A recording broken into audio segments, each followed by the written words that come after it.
Well, hello everybody. How are you doing today? Are you having a good time? Are you having a fun time? 'Cause today we're going to have a good fun time. At least we're going to try to. We're going to do our best.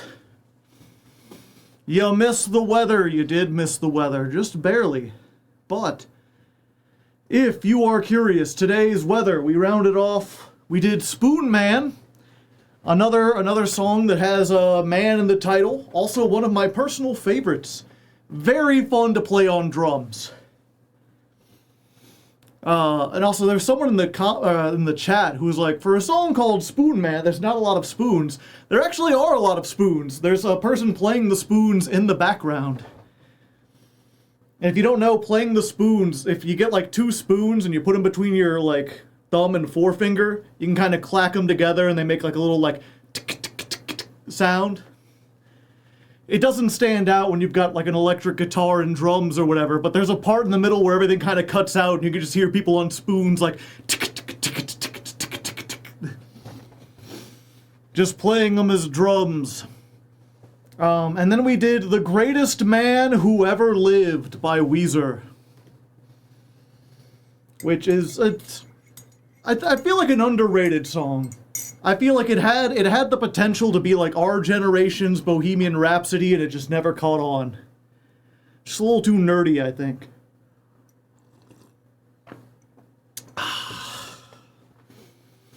Spooder. No, it's not Spooder Man. It's Spoon Man. Come together with your hands. Oh, and that's by Soundgarden. I don't think I mentioned it was Soundgarden. It's because it's Weezer.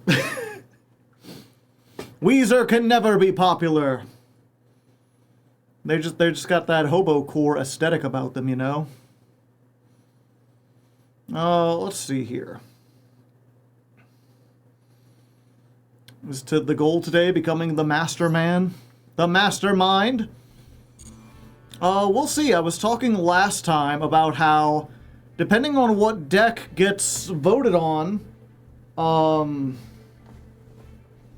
it's like, I mean, I think we're going to try to get into master either way, but whether or not we actually want to reach master depends on what wins the poll for next month.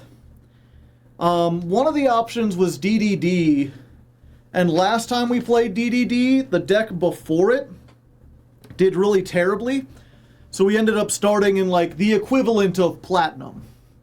We started like 2 ranks away from the top rank instead of 1. And as a result, we didn't make it all the way to like Master 1. I think at the time Master didn't exist, so it was like Diamond 1. We started in Gold. It's like, yeah, we made it to like Diamond 2. We perhaps could have made it to Diamond 1 if we had started higher.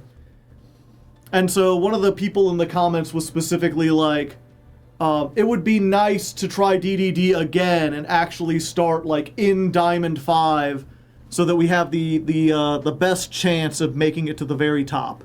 Give them their chance at a run back.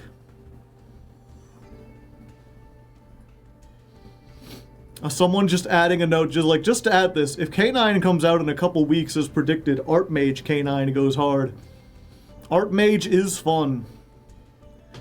So yeah, like if DDD ends up winning, then yeah, we probably want to get into Master. Let's see, what are the other ones? And DDD is winning, but right now there's only like 7 votes, so like DDD has 4 of them. Azamina White Forest, Valmonica, and Artmage all have 3 votes, so they're just 1 behind. And like, if we get Valmonica, it'd probably be better if we didn't get into Master, because then we could start in Platinum and actually have more of a chance before we got into like Diamond and like, Valmonica's good, but I don't think it's that good. Are there votes for Sulfachord? Sulfachord's at 2 right now, so it's behind the curve. Hi, howdy, howdy. Yeah, Art Mage. I made that for the 30-point Genesis episode, which normally we record that today, but MBT got caught in traffic, so we had to reschedule till tomorrow. No idea how well that will perform in the actual episode, but at least in testing, it's probably like the best deck I've built for Genesis Apocalypse. Like, even a 30-point Genesis Art Mage deck is a pretty even match against the AI-controlled Ryziel deck. Assuming the Ryziel deck doesn't get exactly, like, Maxi Fuelos. If it gets those, then no, I can't win. But other than that, like, it works surprisingly well. Very powerful. Very interesting to play.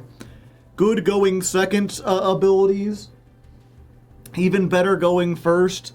Kind of a combo deck, but you can also, like, play underneath some stuff. Only has to go into the extra deck a couple times, so it doesn't play super hard into Fuelos. Will we have politics talk today, or going straight to Yu-Gi-Oh? We haven't done politics talk in a while. And I think I said this a little bit ago. I felt like after the election, it was like the die was cast. Like, unfortunately, we were stuck into the bad outcome. And until the shit really, really hits the fan and things get really, really bad, there's nothing we can really say or do other than, surprise, today is even worse than it was yesterday. The bad timeline, yeah. Like, it's just one of those, like, as soon as it happened, I was like, okay, so, you know, already, if you remember, I actually made a video. I made a video in, I think 2018 or 2019? 2019. It was like the first big political video I made. No, not 2019. What would it be? Yeah, it would have been 19 because the election was in 2020, right? Yeah. But wait, no, COVID only started in 2020. The election started in 2016. Was election 24? So it would have been 20. Yeah, it would have been the 2020 election. Really, I don't live in the States, but there's a lot of chaos happening now around, really crazy stuff.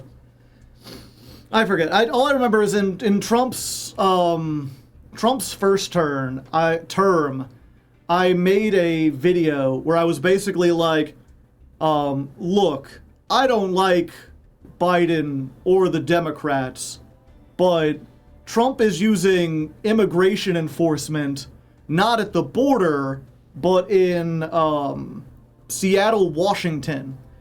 He's taking advantage of a loophole that technically the border is 11 miles from any border, which means he can deploy it in any place that it, like basically any state that is on the coast. It's like, what is Washington on the border with? Or, yeah, Washington on the border with. It's on the border with Canada. Seattle is much lower than that, but it's on the border with the Pacific Ocean. So that counts as the border. And even back then, there was a big scandal because they were driving around in unmarked vans and they were just taking protesters off the streets, and no one knew what was happening to them. And I said, this crosses a line. You know, you can talk about policy all you want, but the fact of the matter is, one party is violating the law and the Constitution, and one isn't. And when you have to choose between the person who wants to break the rules and the person who has shitty policies but at least cares about the rule of law, it is incredibly irresponsible not to at least try to maintain the rule of law. And as that went on, I think that, like, that video was aged better than anything else because, yeah, as Trump's first term went through, he did even more stuff that pushed the boundaries of what a president could do, culminating in January 6th, which I thought would have been the huge wake-up call for like, oh, this guy is going to just try to topple democracy. Oh, this guy is just not going to follow the written rules. He does not care about the Constitution. He does not care about democracy. He doesn't even care about the American people. He cares about enriching himself, and he will do whatever it takes to do that. Yeah. And it turns out, one, a lot of mainstream people are easily fooled. I guess they weren't watching on January 6th because a surprising number of people, like I remember watching the live stream of that because people were streaming it. There was like live feeds of it as it was happening. It was crazy. And then people like now they're like, oh, it wasn't a riot. Oh, he didn't like tell them to go in there. Like, yeah, he did. Yeah, it was. What are you talking about? But I guess a bunch of people just like heard there was a thing at the Capitol and didn't look into it, and then some podcaster like told them, oh, it wasn't that bad, and they're like, oh, well, this guy said it wasn't that bad, so it might be fine.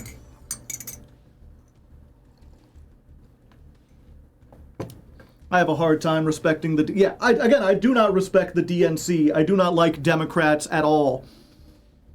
I wouldn't say at all. I guess I'd say, this is what I often tell my brother, because my brother's like, both parties are bad. And I'm like, yes, both parties are bad.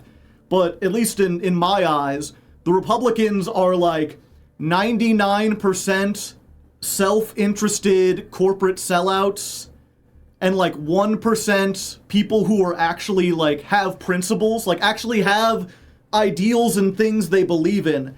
And unfortunately, the two Republicans I could name that actually seem to have some ideals or some kind of ideology guiding them were like Mitt Romney and Liz Cheney. And like, I didn't agree with those ideals, but at least they stuck to their guns when like everything else around them changed. They said, no, I have belief in right and wrong, and this is clearly wrong. They didn't say, oh, well, the popular leader guy says that wrong things are right now, and I don't want to lose my job or my money, so I'm just going to go with what he says. I don't want to rock the boat. And yeah, those two got kicked out of the party. Whereas when you look at the Democrats, I'd say about 80% of them are like that. But there's a much larger subsection of Democratic politicians who actually have ideals and beliefs and morals and ethics, and they will stick to those consistently regardless of how politically convenient it is. The Republicans spent 4 years lying about it, the Dems spent 4 years farting, yeah.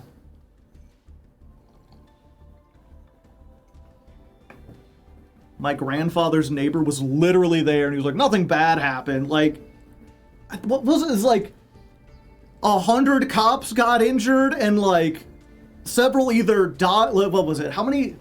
I forget, because I don't think any cops were like outright murdered on that day, but a lot of them suffered like injuries, and then like within a week they had a heart attack or they had some other condition where they ended up dying.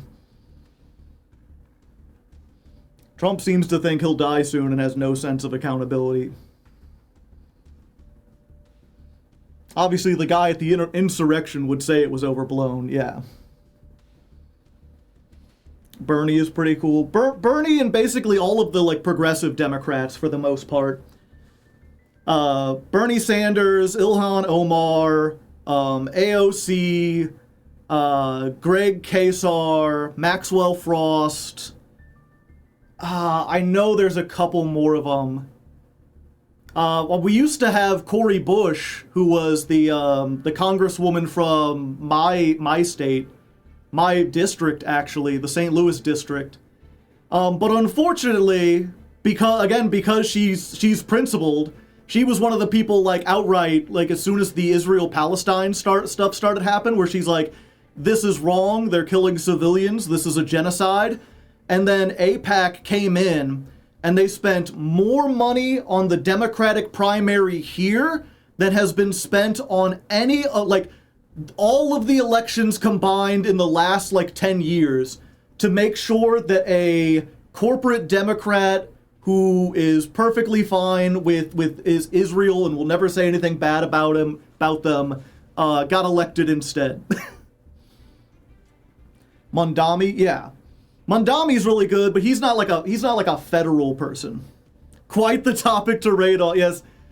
Hello, welcome everyone. If you're unfamiliar, I'm Hardleg Joe. I mostly play Yu-Gi-Oh, but I don't shy away from talking about serious real-life topics when it comes up from time to time. Your ADHD deck helped me hit master. Is that the branded one from like the early age of branded, or is there something else I'm thinking of?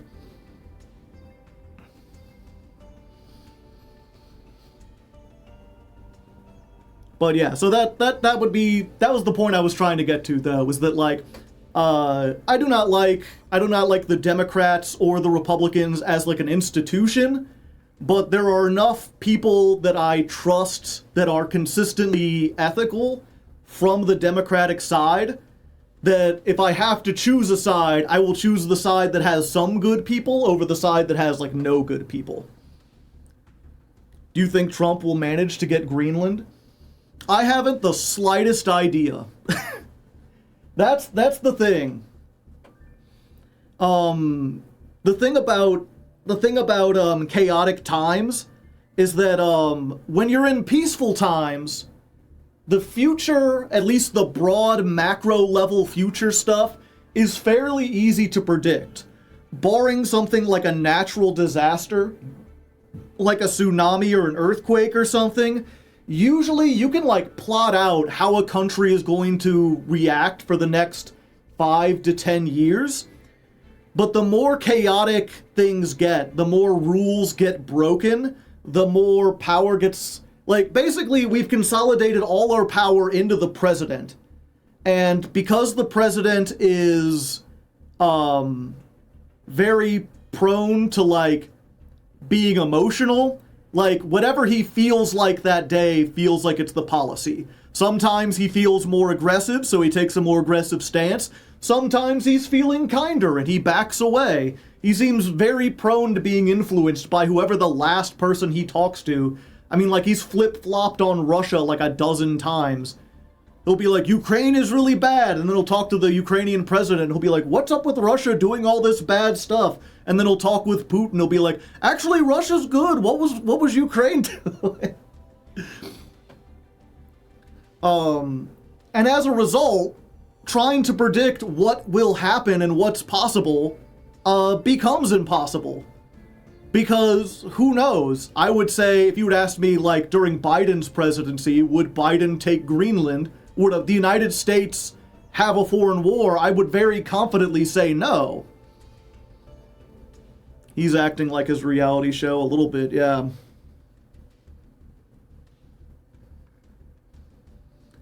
Greenland has a lot of resources, but experts are like, yeah, this is not worth the effort and the conditions. But that's half. I mean, that's the thing, right? Is that, and I've talked about this before.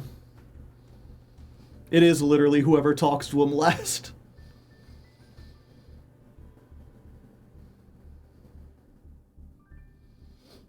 In one of your political videos, you talked about trans rights having nothing to do with transphobes' lives. Do you consider anti-bullying efforts a separate movement?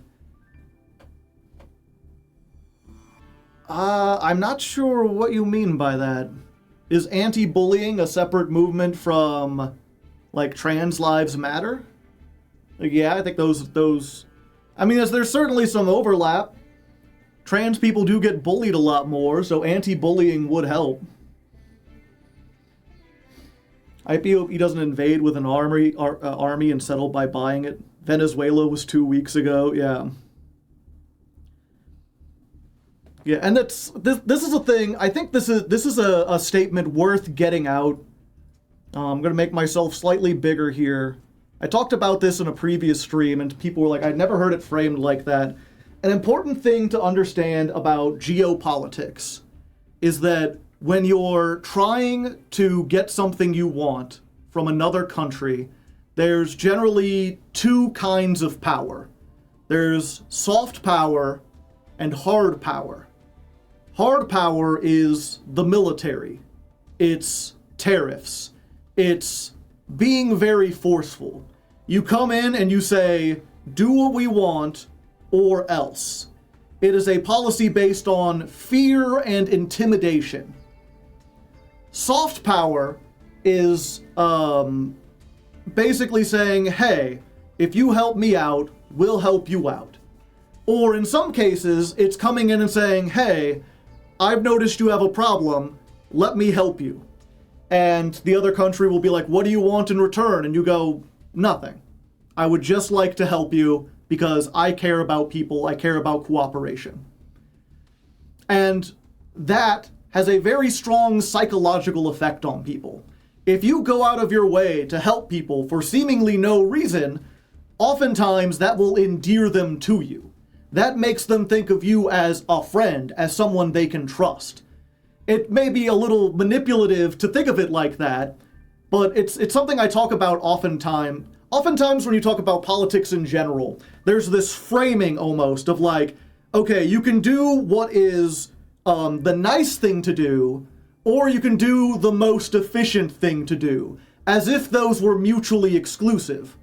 But I think it's very obvious, and I don't know why this doesn't get brought up more, that oftentimes the most efficient thing to do is also to be nice. The world is easier to navigate when you have friends than it is when you have enemies. If you go in and you throw your weight around and you make everyone afraid of you, that means that you have to be on guard 24/7, because the second you slip, the second you have slightly less power or someone else gets an advantage, they will fuck you over and they will have no qualms about doing it because you're an unlikable asshole that everyone hates. Like, it might be simpler to be mean, but the resources you have to spend then guarding against all the backstabbing that you have invited your way by being so cruel and heartless means that you actually spend twice as much time and effort getting what you want than if you had just shared, been nice, been generous, and helped people. Soft power is the best way to go. And if you don't know much about history, that was essentially the lesson we learned after World War II. The administrative team in the United States saw that Europe had been devastated by war, that America had the best army, it had all the resources. If America cared about power and influence, it could have, at that point, easily taken over war-torn France, war-torn Germany, war-torn Britain. Like, America could have conquered Europe with ease. It could have backstabbed its allies and essentially taken over the world now that everyone else was out of it. Because we were the only people that still had easy resources, tons of manpower. But we didn't. Instead, we helped rebuild Europe. We did all these things for them. We sent them free stuff. We gave them cheap loans. Even Germany that we fought, even Japan, even Italy, we helped rebuild them. And in exchange, what we said was like, okay, we're going to rebuild you and everything. And I think going forward, in order to make it so that this doesn't happen again, it would help if all of the economies were kind of tied together a little way. That way, if one of us went bad, we could use things like sanctions to step in. We could use economic levers instead of having to rely on wartime levers. And the best way to do that would be if we centralized around one currency. And since the rest of your economies are in shambles, the dollar should be the standard currency. And that's essentially the bargain that Europe made. Like, they got to keep their local currencies or whatever, but we essentially, in the 50s, went from the gold standard to a dollar standard.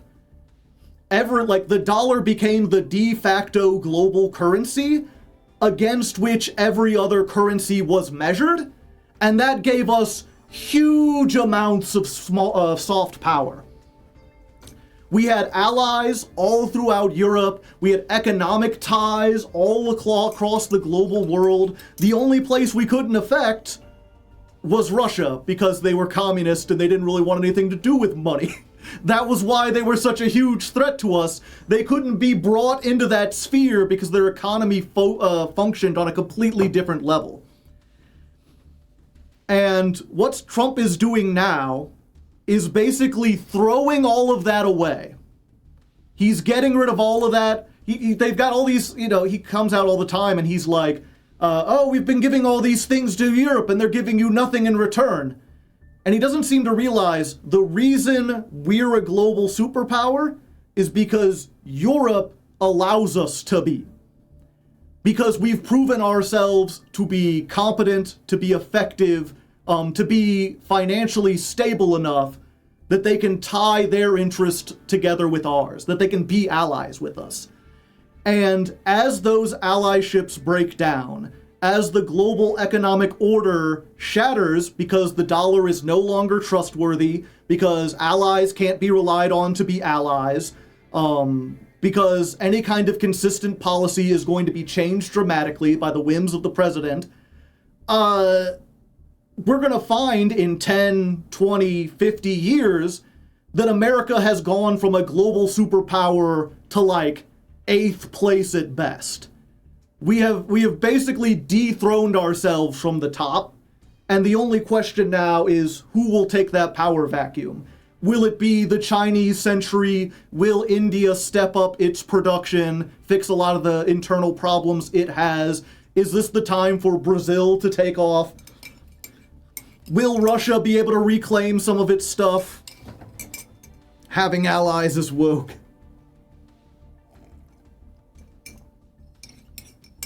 Good old Uncle Sam. Yeah. We love Britain 2.0. We'd like you back.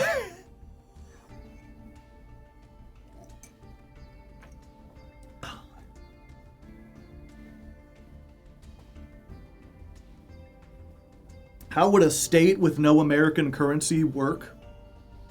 You mean like a state as in a country, or a state as in like the United States, like Florida and California?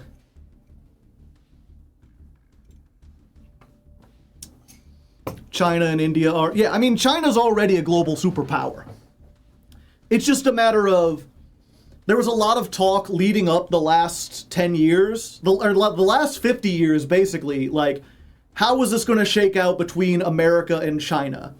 And a lot of the thoughts before Trump was that we were headed towards a Cold War II. If you don't know, the terms like First World, Second World, Third World, those originally dealt with the Cold War, because, like I said, you had the First World, which was America and its allies, everyone who had tied themselves to the dollar. The Second World was Soviet Russia and its satellite states, everyone that basically aligned themselves with them and would not deal with the dollar. The Third World was any country that was not currently aligned with the first or the second.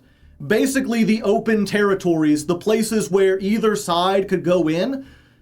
It's now come to mean like poor or undeveloped, because a lot of those countries, the reason why they weren't tied to one big superpower is because they weren't big enough to matter at the time, at least on like the global scale.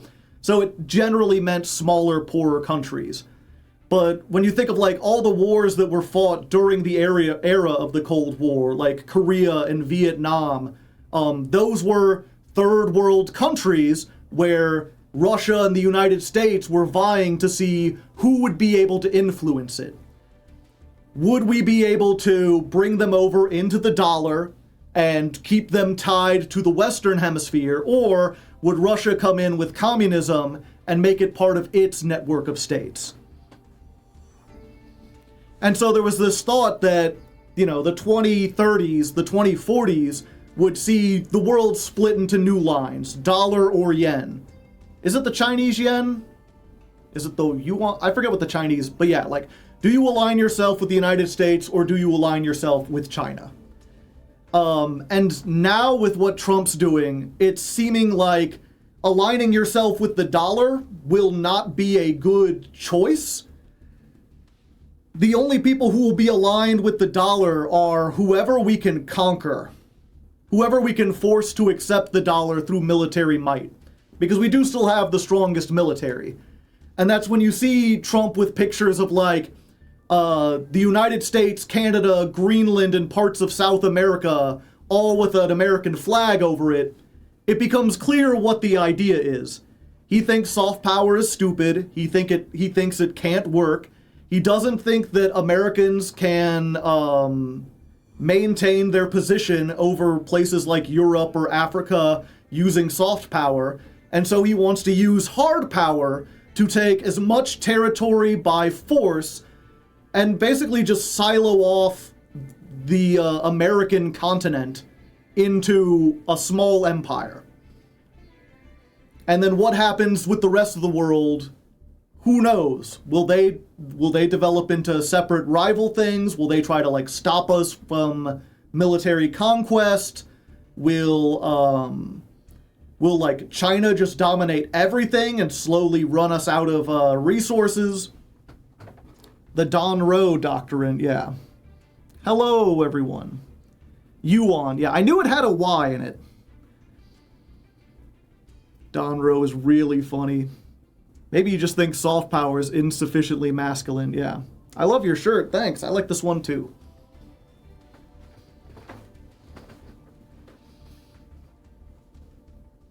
Sorry, you asked that question. An economic entity that isn't America, out of curiosity. Could it function with no currency?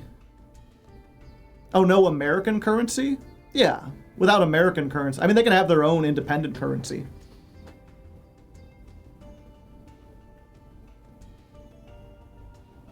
Russia left them, unlike South Korea that's dominated by North America. Yeah. We doing Fiend Man today? Yeah, we're gonna do Fiend Man. So yeah, that's just the general. Again, I didn't want to get all too bogged down, but if you're wondering why I don't talk about politics these days as much, it's because I feel like that's where we're headed. We're headed towards America completely redefining its shape on the global stage, and more than likely heading towards a significant decline. It wouldn't. I'm not going to say it's like really possible or even the most likely outcome, but there is a possibility that by the end of like the next 20 to 50 years, we basically do not have imports from any country that isn't North or South America. And if that's the case, then a lot of stuff that you take for granted that can't be built in North or South America is just going to disappear off store shelves. It'll completely change the way you like lead your lives. Your ability to like vacation and travel could be significantly hampered in the next 30 to 50 years. Carry a big stick mentality. Rich is the powerful. Nothing good ever happens. Yeah, the one, and again, I talked about this before, like once things get chaotic, everything gets unpredictable. The one potential off-ramp, I guess, would be for this is because Trump has so thoroughly taken down American institutions to the point that, like, the courts seem incapable of stopping him, Congress seems incapable of stopping him, executive power essentially has the ability to make laws through executive actions. The president is immune from prosecution. So he could basically do almost anything and has no downsides. If he were to die or be removed from office before he could consolidate power and like remove the ability for elections to happen, if fair and free elections can still happen, then the next person who takes power will have all of his powers, and hopefully, even if they only have like, even if they're still greedy but don't have as much greed, they might be able to use those powers for good.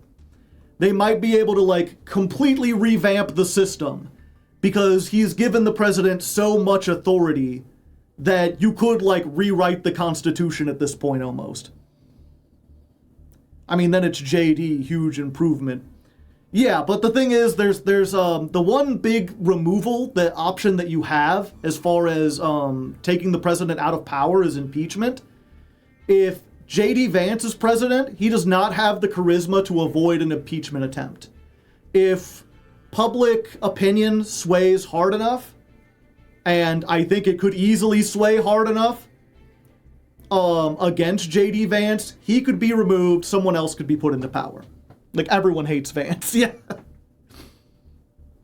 He has no charisma. No one else has the charisma of Trump. That's the thing, is like, everything is hinged on him alone. There is no one else, even remotely in his ballpark, who can command the kind of sway that he has. I don't understand it for the life of me.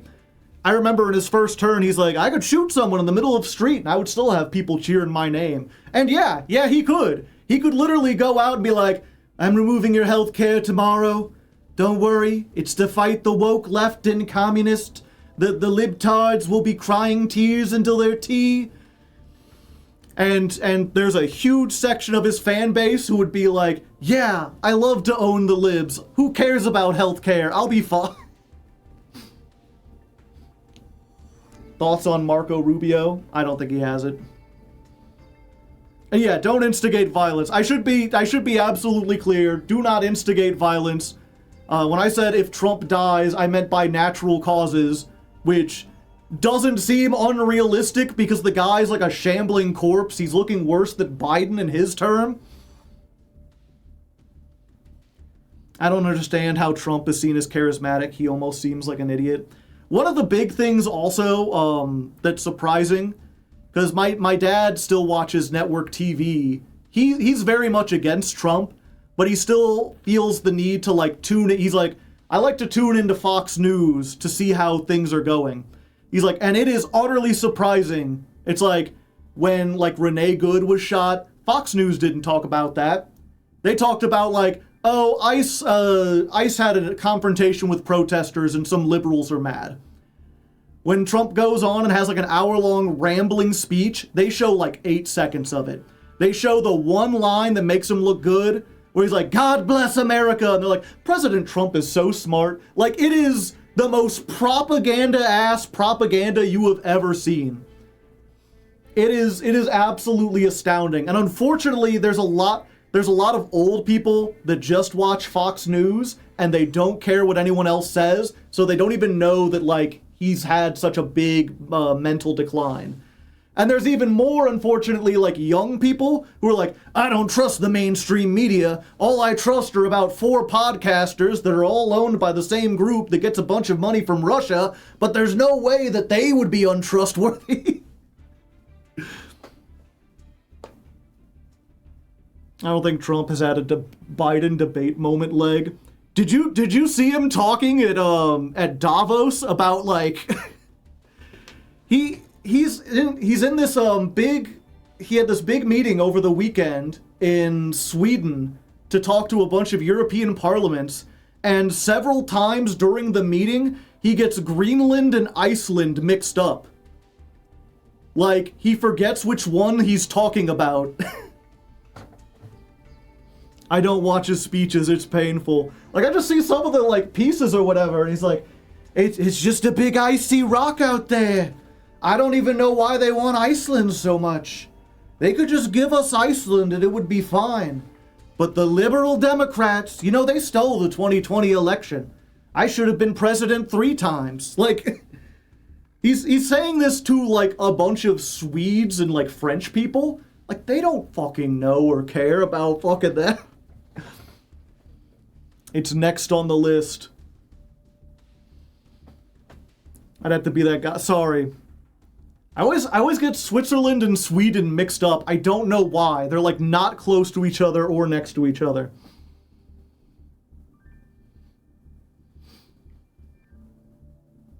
You leave Benny Johnson alone. He's having a rough time. First Russia Gate, now he keeps getting Grindr ads.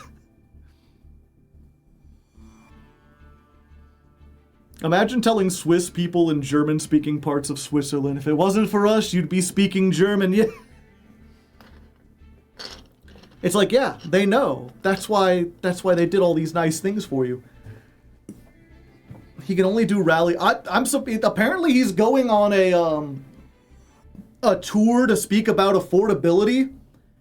I am curious to see how that goes, because I think if people see him live, it's going to be tougher to keep up the illusions. And also, the last time he went to talk about affordability, he was like, it's a hoax. It's a Democrat talking point. Affordability this, affordability that. Prices are down everywhere. So what brought this on? Someone just literally talking about, like, what are your thoughts on politics? They've been bottling up for a while. But yeah, we'll see. It's one of those things where it's like, things are looking bad right now. They feel like they're going downhill right now. But because things are so unstable and all the power is consolidated in like one person, there's a chance that, like, you know, Trump could have a stroke tomorrow and suddenly everything that he was planning and all the stuff he was going for could get completely thrown out the window. We could see an entire reversal on everything he's been doing. What are egg prices now? Literally the only thing cheaper. Yeah. That one was, what was the bird flu or whatever? I believe. It used to be a symbol of inflation.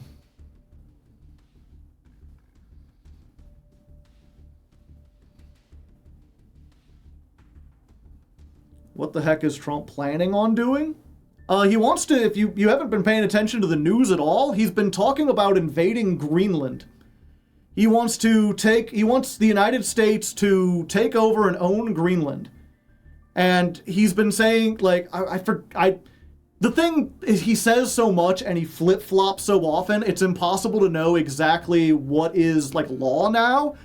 Especially because the ability, like, you know, if you don't know anything about United States government systems, the laws are supposed to be made by Congress. Congress is the only law-making ability. At some point during our history, I forget when, the president got the ability to make executive orders, which are basically like emergency laws, like small things that change the way some of the government policies work in order to deal with like natural disasters or wars, like stuff that like Congress doesn't have time to debate, I need to take action now. And over time, that has been gradually eroded, where like the first time it happened, it was like he did one executive order in his whole entire career. This person had two because two big things happened. And then people started like, I think it might have been Reagan in the 80s, where he's like, gas prices are too high, it's become a natural emergency, therefore I need to make a bunch of executive orders that change economic policy. And economics went from something that moved really slow and took a lot of debate to being at like the whims of the president. And Trump has double timed that. Frickin' Reagan. Everything's Reagan. So like, I remember him saying something where he was like, if Denmark does not sell us Greenland, if he does not allow us to buy Greenland, I will put I think it was like a 50% tariff on all goods coming from all European countries, where he's basically trying to pressure the European Union to pressure Denmark into allowing him to buy Greenland. And go back even further and blame it on Goldwater. Yeah, but no one knows who Goldwater is. I was talking with my dad, and even he was like, Goldwater? Didn't he lose? I'm like, yes, but he was very influential. He made the road map that Reagan eventually used to win. But that's beside. I keep getting like distracted by other tangents or whatever. Bro thinks he's playing Monopoly. A 50% import tax on Americans. It would pressure it would mean that, that's the thing, right, is we do have to pay the taxes, but that often means that like we'll import less stuff. Things become more expensive. And so it does hurt European exporters as well. And it's just weird where he's like, basically like tariffs are a maneuver where he's like, it'll hurt high-level businesses in the foreign country, and it'll hurt ground-level Americans in our country. And most presidents aren't willing to be like, yeah, I'll screw over and raise prices for the majority of Americans in order to try to influence businessmen in another country. But Trump is like, does not care. He's like, yeah, we can make everything go up, but it's fine. A sanction would likely do what Trump wants without hurting Americans. I doubt he has the power to do that yet. No, I don't think he does. If there are domestic alternatives. That too, yeah. Working class is invisible as usual. Yeah, so he's trying to use tariffs, but every time they ask him, they're like, you know, I forget if they've asked him or if he said, like, he's like, well, okay. One last thing, then we'll get going. Sorry, I didn't mean to yap quite this long, but there's been so much. Let me see if I can find. Did you see the Greenland letter?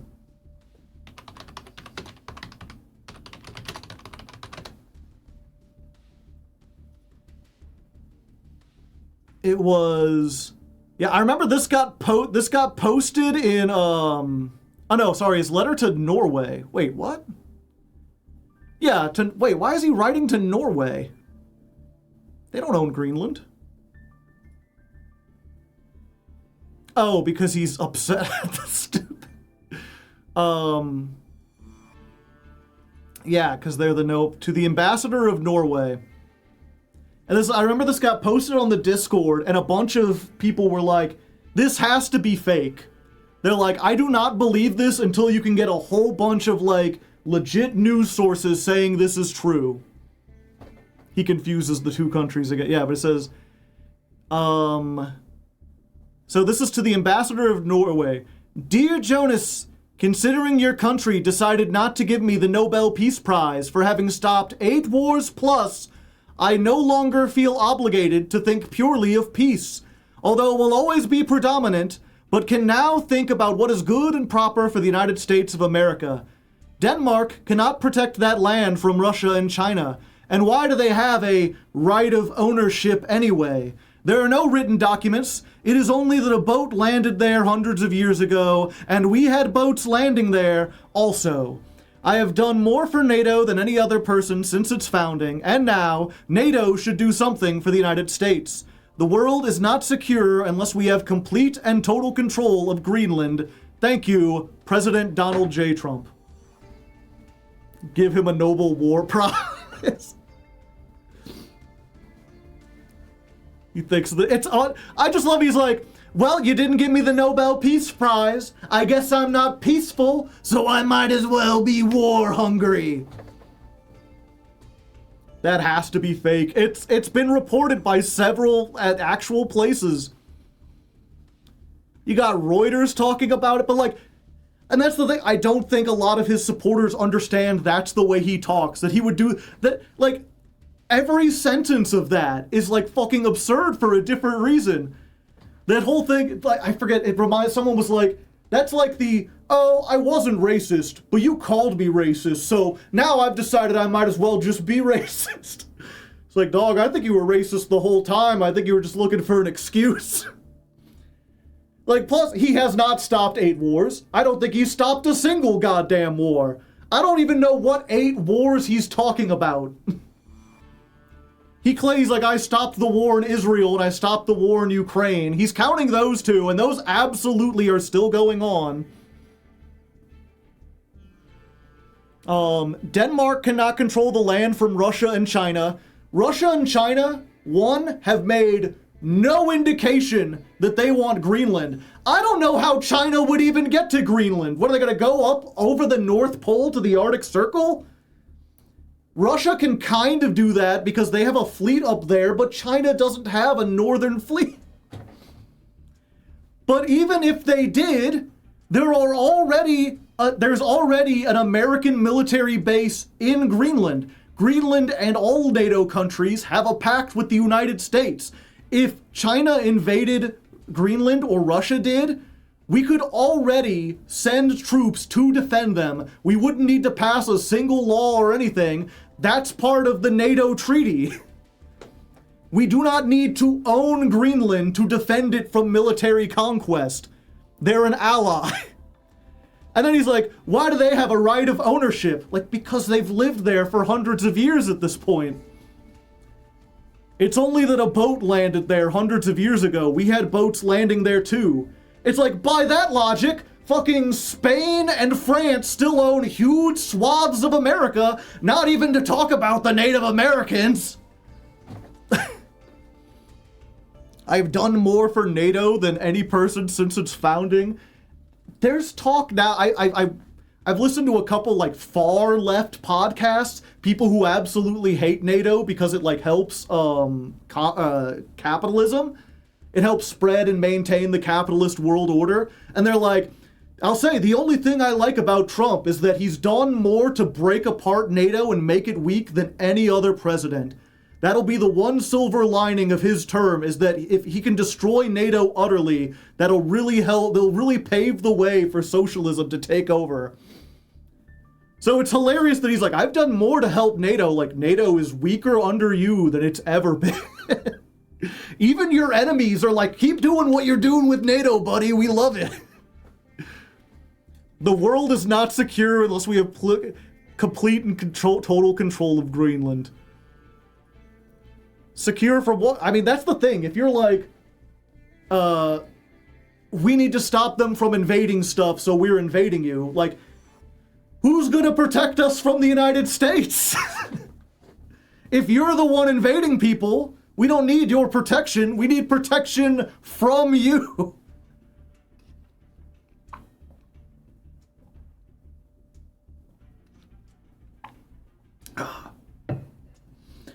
So yeah, that's why, if you're wondering why people are freaking out about Greenland or what that has to do, that's why. And you know, if you had asked me a couple months ago if I thought he was seriously going to invade Greenland, I'd be like, it seems unlikely, but then he invaded Venezuela and kidnapped their president.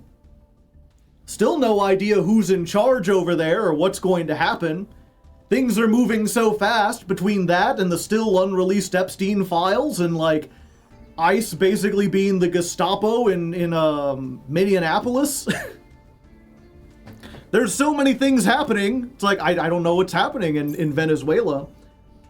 But if he could just do that, it would not surprise me. It would not surprise me if he sent in like a SEAL team to kidnap Greenland's president and then was like, we've got your king. You gotta surrender to us. You don't have any options. I'm tired, boss.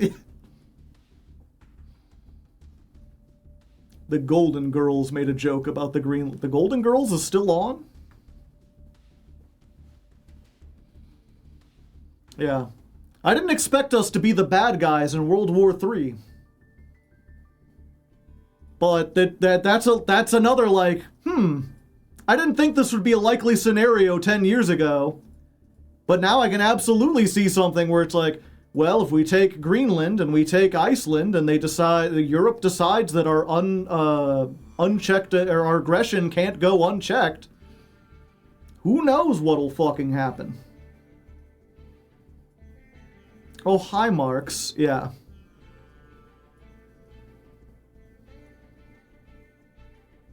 Does it seem likely? No, but none of this seems likely, so who knows? We are in the fog of war, ladies and gentlemen. Anything is possible. That's a bold shirt, yeah. It's a bright one. I don't wear it as much. Some people say it looks like a dashiki, and that is not my intention. I don't think it's like playing card themed. That's why I liked it. Okay, we're going to make the marks a little bigger for now. Fortunately, I can increase all of them. Okay. So hopefully we got it out of our system.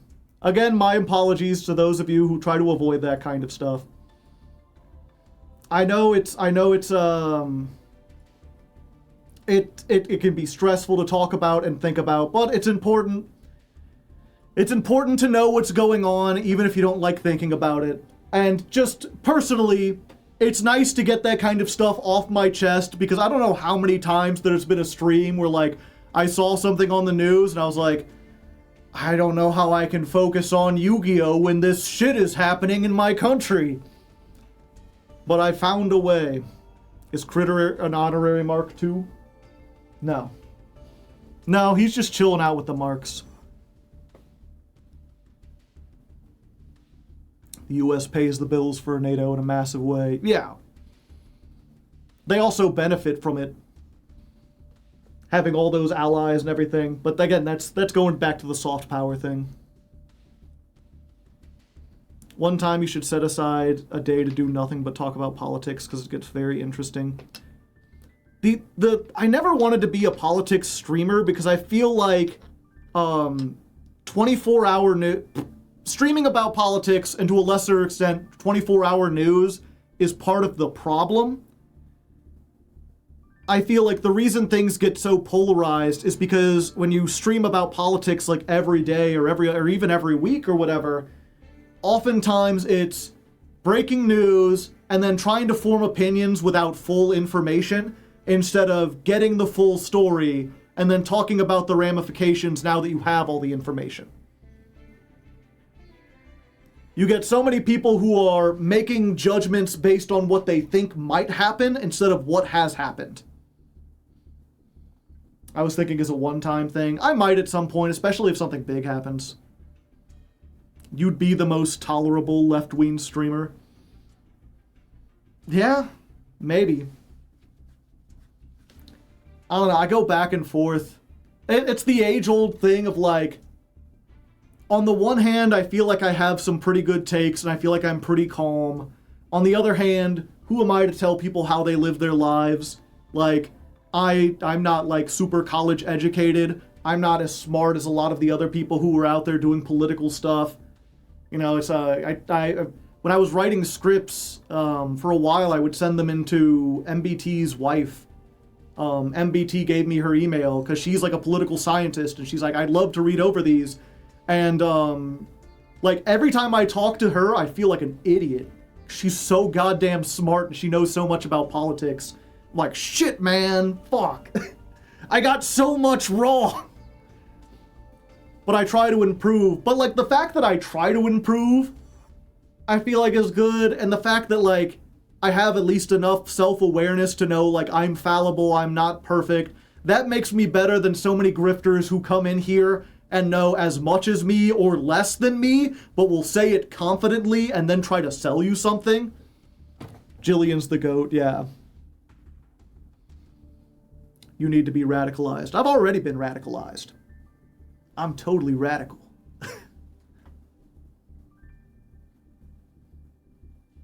Humility is goated. Yeah, I'm very humble, but also now I'm bragging about being humble, so how humble can I actually be? Knowing too much plays against you, people get dogmatic, yeah. That's why I remember when I started to get more into like socialism and even learning about communism or whatever, but I was like, I don't want to read literature on it. Not because I'm against learning about literature, but because I feel like everyone who does read the literature then comes in with all these like $10 words and putting out the theory in a way that's not conversational, that the average person can't understand. And I don't want to get bogged down in the weeds of that. I want to learn about this stuff from people talking the way that people normally talk, so that when I talk to like my family, I can explain it without being like, oh, well, you see, the bourgeoisie is a different like class symbol. We got to get into the dialectics of this and really understand. Just don't be Asmongold. Yeah. I've said this before. People ask me, they're like, who are your biggest inspirations? And a lot of my inspirations are like dog shit people I hate. Like Asmongold is a huge inspiration for me to be a political streamer because he does such a terrible job at it and he's so toxic that I couldn't possibly be worse than him. Like, would the world not be better off if I was doing that in addition? If he's like this huge negative sink, I can only bring the things up from there, right?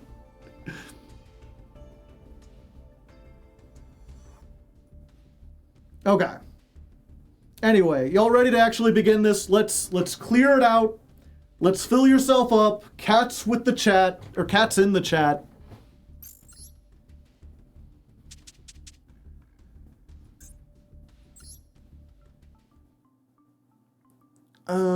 Yeah.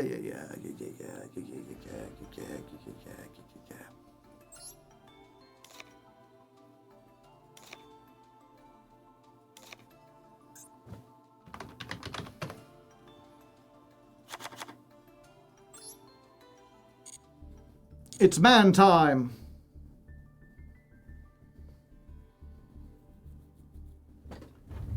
Okay.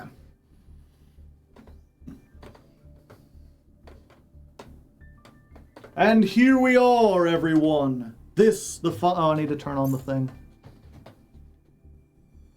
I forgot. And I need to update it.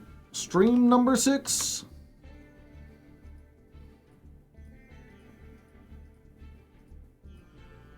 Okay. And here we are, everyone. The final man stream. We're in Diamond 2, and our chances of getting into Master 1 seem unlikely. But we started a little bit lower because of Jankmas and everything, and we've been messing around with funny builds instead of focusing on the best build. So, you know what, I'm not too worried about it. I had a lot of fun playing different versions of the deck this month, and I'm curious to know which one you prefer. If you would like me to come in here and try my best to make it to the top of the ladder, or if you just like seeing different versions of decks and different funny stuff.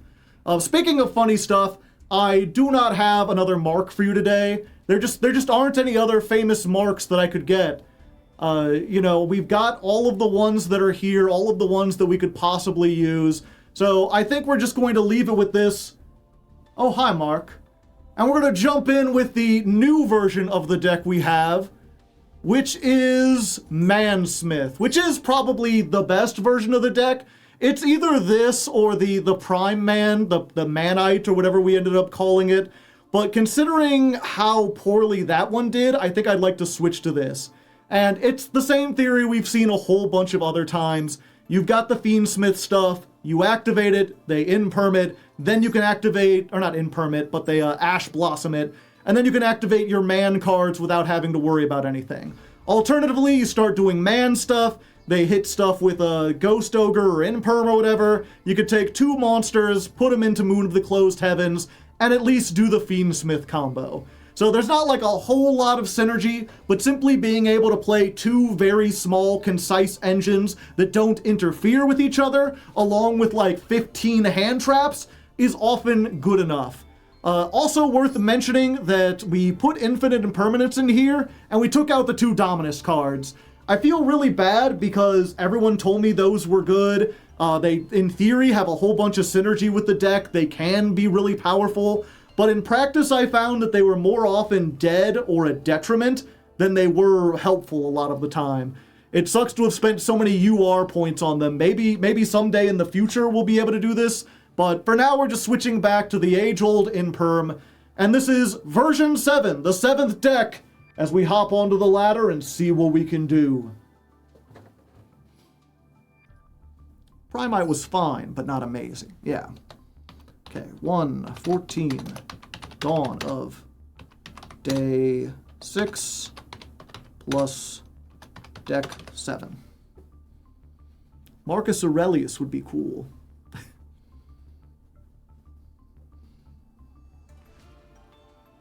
Yeah, I wasn't sure. How was my timing on that bit, chat? Did the oh hi mark work pretty well? I was looking the right way, right? Yeah, there we go. Just a statue.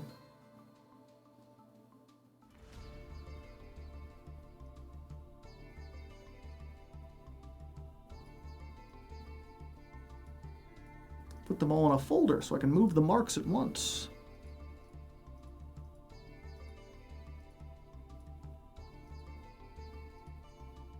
Where's me, though? There we are.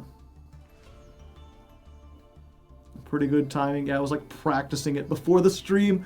I was like, can I keep my focus enough on here and actually move this over? Just so he kind of slides into play.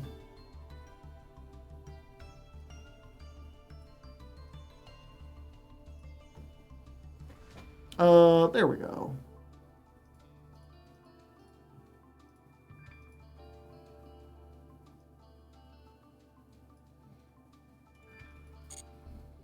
Yeah, like we got the perfect thing of like him turning towards Johnny. So it's like the man and all his marks. And Mark over there watching from the cuck chair. He's not an actual Mark, he just plays one on TV. You're disconnected from the bottom of the screen. Oh, thank you for letting me know. Move me down a little bit. There we go. The one Ghost Ogre is funny. I forget why it's in there.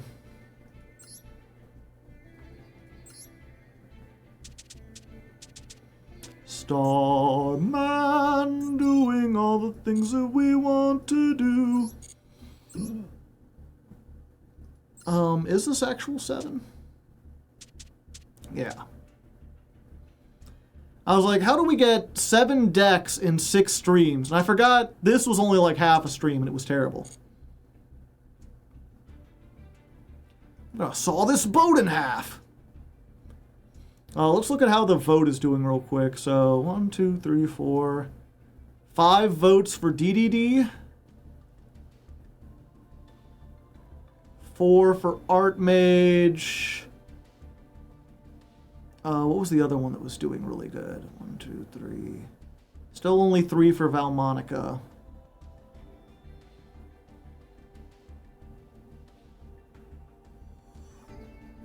Yeah, so DDD still... DDD tied with Art Mage.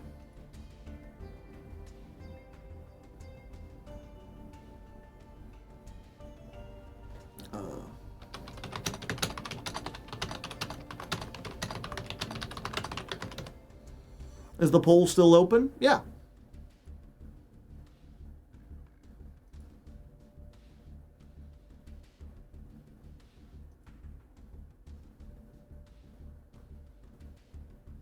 Sorry, someone asking for the roll so they can vote. If you send me a private message, I can like right-click your name, but I can't change your role in the server. You have to ping me somewhere in the server so I could find your name. I guess there's a way to like search people's names, but I don't know how to do that. It's much easier if you could just do like at Hardleg somewhere, and then I'll know where your name is at, and I can right-click it and be like, there you go. 2 Temple with 3 Lightning. Like Lightning Storm.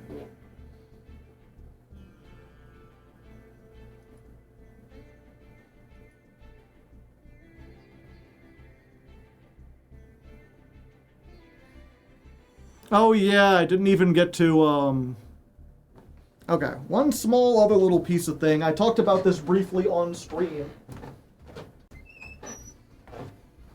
Behold! Oh, the invisible deck box. Isn't this really cool? You ever wanted to have one of these? The stealth deck box. It can't be seen. It's magic. There you go. There you go, Mari. Yeah, the invisible cube. But inside is my first commander deck. Behold, 100 cards of glory. With my commander on the front. I guess I could just hold it up. The Winged Dragon of Ra, but in magic form. Evra, the Halcyon Witness. Pay 4, swap your life with its attack. That's not Yu-Gi-Oh, yeah. I will say, shuffling these, there's gotta be like a better way to shuffle this, because trying to do it is just like, it's like too big. It's huge. What did they witness? I don't know. And yeah, these are all, they're proxies. They're just paper. I got a friend who works at a print shop. So I got to play for almost free. And then you just put him in sleeves with, he's got like literally 10,000 old stock cards. I was like, what do I have to pay you for that? He's like, nothing. They're worth less than pennies. I will pay you to take these cards off of me. Always pile shuffle. Split them into 2 decks and just push them together. But yeah, I had a lot of fun. I played this for the first time last night. And I won my very first match. And I got to do it using my my big boss monster too. Because in addition to being a deck about, you know, my commander is like swap the attack with my life. I was able to get my life up to like 780. You start with 40 for reference. Joe is undefeated. I'm not undefeated. We played two matches, and the second one I got my ass absolutely handed to me. But we won the first time. But it was very fun, you know. I got to do the thing where like I swung with the very big guy. And I also got to do this card, which I'm glad there's a website you can use that kind of like helps you find good cards for your deck.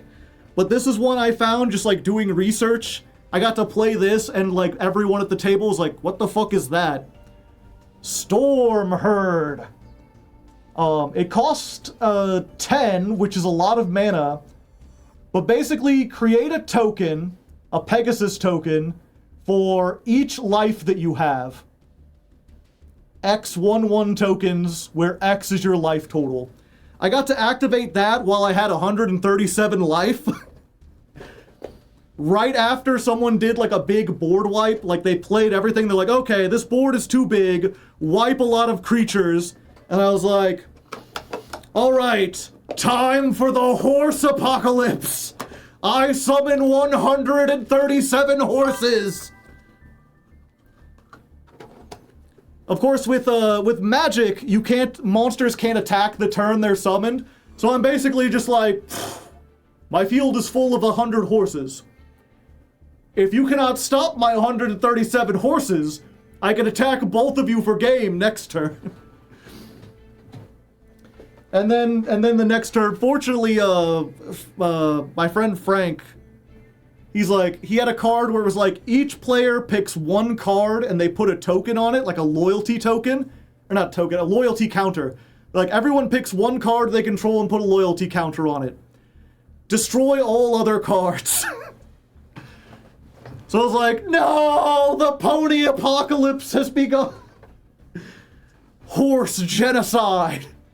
Within 2 turns, I summoned 137, and then there was one lone horse remaining. The horses, no. A pony apocalypse. But it's just a good, you know, Magic is a game, especially Commander is a game that, like, you could play competitively, but it's just fun. It's just fun. I got evenly matched, yeah, essentially. I really need to try Magic. Yeah, and it was, we had wiped out... I wiped out it was a 3-person match. I wiped out my one friend, and then it was like me and Frank. And, Frank had what was it?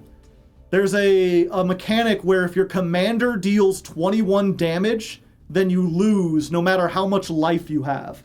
So even though I had 700 life, if his main creature could deal 21 damage to me over the course of several turns, I would lose anyway. Commander damage, yeah. And he had gotten me to like 18, so one more attack with the commander would have killed me. But I top decked, and Magic players will know this. I think it was right on the top here. Yeah. I happened to at this point I had like 12 mana, so I had enough to... I summoned my commander back. You gotta pay a tax when it gets killed. He killed my commander. I had enough to get it back, swap my life with its health again, so I go down to 4 life, but this thing has 748 attack, and I had 3 mana left, and he's like, what can you do with 3 mana? Because I could attack with it, but all he has to do is block with 1 creature, that defense. Oh wait, no, it's not. He had attacked with everything, so he could he didn't have anything. But like I said, monsters can't attack the turn they're summoned. But I had three mana left, and the card I top decked for game was a little card called Swiftfoot Boots, which is an equip card. Equip cards in Magic are kind of weird compared to Yu-Gi-Oh! Because you have to pay to put them on the field, and then you pay again to equip them to something. But if the monster gets destroyed, then like whatever shield they have just kind of falls to the ground and stays on the field, and then someone else can pick it up and equip it.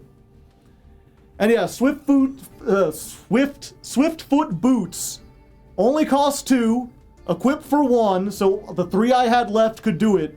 And it's basically equipped to a creature. It has haste and hexproof, which basically means it can attack the turn it's summoned, and it's unaffected by all card effects. That's a callback, yeah. So it's like I had exactly enough mana, and I just have like Heart of the Cards. And like this isn't Yu-Gi-Oh! I'm like, I don't care. I can have the Heart of the Cards. Draw a card off my thing, put the boots down. I'm like, I attack directly for 147. He's like, handshake. Well, just targeting protection. I thought hexproof was like you couldn't be affected by anything. Isn't I thought there was another thing that was like non-targeting. It was like it's like mist or something. There's another one that's like non-targeting.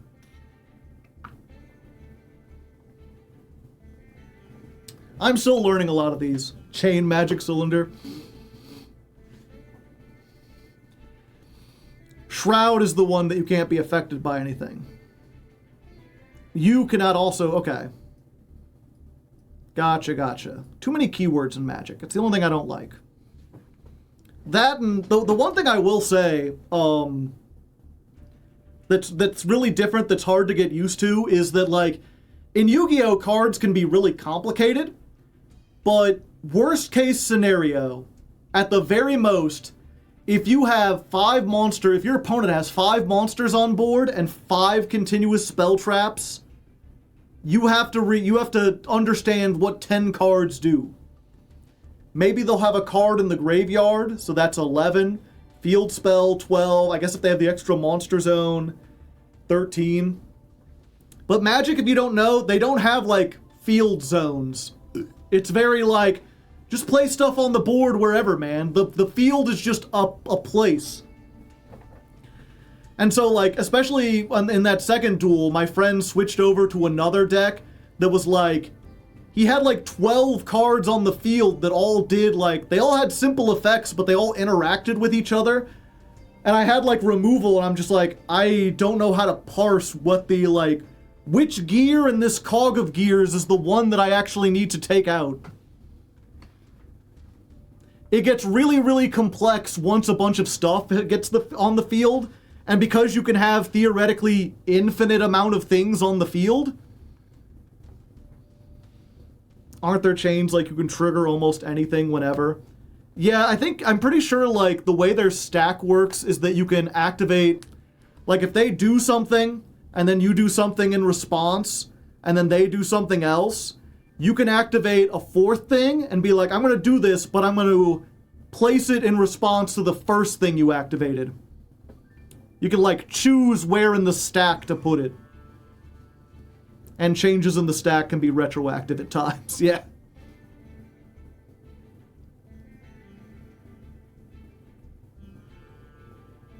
You could chain to anything in the stack.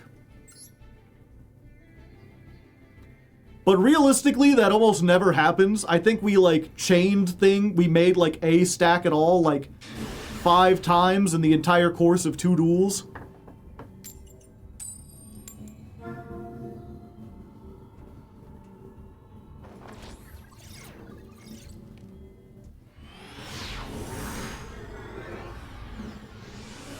You can let some things resolve and then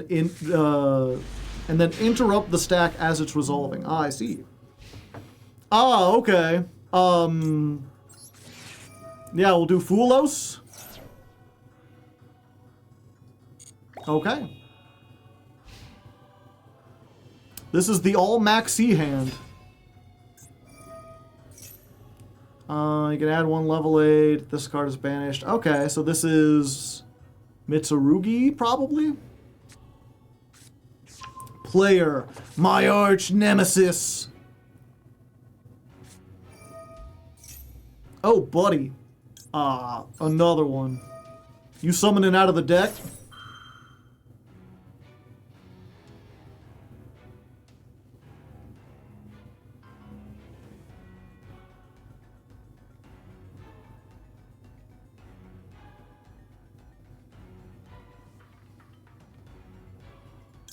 Yeah, fuck it. We going all in.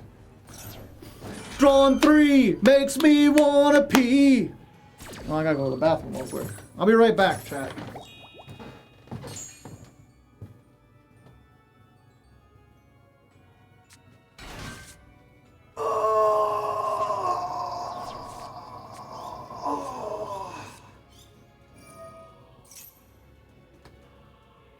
Okay, what did I miss? I drew 3 cards, I hope. Okay, they didn't stop anything. Gotcha. Watch them deck me out. Unfortunately, they cannot, because I drew the Drollin Lockbird.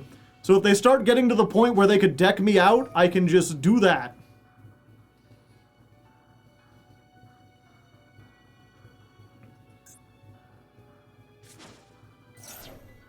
I can always prevent the deck out. Droll can be negated. True, they could negate the Droll. Drawing Lurie's not ideal. Yeah, but I have 3 of the things, so.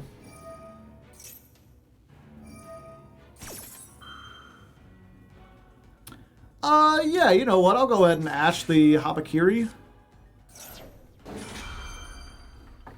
That seems like that would slow you down a bit.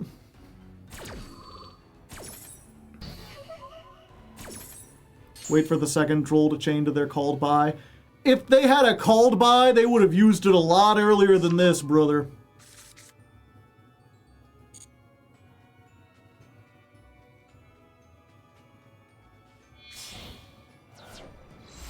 Going into the extra deck.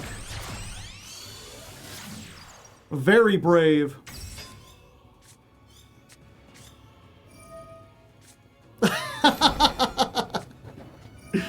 Well, now I don't have to worry about them decking me out, chat.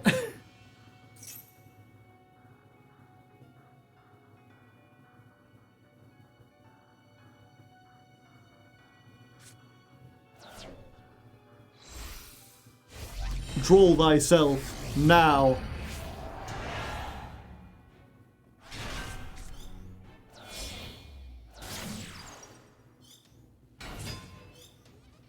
They turned off the Mitsu. Yeah, they basically turned off the rest of their Mitsurugi engine. They don't have a, what's it called? The level 8 in the graveyard. They haven't properly summoned it anyway. So they don't have, like, the board wipe they can summon back. I love opening Pot of Greed. This is better than Pot of Greed. Unfortunately, yeah, I have drawn, like, 2 hand traps that aren't useful here, and pretty much every one of in my engine. We got the 1 Merciless Scorpion, we got the 1 Verdict of Anubis. Fortunately, the Futsu's not going to be able to do a lot, because I'm not going to special summon a whole lot. Hopefully. Aerial Leader! Yep, and if you don't like that little squeak sound, you will be hearing it a lot. Is that Fabled Raven? The fuck?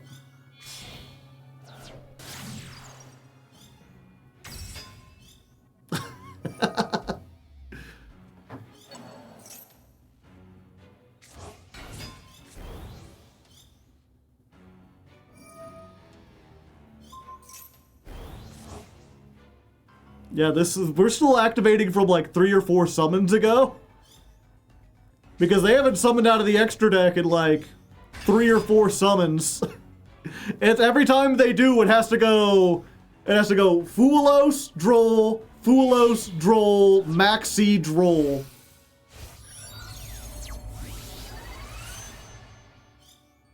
Fabled Leelzebul.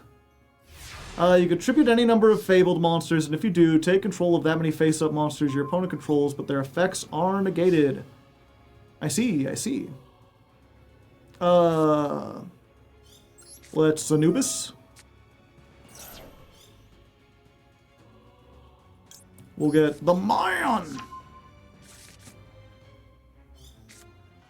Let's treasure. Set a card? Why, yes, I would like to set a card. I'll go ahead and set another card. We'll activate this. Search another Anubis. Can they tribute from hand? Yeah, if they potentially have other ones. This is if your opponent special summons one.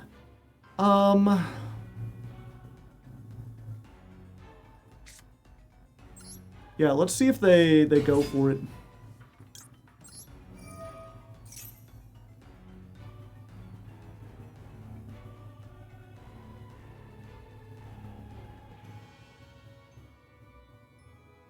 Do they steal my one normal summon?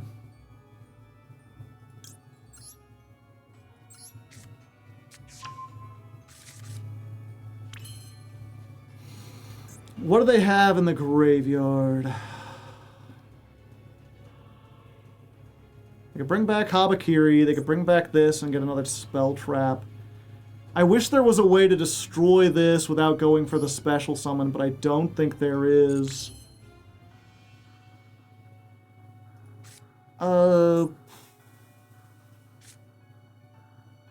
This might be the closest we can get. Yeah, I think I do have to advance, if nothing else, just because I don't have enough, I don't have enough stuff right here to stop them. Ending on 2 negates is not going to be a big enough deal.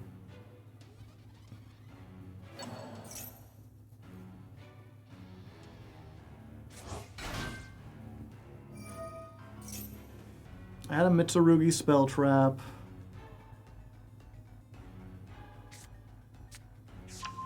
So they get mirror. I don't need to search for the rest of the... Oh, I might. Yeah.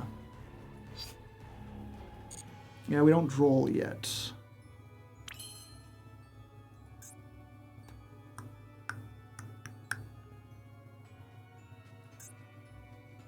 Lacrimo works.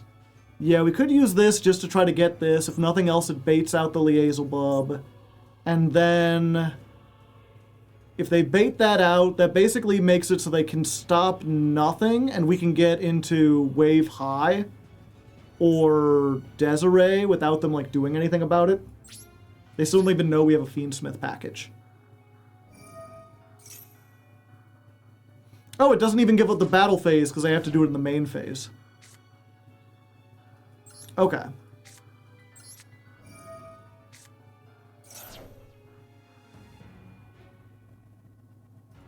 So now we can get tracked.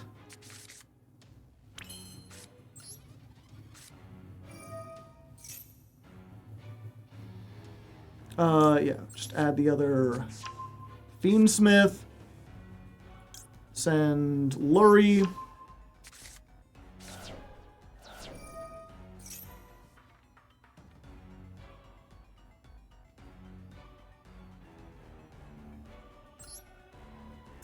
So they will get their other search. And potentially a third monster, but nothing that can disrupt me.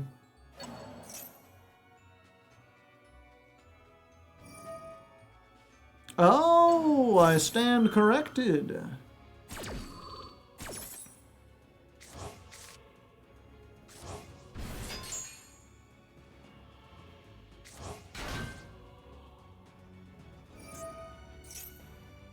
It doesn't look like they're playing the trap. Get Agnum, get Fabled back. Yeah, that was the last of their searches, right?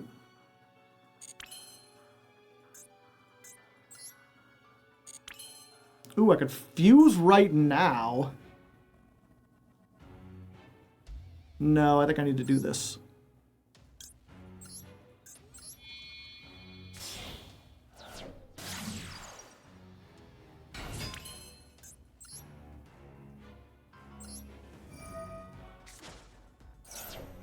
La Creme.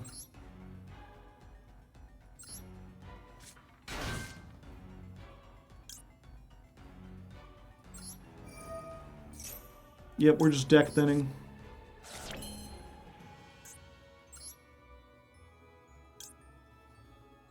Yeah, we try this.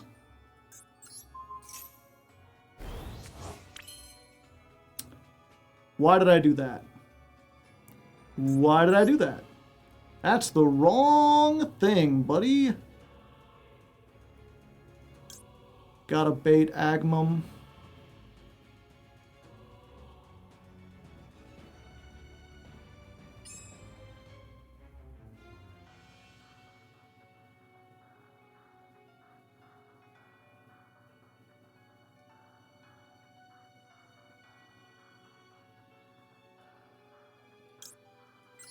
Yeah, I think we just do this. Okay.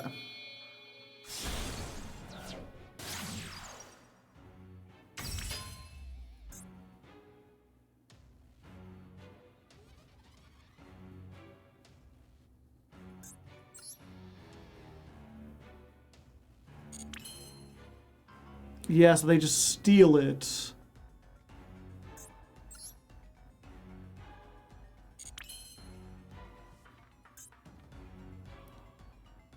Special summon it and equip. You didn't have space for Agmundate? Yeah. Okay. So I think I have to do this.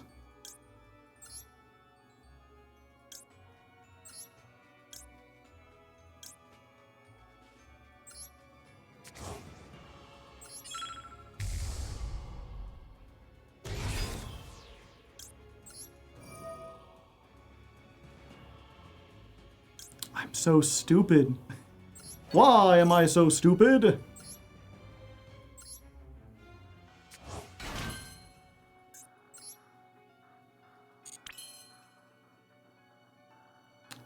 Yeah, battle. Oh, I guess they couldn't do that thing?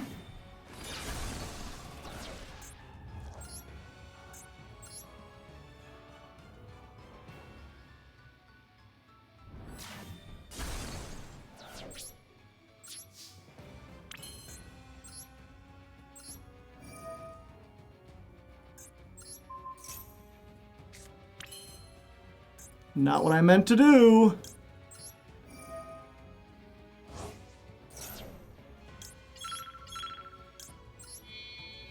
I'm messing up the Fiendsmith combo.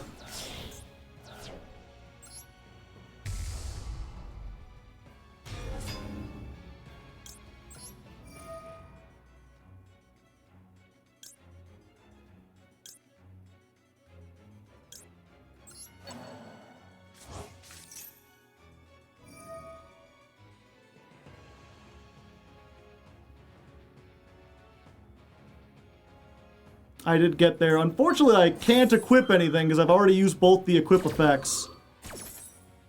So this literally does nothing. This does nothing. I fucked up everything.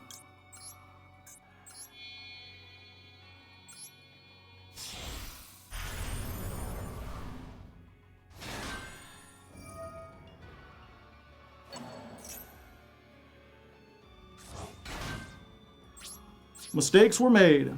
I'm stupid. Yeah, why didn't they do the Agmundate thing that chat was saying? You can only use this once per turn! God fucking damn it. That's what I get for listening to chat. Literally could not have used it again. Oh, you gotta bait out the Agmundate. You gotta... No, I could have just attacked and been fine.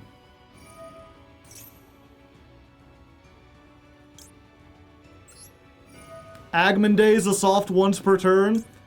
Yeah, but the fabled is not.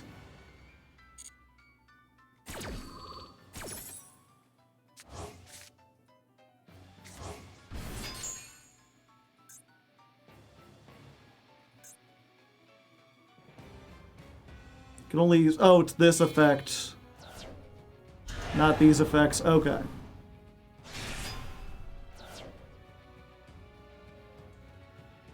Oh, I needed to do this too.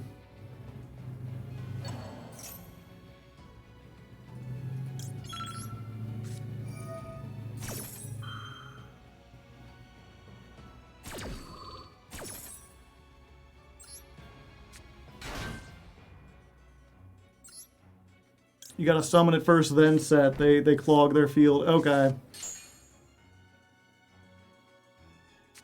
I'm so used to this deck being simple. Just activate like a fusion.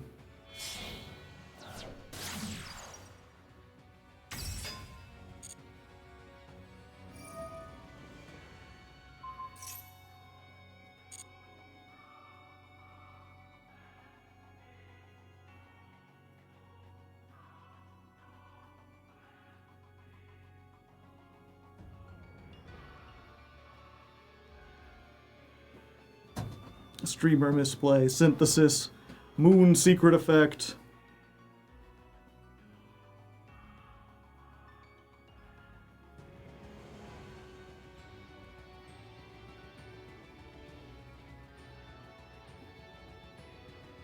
A comedy of errors, yeah, they're messing up too. If anything, I'm entertained. Well, at least there's that.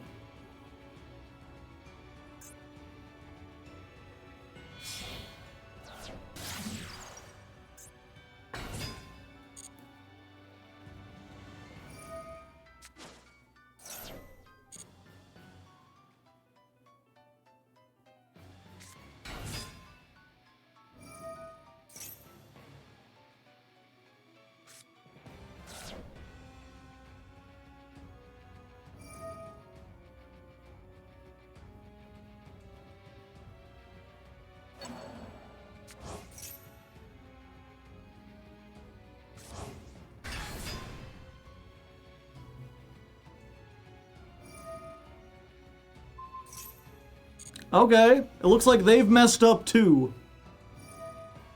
Oh, that can send either way.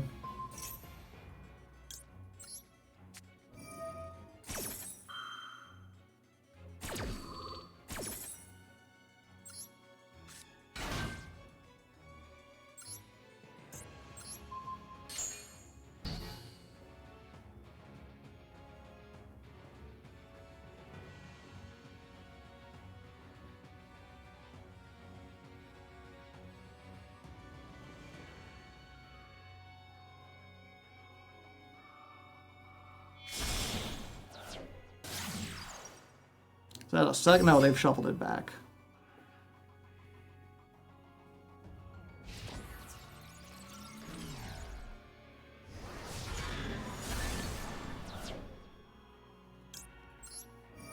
Surprise.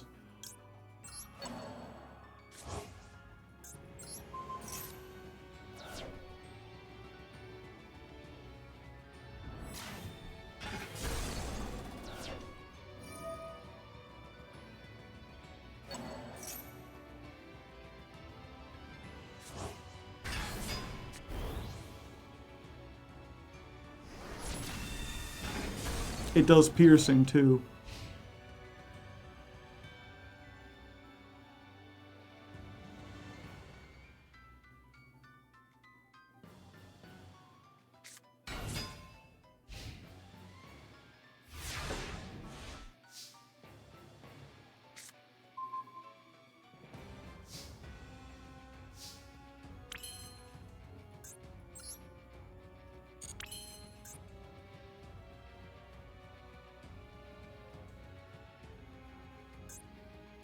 Okay.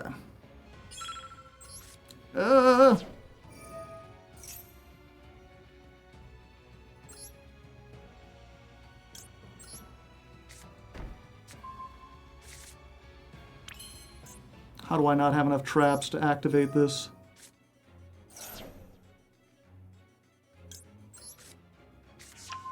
Oh, because they didn't send Anubis.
You can't steal me if I'm gone.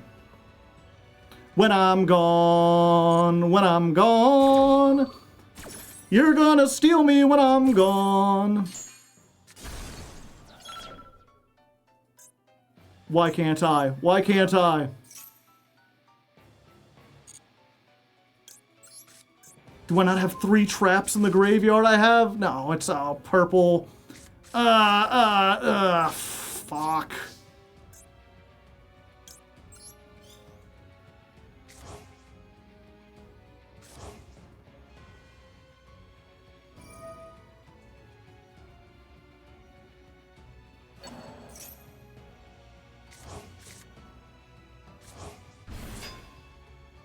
They have to be different names too, yeah.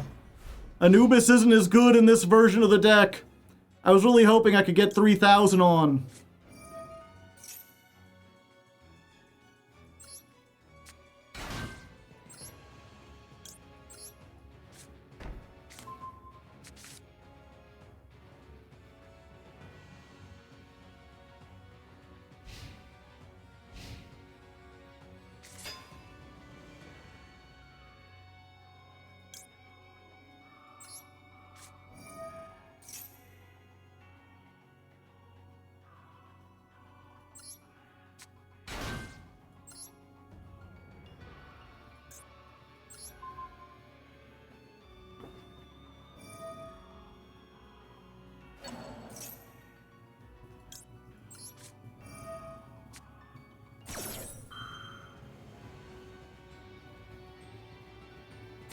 The one ghost ogre!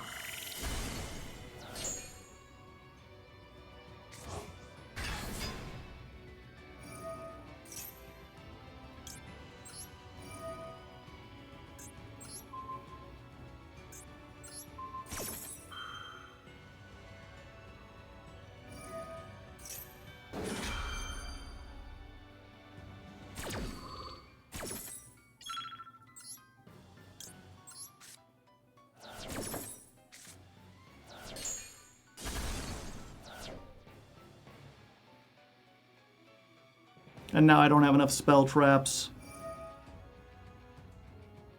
Fucking damn it!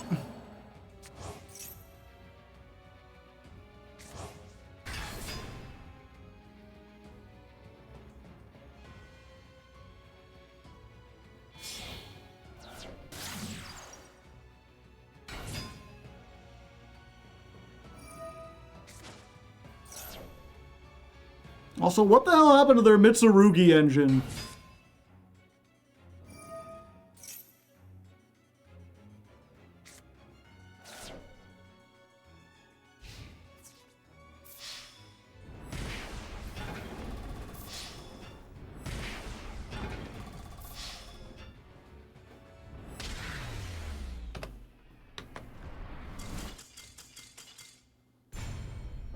They know your Anubis counter? They don't! I didn't search it! I had it drawn! I guess they could have figured out I already had it since I didn't search it with the man, but it's possible that they that I just don't play it.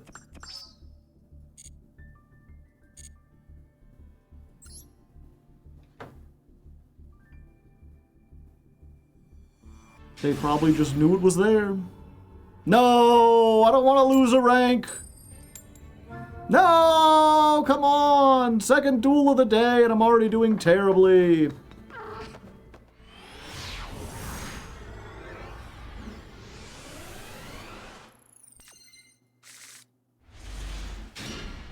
This is not a very good going second hand.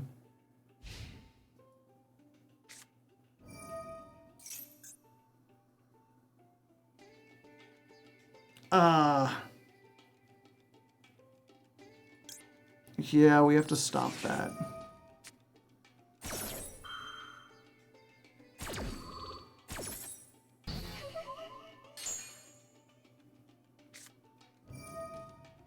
Damn it. I was worried about that. I was like, should we save it for this? And I was like, no, if they get even one card, they could do a bunch.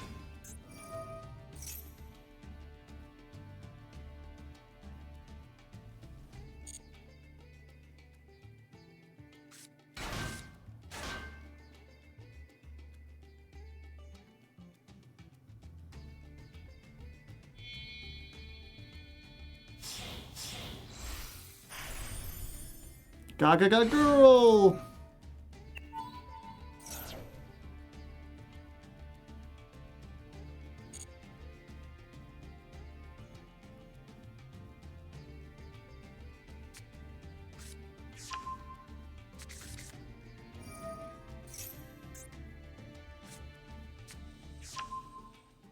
Love your content. Would like another DDD grind.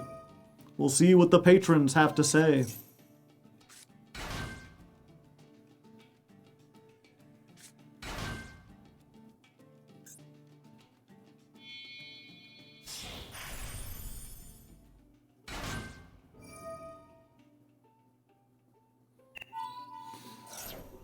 Do I ghost ogre this chat so that they don't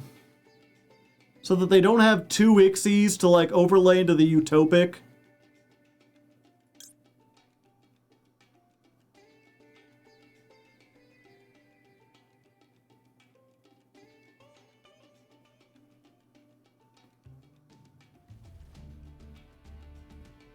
I think we'll save it.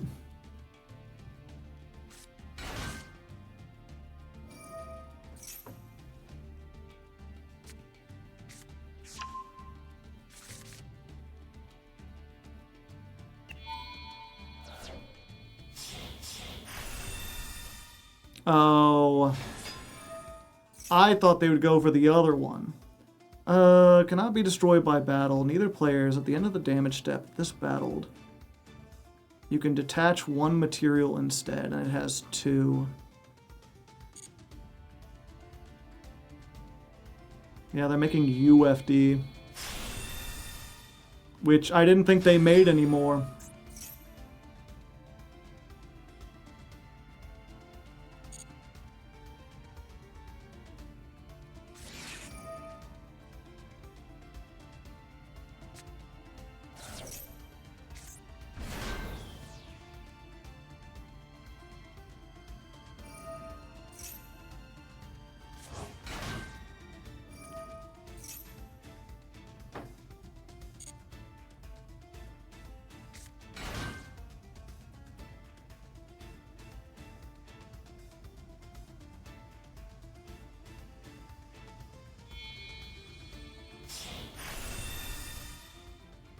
Utopia!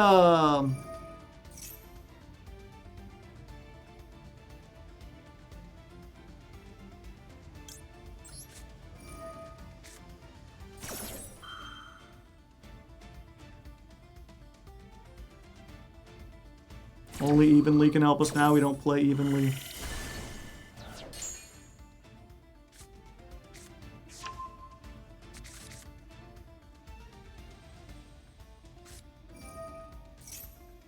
Gas, gas, gas. They're gonna pick up the gas. Get up and go or we'll be kicking your ass, ass, ass. I wanna be your hero.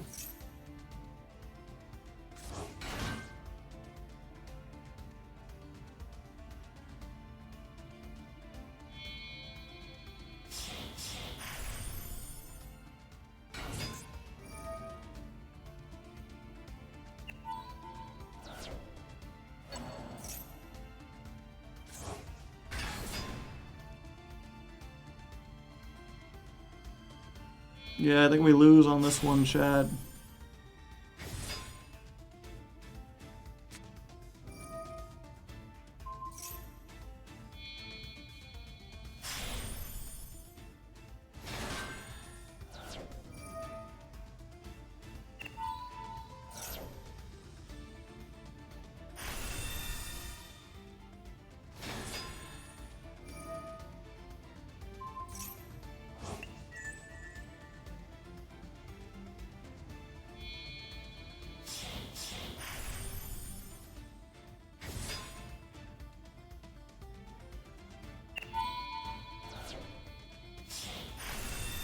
Yep, they got both of them.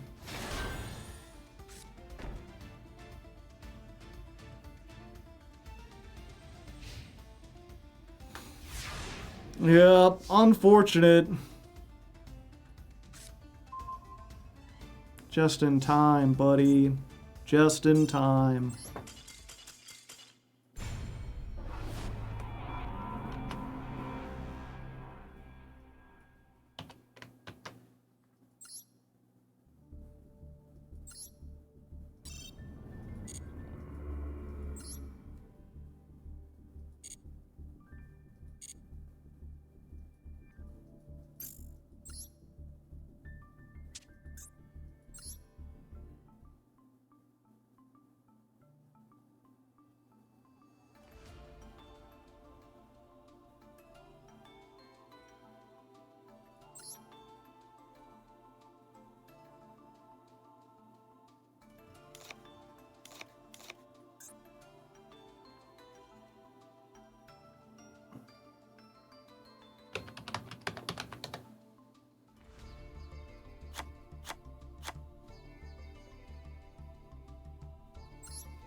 This deck is not too slow. It was... I made a big mistake on the first duel, and on the second duel I bricked.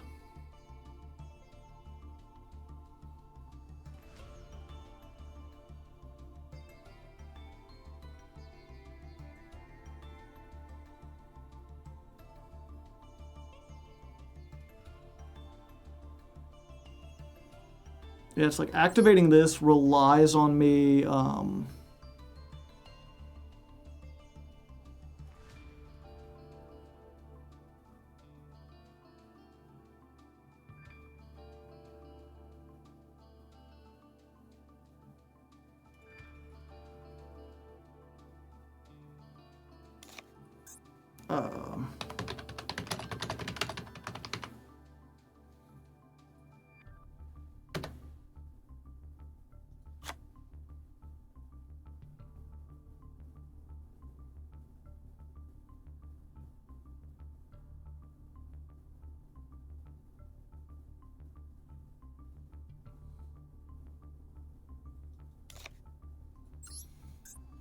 yeah, I guess I do need to play 3 Anubis.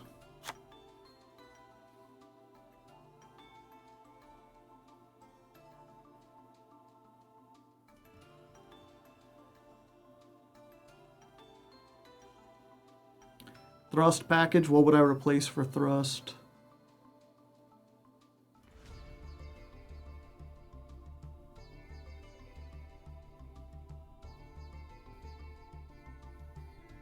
Could it puts in some evenly?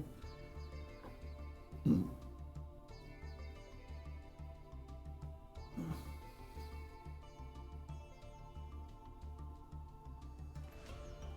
could reduce tracked. Yeah, but that's like the only starter really for the this whole engine.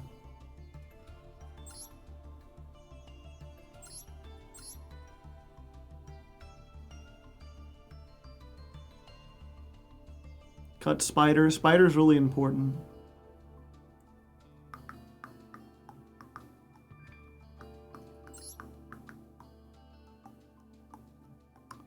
Hi, Dr. Nick. Although, yeah, if I do have 2 things, I'm probably just going into... But it's, the thing is, I don't want to cut another trap.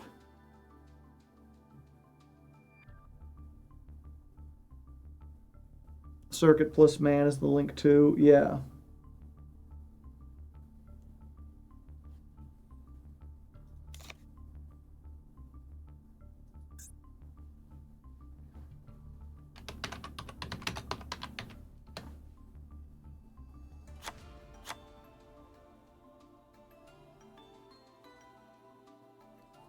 It's also, they're not traps, that was the thing. And I don't want to play the other Dominator cards.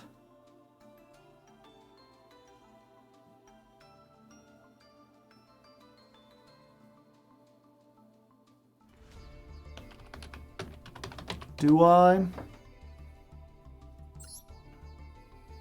Yeah, like if I activate this, it just turns off the entire Fiendsmith package.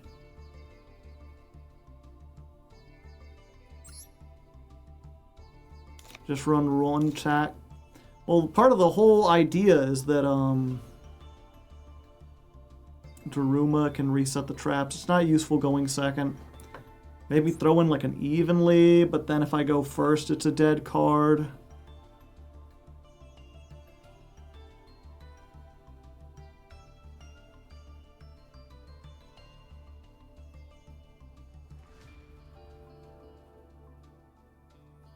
Yeah, if I play the other Dominus, I might as well remove the Fiendsmith.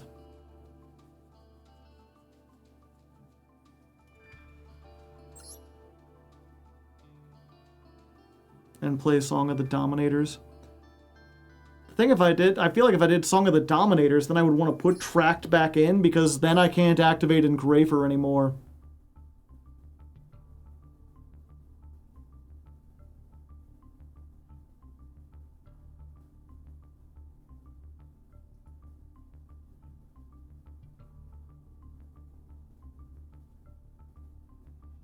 Hand, Graveyard, and Banishment.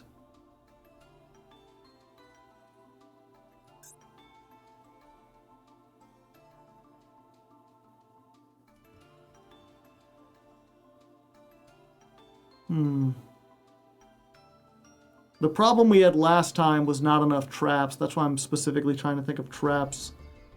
The problem is, as always with traps, is there's not very many that are good going first and second.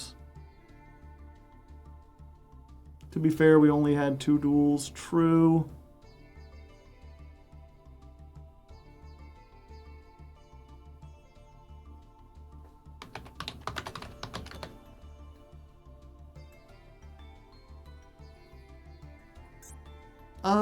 Let's see. Yummy and Draco Tail.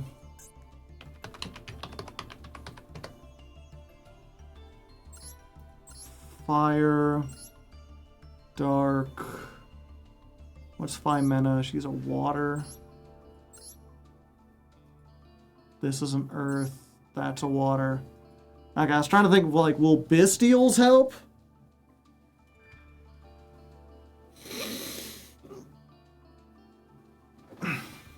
Thrust can turn into a trap. Yeah. Yummy is like every other game. We haven't run into a lot of Yummy.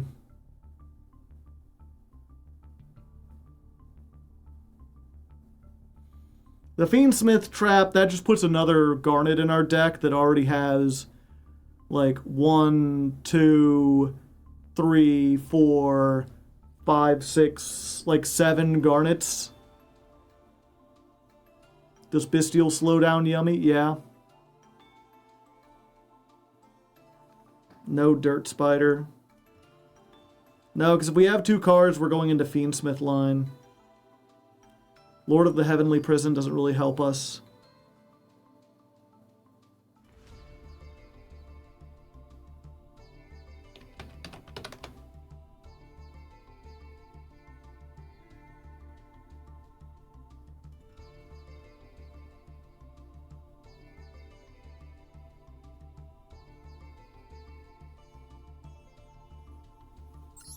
We need traps specifically because last time I had 3 Anubis in my graveyard and I couldn't summon it because I need to have 3 traps with different names and I didn't have enough of those.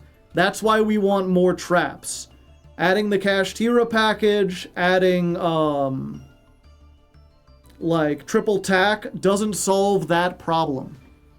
The problem of not being able to get our finisher out because we don't play enough traps in the grave that actually do stuff. Red Reboot. Reboot wouldn't do. There's not enough traps in the game, I don't think.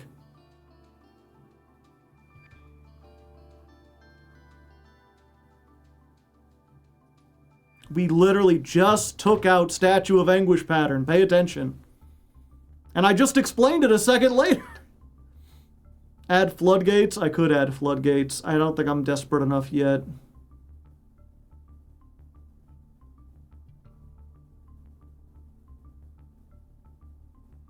Torrential.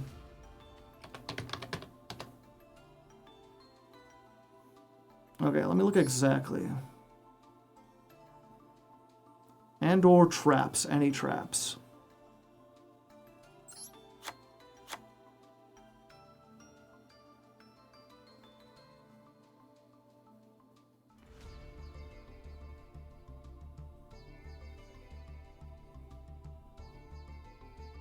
Black Goat laughs.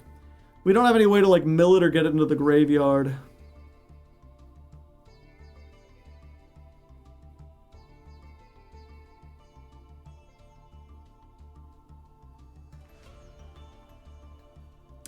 Fiendsmith in Paradise. The problem with Paradise is that if we get it into grave, it's so we can use the graveyard effect, and the graveyard effect banishes it, so it'll never be, like, useful when we want it to.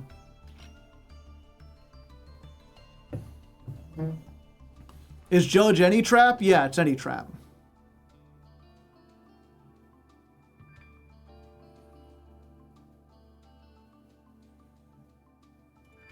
Could run D-Fissure. That wouldn't help me. That would, like, turn off the Fiendsmith engine.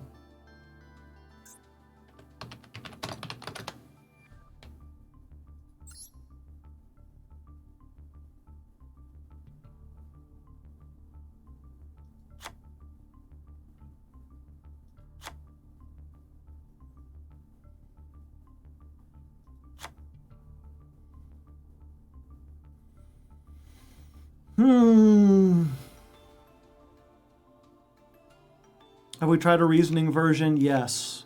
We spent a whole stream doing that.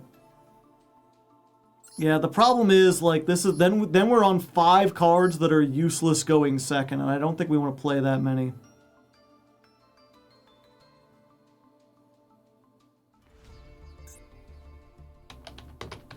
Maybe evenly. That's useless going first.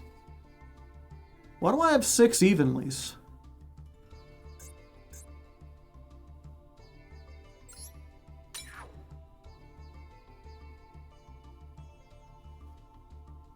Dimensional barrier? Nah, that's mean. I don't want to be mean.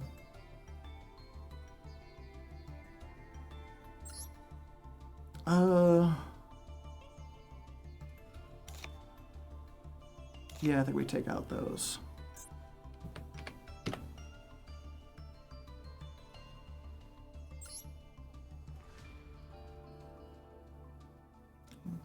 When are you getting a royal evenly? Why do you have 6 evenlies? Yeah, good point.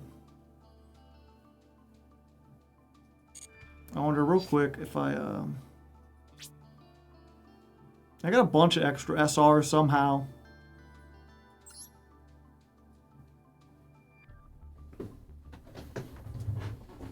You're finished for the lulz, yeah.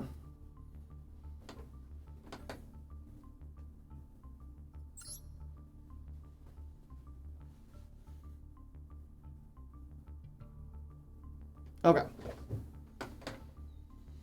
Alright, so we've only had 2 duels today, and unfortunately neither of them is worth showing.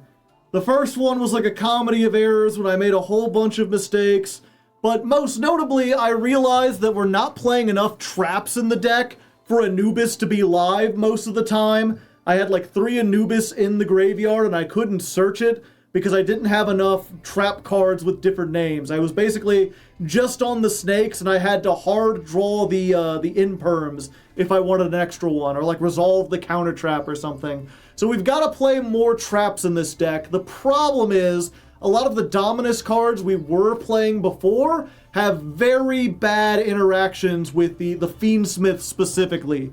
We can swap out the Ash Blossoms for Dominus Purge, put that back in, even though it's not as good, it at least does a lot of what we would like to see.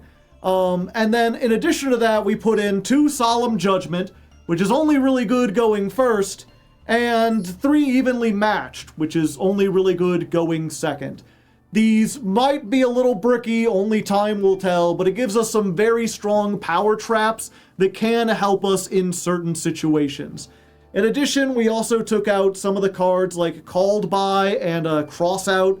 I feel like we don't have any one particular card that always shuts us down, so we don't need to like go in hard on preventing the Max C, because whether they max or droll us, we usually have some way to play under, like both of our engines play under one of those. And then finally we took out the Dirt Spider. As much as I like the Dirt Spider, realistically, if we ever get 2 extra monsters on the field, we're almost certainly going to do the Moon of the Closed Heavens thing instead of putting the 2 together to make the Silhouette Rabbit. We still can to get like a Pophis if we're missing that or whatever, but I think for now just taking the 1 out should make this more effective. So we're back down in Diamond 3, unfortunately, but this is 7.5, which will hopefully be better. Let's jump back on and see how it does.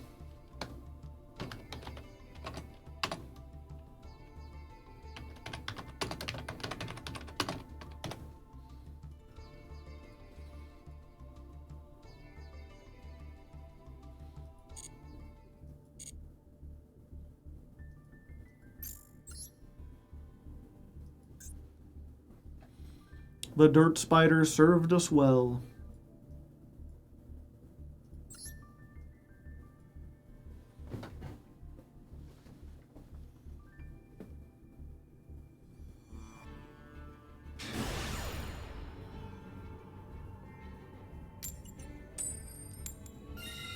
All right. This is also the first duel where we got to go first. I mean, to be fair, that does help. Our go first counter isn't exactly lined up with our win counter, but it's pretty dang close. All right. So, the problem is if they have Droll on this, we're just like fucking dead. We're dead. But we do already have this. So even if they stop the man stuff, we've still got, like, a negate with this. Whereas, like, if they stop this, we're just, like, screwed. So, we got this. We get... Oh, yeah, we added Temple of the Kings back into our thing. I didn't mention that during the deck profile, but it's here. Set a card? Why, yes, I will. We just set... one of these. And then we set one of these. Then we can search the circuit. He's merciless. Get rid of that.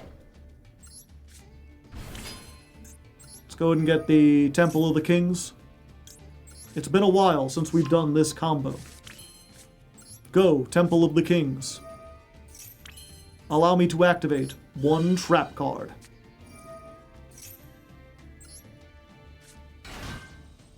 Set a card? Why, yes. The thing is, we've already got the Fiendsmith combo here, so I think we will make Silhouette right here. And then set the other circuit so we have it. Just in case they have Nibiru. Because so far they haven't activated anything, and it's got me worried. They haven't activated anything or surrendered. Okay, so we can activate this. Summon the Swamp Deity. Make our fusion.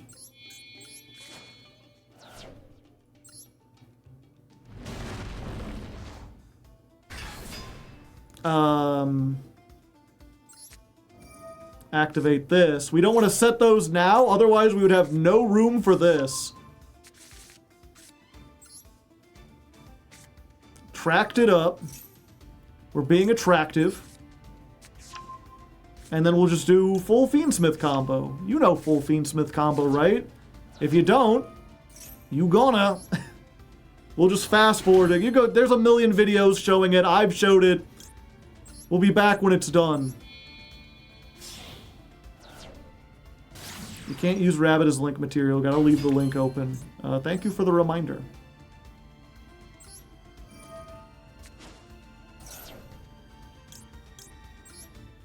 We're gonna do this.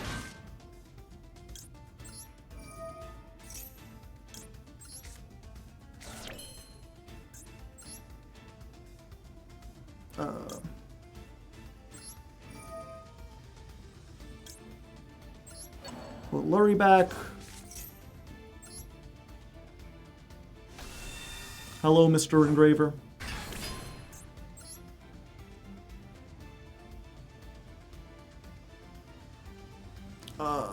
Yeah.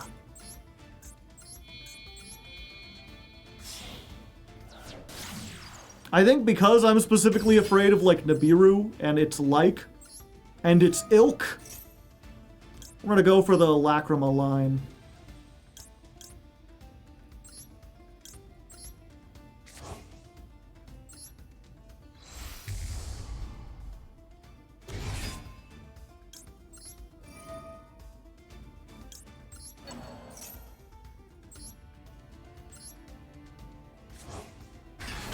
Last chance to rock me, Hector.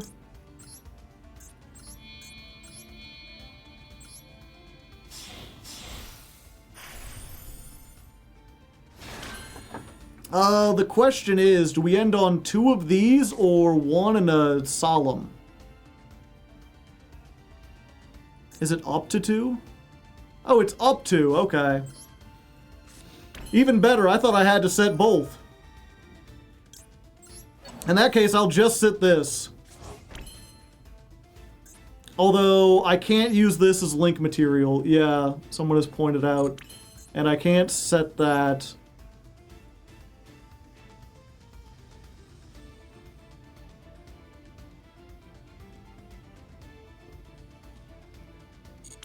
Yeah, sequence is just gonna chill. Not much we could do here. Unless I wanted to link it and this off for like an SP. I think we're fine. I think we have more than enough. We'll see what they've got. I would be surprised if they could beat this field. But I've been known to fuck things up before.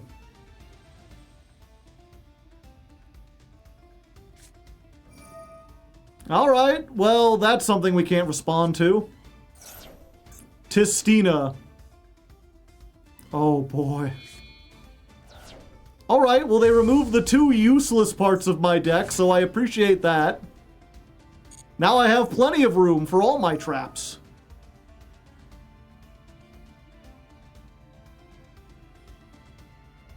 So they can make, if you don't know, this card says your opponent can't target monsters with the same attribute as this card. So that then they can change this attribute. So by making it dark, I can't target, but Apophis doesn't target. So I've got 2 non-targeting monster negates anyway. This doesn't target.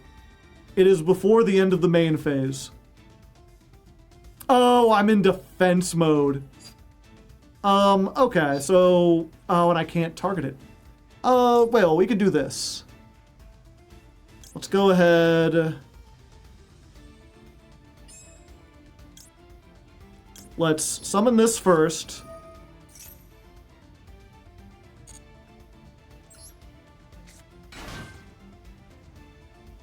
Then we'll summon this.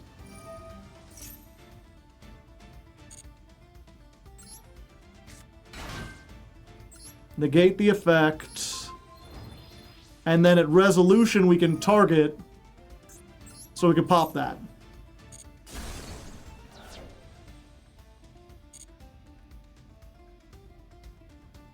Now they can't run over this, so we had to give up a negate and a pop, but we got to keep 2 negates.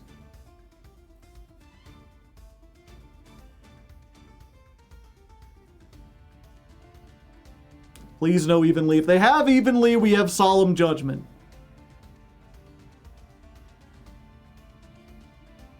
Why not wait until battle?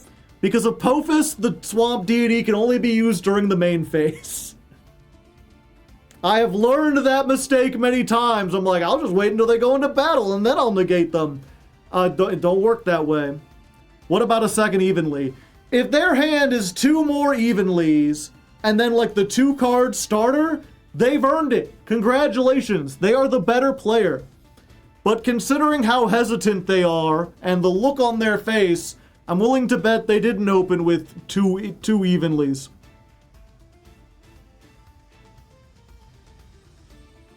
Yeah. Trust me, buddy, if they had two evenlies, we would know by now.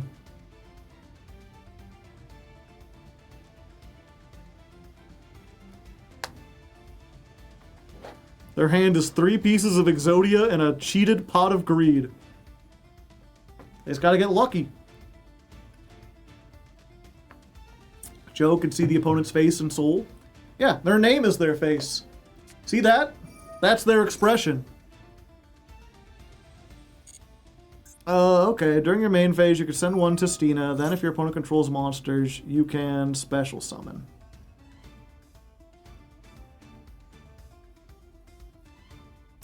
If they could special summon, I could stop this, right?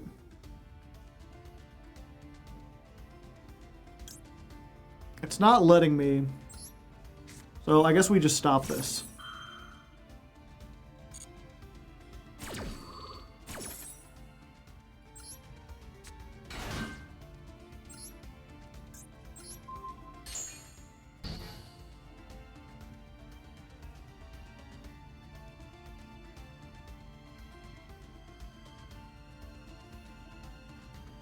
Oh, we didn't want to destroy it anyway, because then they could summon one from the deck.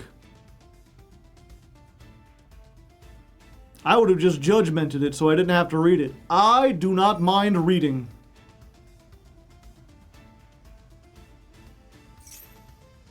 Take control. I will have to judgment that.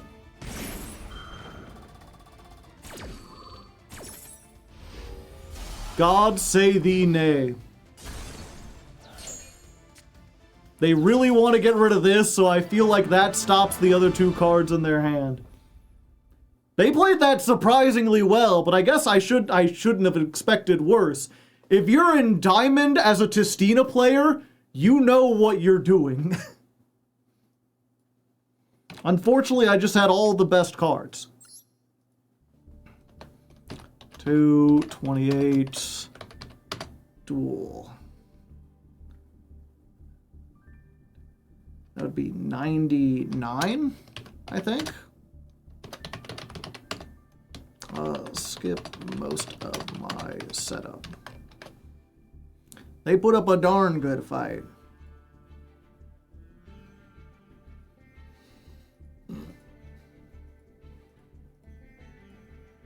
$97. How did I get that wrong? They put up a fight. Maybe they should have waited on the Super Poly. Maybe? The only thing is, like, the only reason I'd have more monsters on the field is because they did stuff. Oh. Oh. Oh. Oh. Ah. Ooh. They had a lot of stuff that could have done a lot of damage to us, chat. We were lucky. We could have been balling, and not in a good way.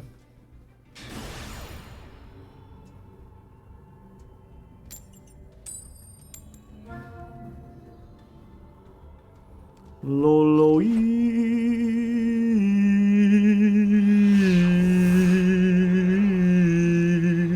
Loloi.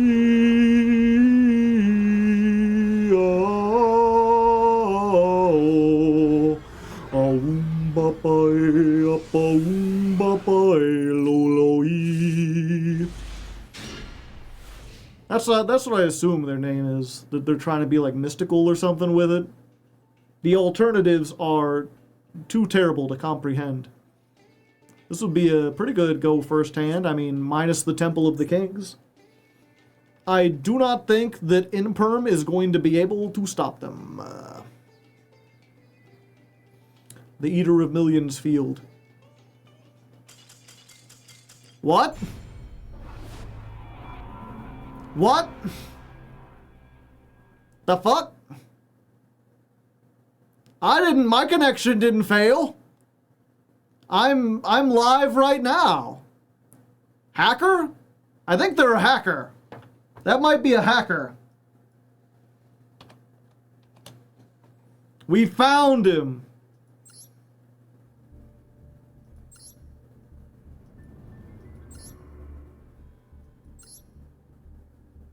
Can confirm, yeah. I'm streaming right now. Chat's right up there. If my connection wasn't working, I would not be connected here. Check deck. It's like a DDD deck.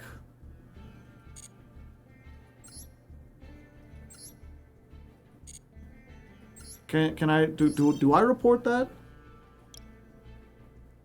Yeah, we can. I mean, report doesn't necessarily, like, they're not gonna ban it just because I reported them. But if a lot of people are doing, like, if a lot of people have the same thing, maybe they'll look into it.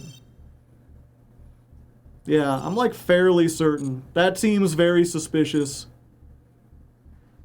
They do that sometimes.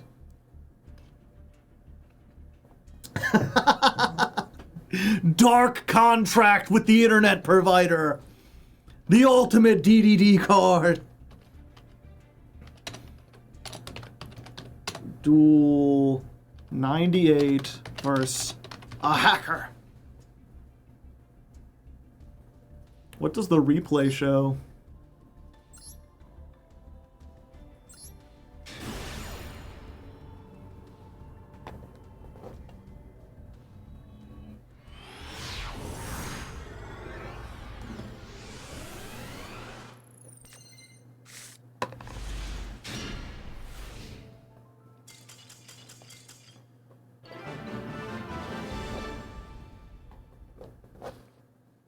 Yep, just that. I lost connection with you did, probably the servers.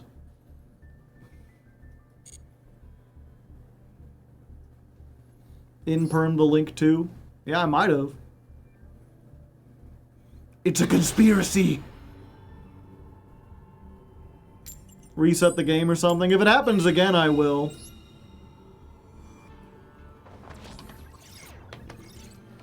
You know, if it happens once, which so far it's only happened once, then it's a hacker. If it happens multiple times, then it's Konami. Let's see. I think we man first, and that plays around Droll the most. Droll is only at 2, but also everyone has it. The treasure of the kings. Behold. Set a card? Why, yes, I will. Although I'm just now realizing... wait, actually... Tech card. I was like, maybe this doesn't have as much stuff as I would like. Add Fiendsmith's Tract. Set. Activate Temple of the Kings. There we go. We're fine, chat. We're fine. I don't need Nibiru. Give me the Scorpion. Scorpion. Sub-Zero. Mortal Kombat. Bum bum bum bum ba bum bum bum bum ba. And yeah, we're gonna do the same thing we did last time. I think, yeah. I think I can do this better. We'll see. I'll come back when I'm done with it. We're going to do this. We're just going to set another one of these.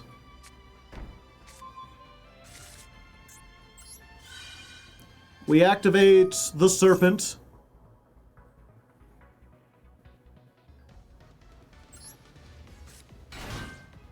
Set a card? Why, yes.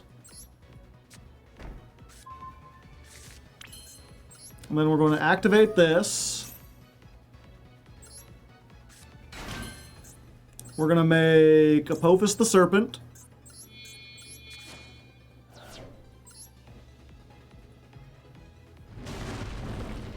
Was that red reboot response? Possibly. Oh, either that or they have Nibiru. I think I've summoned 5 times already.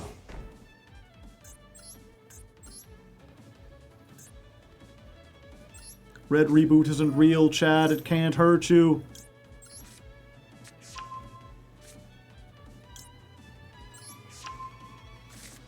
Yeah, I mean, if it is red reboot, there's nothing I can do to stop it, right?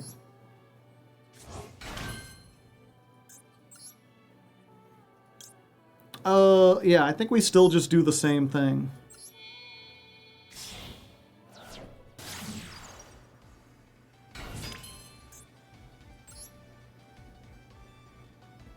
Equip secrets before doing Caesar and put Caesar to attack. Yeah.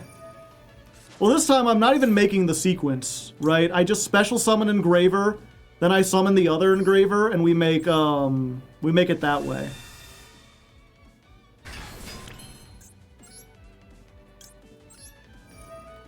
Shuffle back the Lurie.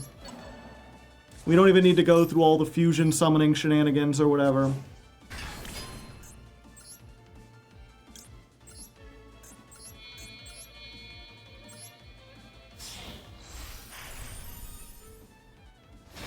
So we get this.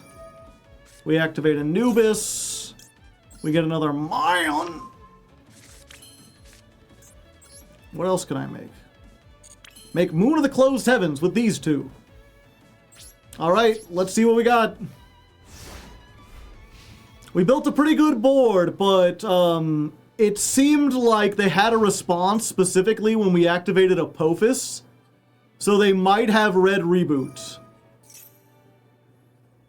I guess the only way to find out is to activate this now. Yeah, we don't have Judgment this time. Yeah, they got some kind of response. They doing something. Reboot!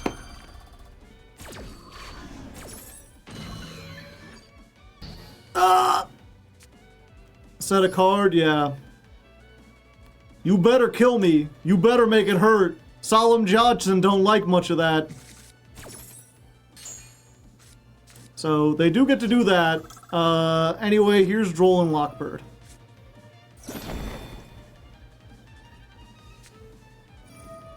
Well, fuck.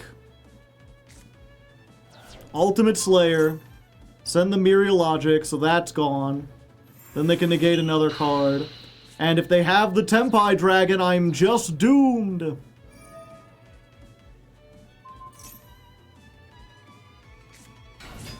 That's not the Tempai Dragon. I still might be doomed, but under Droll, I feel like there's significantly less they can do.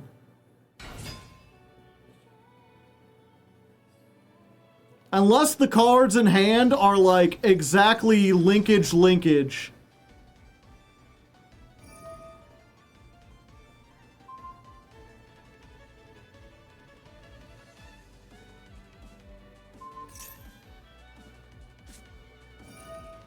Well, there's linkage. They linking away.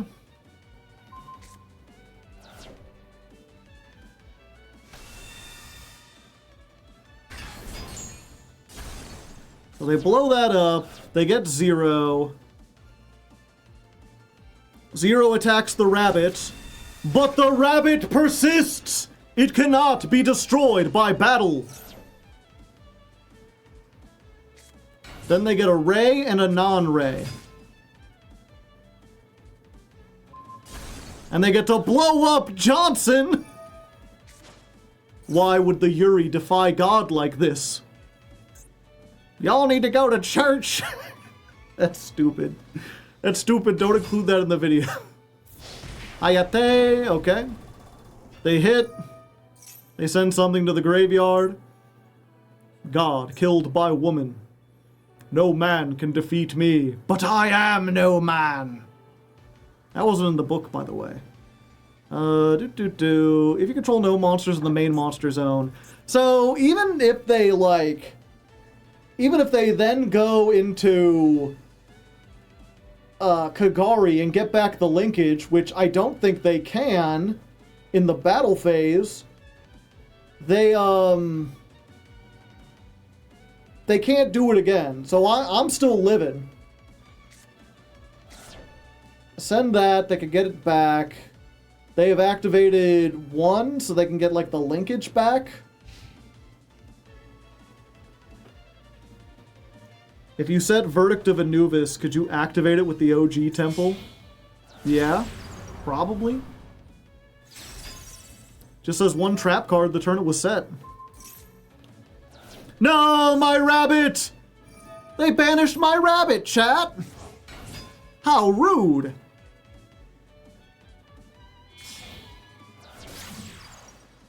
There's Iggy Azalea. They poppin'.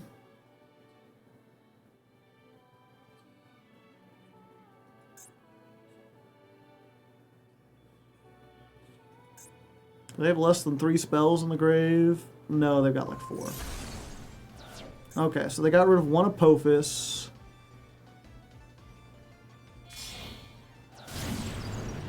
Then there's Kagari. Hello, Kagari. Or as some people call her, Kagari. No one calls her that, it's just me. They get linkage back. They settin'. Alright, linkage against the world. Draw a card.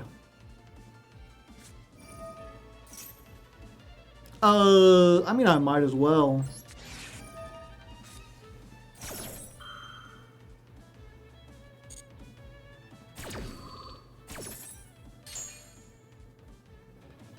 Yeah, they're doing it in the draw phase, so I can't activate Apophis to negate it.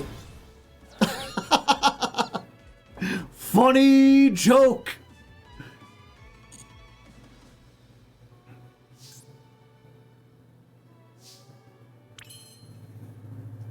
Okay. Apophis?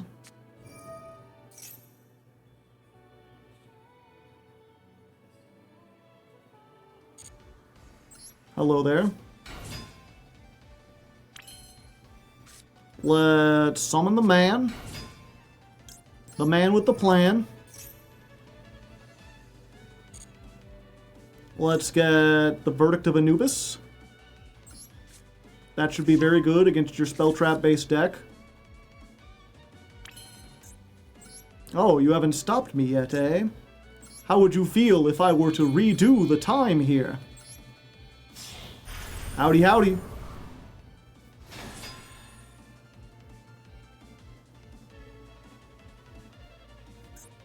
Somebody pop me!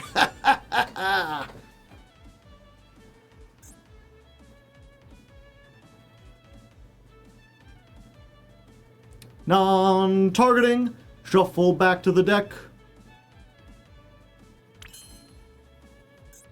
And then we will... Okay, so what is this real quick? Quick effect, you contribute this card, so it tributes its cost. Special summon 1. So let me think about this. If I activate this now, and they chain, they will chain, summon the 2 rays, and then I can shuffle back before they have a chance to activate Ray. If they don't activate it, then I just shuffle it back and they can do nothing.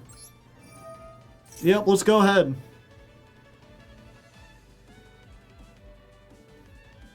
Oh, it also pops. Yeah. So they kind of have to do this or they don't get anything. I forgot that, I was like, okay, this tributes his cost. That's good for me. I forgot that this doesn't detach his cost. The effect is to detach the 2. But if they use it on this, that means I can, you know, and then they have no more disruptions. Oh? Okay.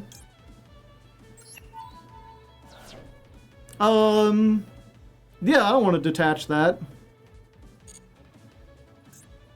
Bye-bye. The loudest car outside.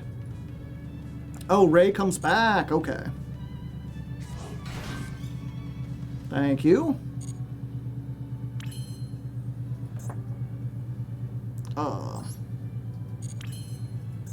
Then we will... They didn't do it. Yeah, Ray can go back into it is the problem. Okay. Activate another one of these.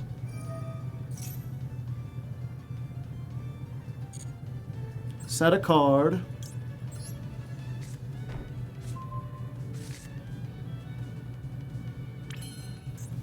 Ah. Now we can special summon Anubis by shuffling back you and you.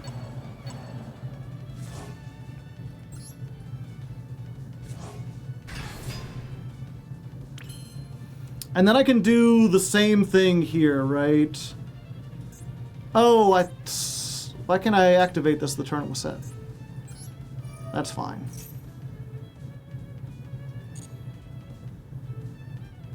Yeah.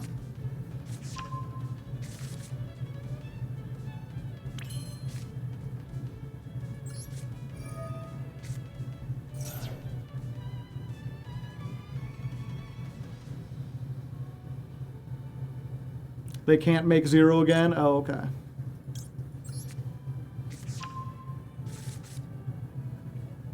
Yeah, if that's the case, I think we just go to battle. We got Droll.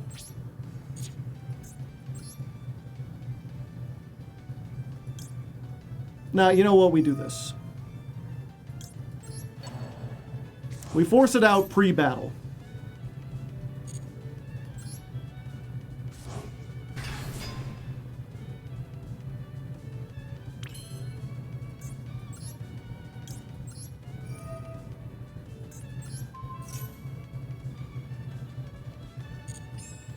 They'll probably just Kagari to get back linkage. Yeah, but I think I have more than enough to deal with that.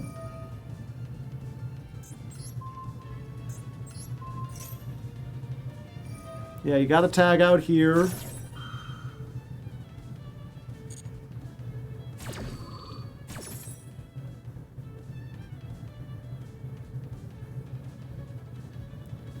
They said I was a fool to activate Maxi in the draw phase of my own turn, but it's getting dividends.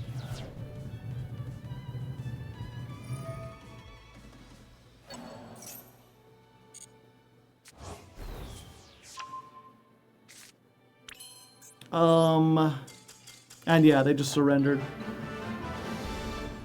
Now, since I drew the Fiendsmith and I had the other thing in my graveyard, I could have just fused into Lacrima, brought back the Fiendsmith, and then maybe just activate the trap and had enough damage to go over everything. Plus the counter trap and the Maxi next time. We did it. We got it.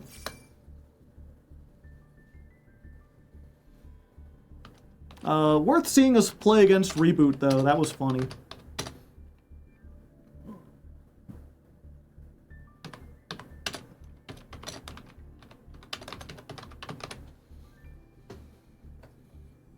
Duagman Day.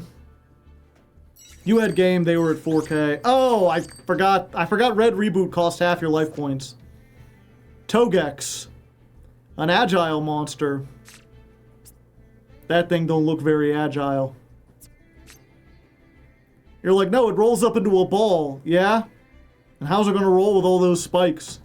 That's just gonna be like wobbling around. You know what this reminds me of, chat? Let me see if I can find it real quick. Togex. Sure is, Eddie.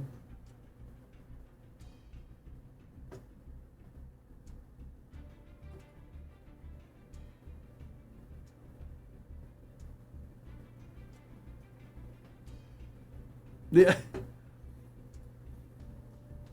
Here we go. Window capture. Yeah, always remember this. This is like, everyone has that one friend who's like a bundle of anxiety. They just be like, huh. Why ain't it capturing? You don't like this window?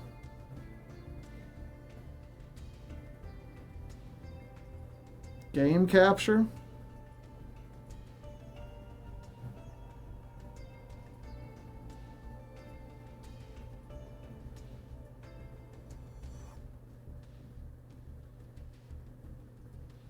Oh, there it is.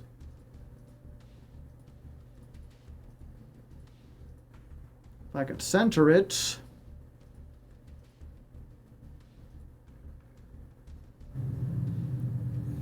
Yeah, the spikes were its face. Yeah, everyone has that one friend who's a bundle of anxiety. They'd be all like...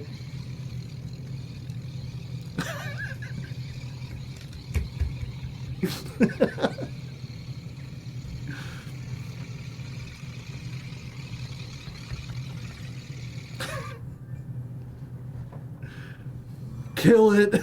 It's me. They're just like sad and depressed, but also very vibrating. Me on a good day, yeah. And that's to me. Now it's window capturing. That's so weird. That's Togex. That's Togex is like, you'll see how agile I am when I roll into a ball, and then he just like wobbling all around uncontrollably.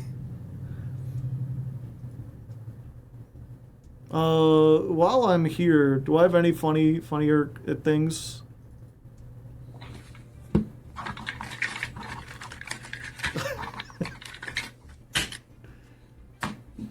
When you get some new cards to put into your binder.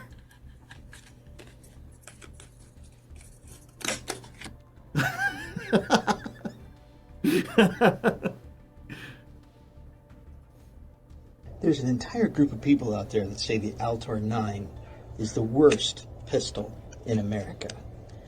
I say they lack imagination. Because with a 3D printer, you can pretty much make anything awesome.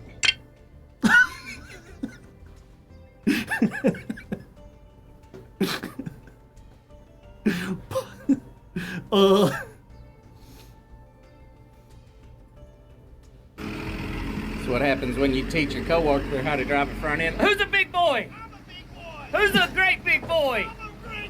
I'm a big boy. Who's a big boy? I'm a great big boy. Also, I don't know who this streamer is, but I found this a few days. I don't even know what I don't have like a TikTok or anything. People just post these on Discords. Oh, thank you. Thank you. My favorite drink. Let's go. You guys ever had one of these bad boys? It's called, what is it called? 4 Hummingbirds. I don't usually like energy drinks, but this is like insanely good. The flavor just says red nectar ready to use. It's really sweet, but it's good. It just literally tastes like sugar, man. I don't know. It says it mimics real flower nectar. Is this an ad? No, I genuinely just like I'm serious. I just like drinking it. I'm sorry. I'm sorry. It says it's 4 animals? That's just the branding, bro. The name of it is 4 Hummingbirds. It means it's for like fun, like silly guys. Like, you know what I mean? I don't know. Or wait, I've drank like 12 of these over the past week. I'm not even gonna lie. Are you serious? It's a little, I noticed it's a little thick for an energy drink. I'm gonna chase that with some water, actually. Bird-friendly recipe mimics real flower nectar made of pure cane sugar? Dude. This is maybe the most embarrassing thing that's ever happened to me on stream. Okay, I gotta... Perky Pet, ready to use. Red hummingbird nectar. See a doctor. Check it out, it's called 4 Hummingbirds. That's like a bit in like Anchorman or something. Hoisted by his own petard.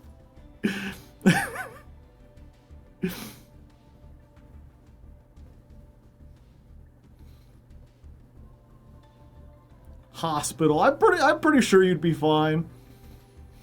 Oh yeah, there's the, if you've ever seen Skinamarink with the like demon that whispers to the kids, but this is the Yu-Gi-Oh version.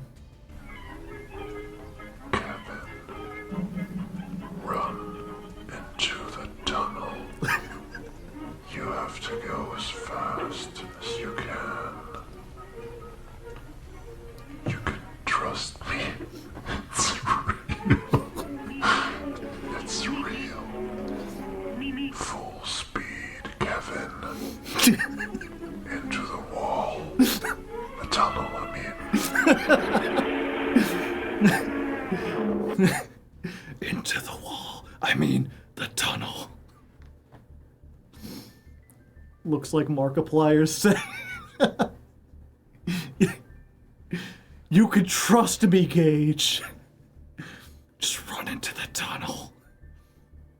Okay, last one. I've seen this circulating a lot, and as the veil between worlds grows thinner this time of year, we need to talk about it for everyone. You can control white people by giving them cheese. Cheese is so good, though. I got one. Yeah, this is from around Halloween time. I've seen this circulating a lot, and as the veil between worlds grows thinner this time of year, we need to talk about it for everyone's safety. Summoning, binding, warding, and dismissal are 4 distinct disciplines. They don't overlap. Cheese will summon white people. It will give you no command over them. Now you've got a swarm of uncontrollable cheese-eating white people. Congratulations, you just made France. Now what? Conjure responsibly.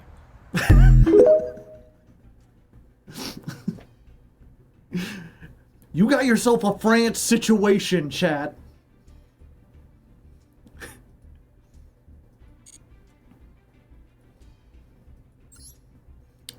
Conjuring, summoning, controlling, dismissing. 4 distinct disciplines. They do not overlap. Remember that, chat.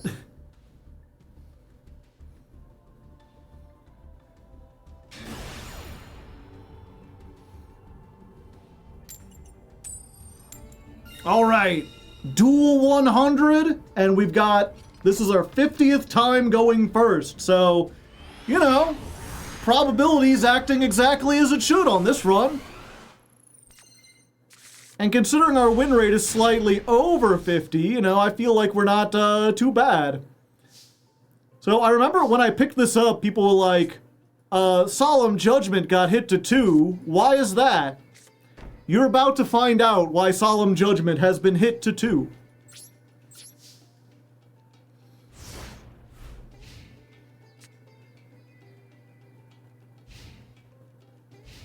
Solemn Judgment is fucked. Yeah, you know, I'd prefer if you didn't do that.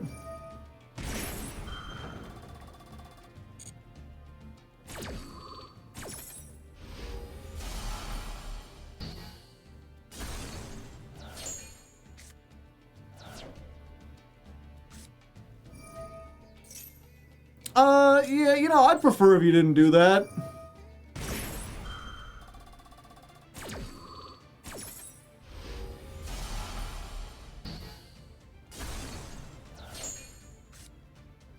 And then at resolution, we're going to Apophis the Serpent. We're going to summon this. We're going to set this.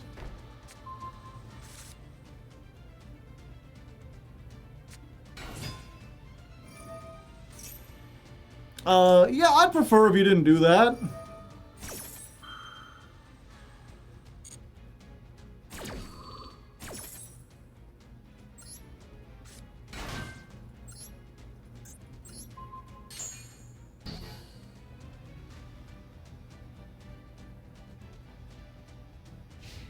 There we go. Who even needs Maxi when you got 2 Solemns, baby? The Verdict of Anubis.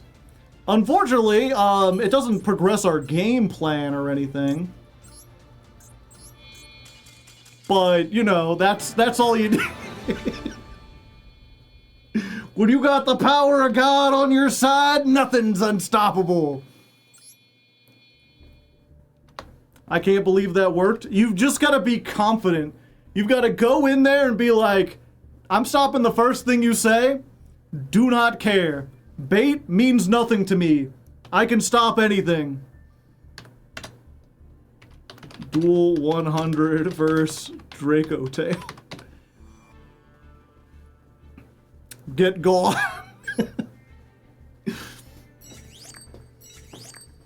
That's gonna be someone clip that. I hope it's short enough that it could be clipped. That would make for a great short. Time to learn why Solemn Judgment is at 2.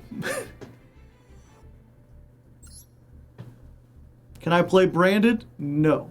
Can I play Draco Tail? No. Can I play Draco Tail now? No.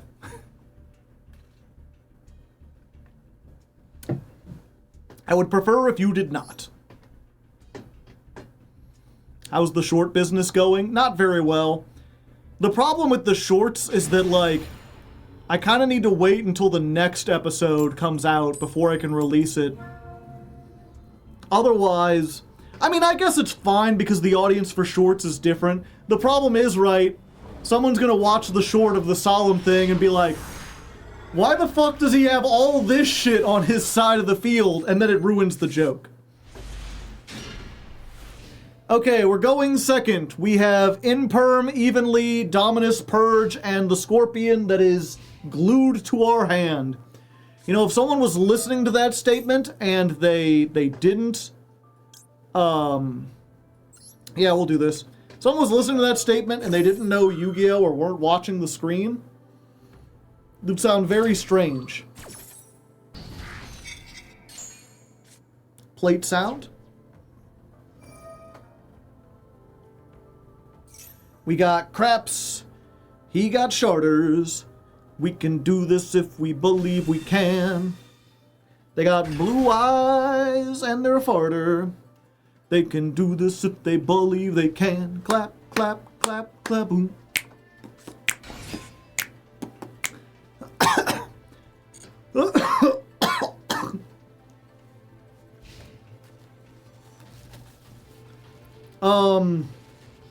Why did they normal summon Ash Blossom and pass? Did they think this was like 2 levels lower? Or 1 level lower? Do I even use the Evenly on this?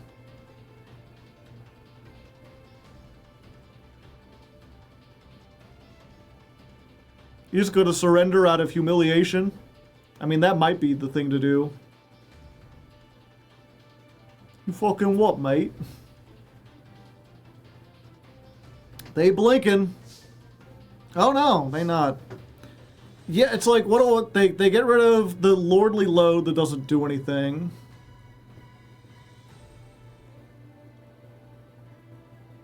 What do they even keep? They just keep the blue eyes, right? So it doesn't accomplish anything, it just banishes 2 cards. I guess banishing the Lordly Load stops them from getting stuff. But I think we're good. Also, thank you, Kid, for the gifted sub. Do we even get the Lurie? Yeah, I think we do the Lurie first. Hello, Lurie. Maxi. Okay. I see. In that case, fuck you. I ain't doing any Fiendsmith shit. Lurie can just hang out here. I'll just set this here. We got a second Ash. You wanna Ash me again? Your move, gamer.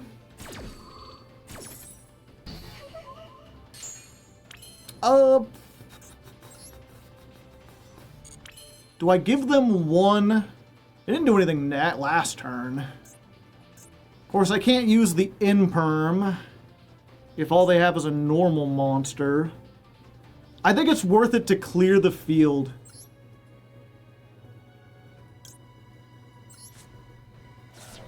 Give them 1, but this allows me to clear the field.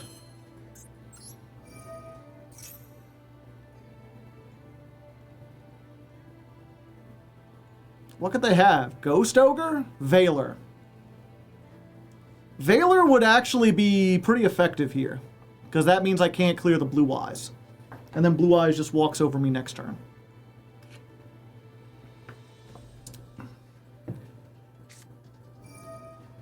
Oh, Dominus Purge. Alright. That's cool because while it stops the search, it doesn't stop me from using my other effect. So, we send in our toddler to fight your baby, and then my Scorpion blows up your dragon. And now I've got 4,000 attack. That's a lot. Is it just till the end of the turn? No, it just games. Okay. Your move, Sultan. The Sultan of Oman lives in Zanzibar now. That's just where he lives.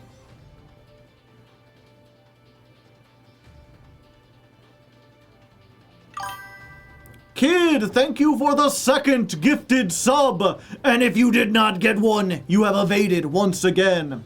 Shout it from the rooftops. Let people know.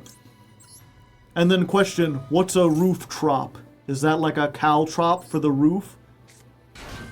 And I'll be like, shut up, smartass. You know what I meant to say. What, I'm not allowed to misspeak from time to time? Everyone does it. Don't pretend it hasn't happened to you.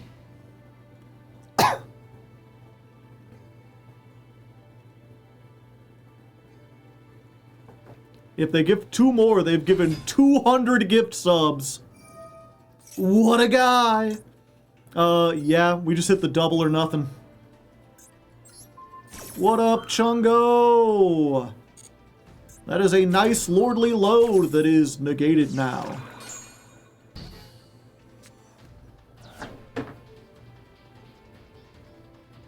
Chat, you ever hear the call of the abyss?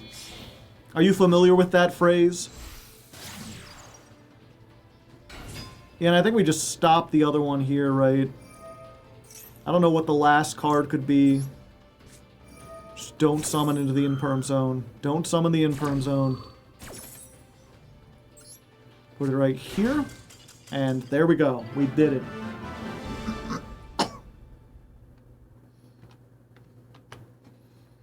Oh shit, a train! How do we get the hype train started? Do we get another gift sub? The Abyss looked back at me once. I stared into it and whatnot. Yeah, the Call of the Abyss is like,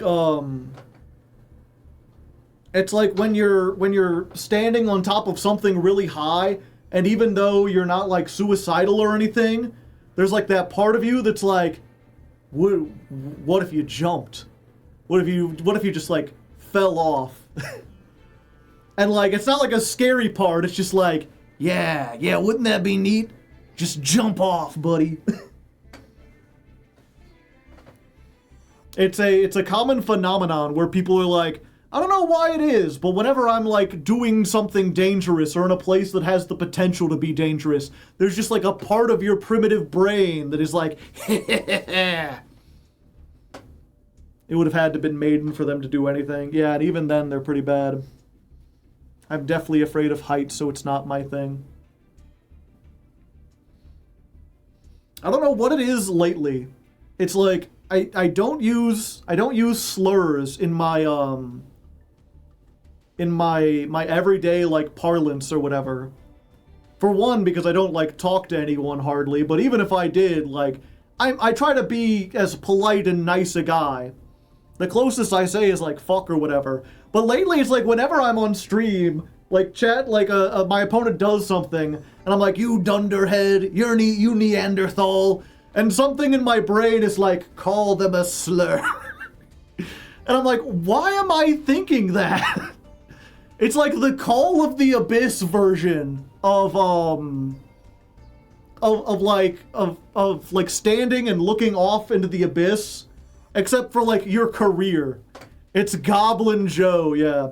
The thing is, it's not even like one specific, like every day like changes up. There's like 3 that you could probably get canceled for, and they just kind of rotate around in my head. That shit was funny. He's trying to take over. I've had a thing where I saw a rope or a knife or something. Yeah, that was the other. Sometimes it's not even necessarily that's bad, but sometimes it's like you're sitting there if you've got a knife or something sharp, and it's like, what if I just like cut my finger on it? What if I was just self-destructive for no reason? I love self-destruction. I have to fight the urge every day. Thoughts on Yummy getting kicked in the, yeah. What's up, you friend? What's up, you reasonable opponent? Opponent plays Maxi. Quick, claw them a slur. It's like, I feel like I have enough self-control that won't actually happen. I just feel like bringing it up because, one, it's just kind of funny. It's like a weird thing to happen.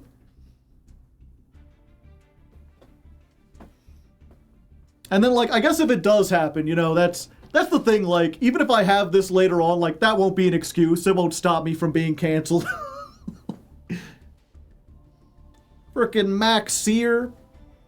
I gotta switch it out for Clanker. That's like the only word that like almost has the strength of a slur, but is perfectly socially acceptable.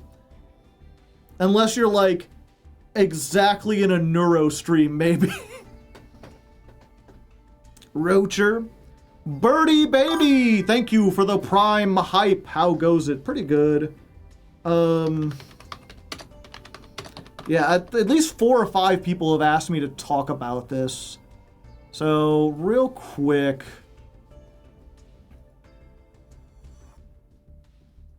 Is this all of them?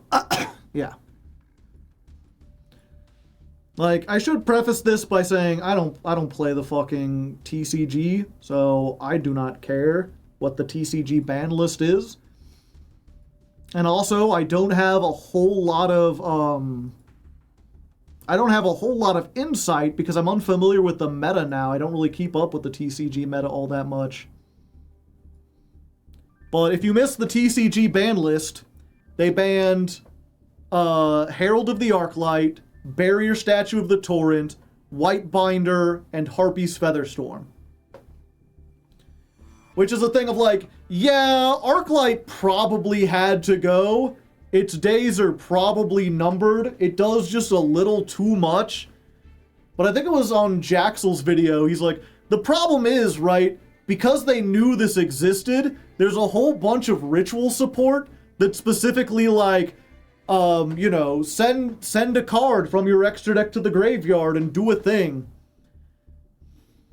And like, now that does nothing. Like, Diviner of the Herald is like, it went from being like a starter in like a million decks to being useless. Why Mitsu though? Yeah. They really killed Malice. Fuck Malice. Yeah. And so it's the thing, it's like, it feels like in order to make up for this, the next set has to have like a TCG exclusive that's like a fusion monster that takes like 15 aquas and has 0 attack, and its only effect is like, if it goes to the graveyard, search a ritual or something. Like, they have to make one that has the effect to search when sent from the deck to the graveyard, or the extra deck to the graveyard, but can't actually be summoned and does something on the field. Because the problem with this is that Yummy can make it, use it as a negate, and then when it tributes itself for the negate, you get to search a ritual card.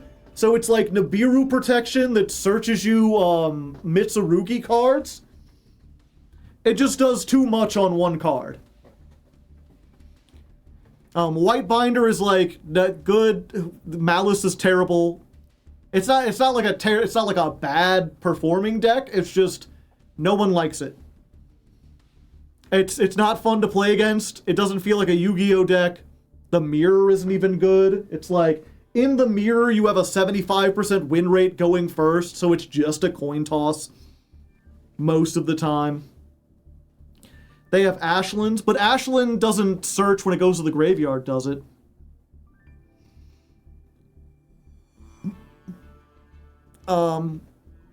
Barrier Statue of the Torrent is just like, Barrier Statue of the Torrent and Harpy's Featherstorm are just like, we're taking out more floodgates. As the game goes on, the floodgates that used to be so hard to get and so hard to summon that they weren't worth playing are now easier than ever to summon and use, and so they have to be banned. So probably for the best. I don't think this is something they could summon in like Mermail Atlantean, which hasn't really done anything as far as I know. Limited. Malulu, a Canine card I'm unfamiliar with, a Vanquished Soul card I'm unfamiliar with, Yummy Snatchy, Mitsurugi, Canine, and a K2 Draco Tail. So 2 Draco Tails limited to 1. So we can probably expect some hits in Master Duel at some point. Habakiri, perhaps. The thing about Habakiri is that there's so many ways to get to it already. It definitely hurts to have it limited to 1 because a lot of the strength of it was the same strength you see in like the Fiendsmith engine, where like you do a thing and they use their interaction to stop their thing, and then you go, okay, activate Habakiri in hand, summon stuff from deck, go full Mitsurugi combo. Snatchy to 1 was overkill, yeah. Again, I think it was Jaxel who was like, I learned Yummy, and every combo I've ever seen, you goes through 2. I don't know if there are combos in the OCG, I think they hit this to 1. So it seems likely eventually it'll be hit to 1, but I wouldn't expect that for like 6 months here.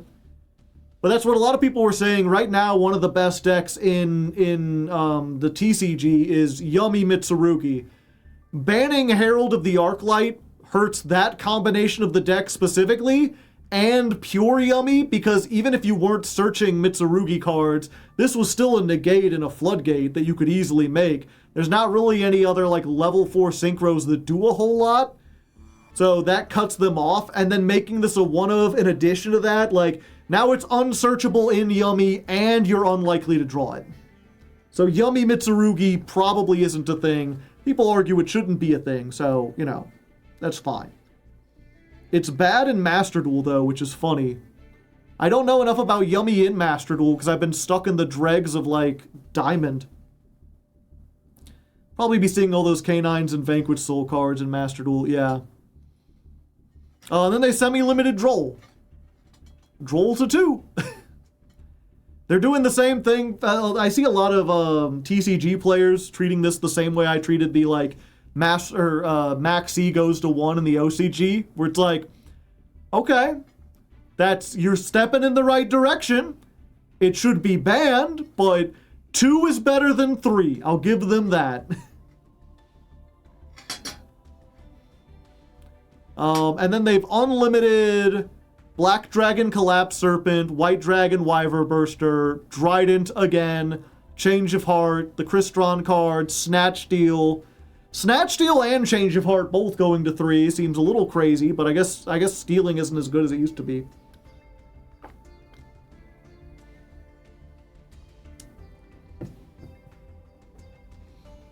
Dark Greffer.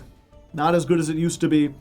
And yeah, that was one thing. They're coming out with a brand new Rocket support, and there was a lot of worry in the TCG that they would bring out back Borreload Savage Dragon, because they're like, we don't need more generic negates. And they're like, okay, we won't give you back that, but you can have the white and black dragons. Vanquish Soul can steal on your turn. Yeah, I think that's what Holly Sue does. I haven't actually read Holly Sue. One of these days. So yeah, I don't, that's the thing, I was like, I don't know what you want me to say from this, other than like, it seems likely that Herald will be banned in the future, in Master Duel, and like, oh, we'll probably be seeing some Yummy hits and some Draco Tail hits, but that should have been obvious. Still no Eclipse Wyvern, I don't think so. I forget, that might have come off at some point. Alright!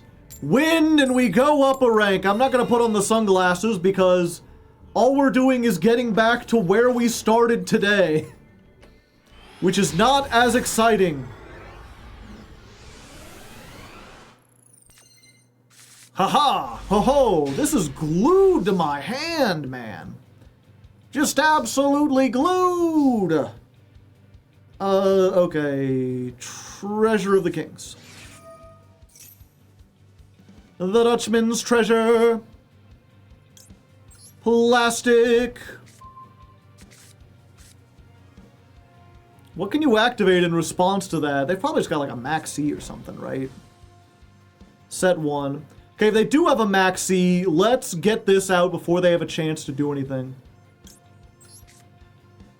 Surprise! I already drew it.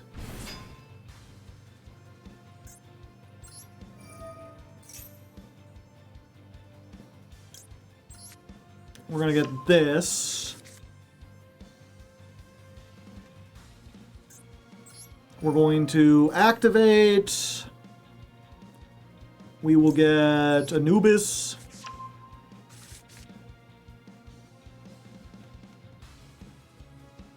They got a Droll? Now, if they had a Droll, they would have activated it already, right?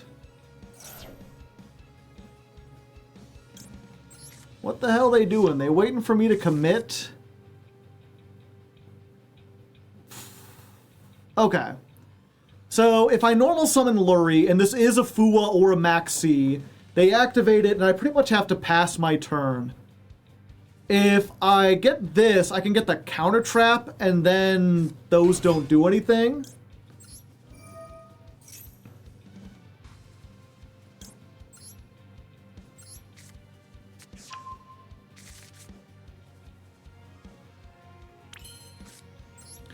So I can do this. I can try to activate this, and we'll see if it's Max C, it'll go here.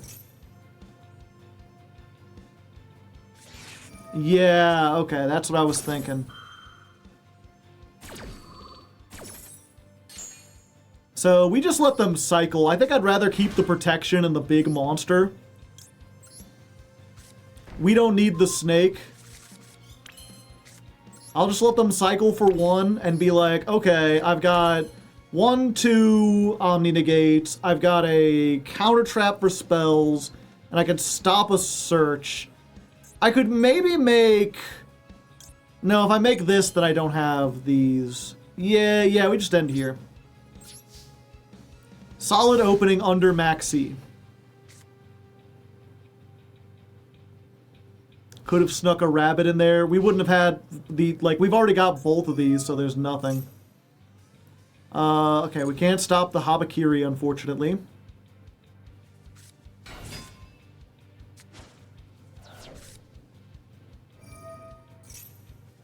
We can just stop the Purge. Like, this just essentially stops the Habakiri, right?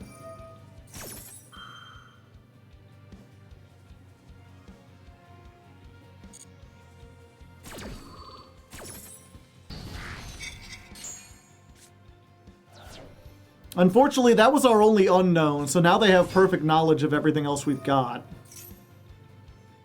Yeah, go ahead.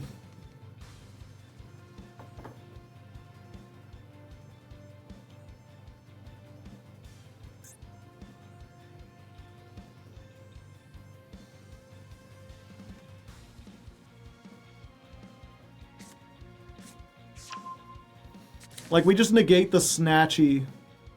And that stops a lot of stuff.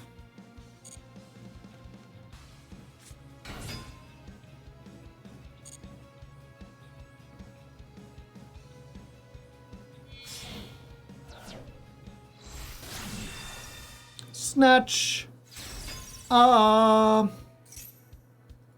Yeah, so we deny them the field spell.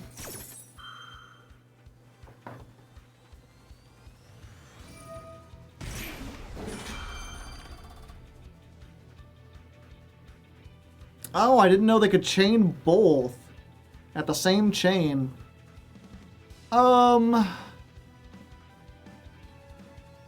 Yeah, that's fine.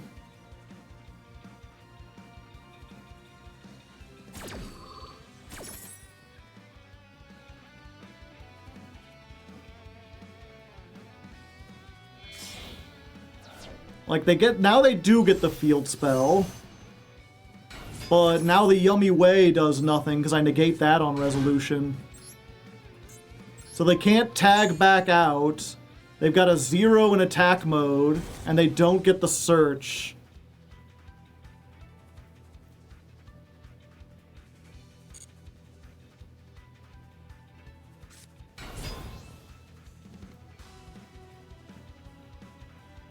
They getting bigger.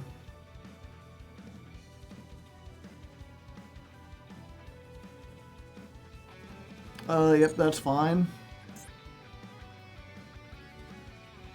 I wonder why they didn't shuffle a card from my deck or graveyard back. Didn't feel like it.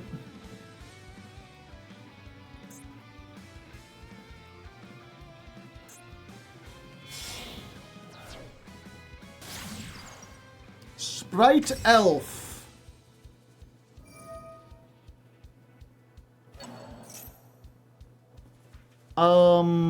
Okay, what do these all say?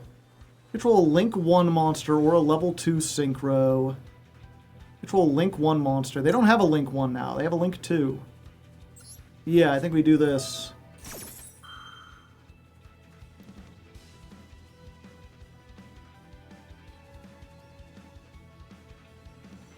They've already used their normal and their special. They don't have any way to get, like, yummies onto the field anymore. And we can negate the field spell too, just in case.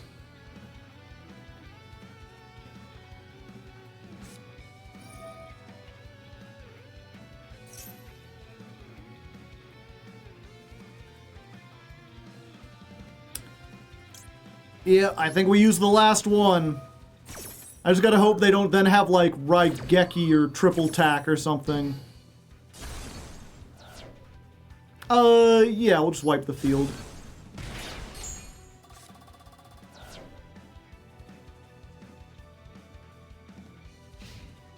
Alright! We did it! If you go first, and you get all your things, you can win against Yummy. Just switch everything, just untap step.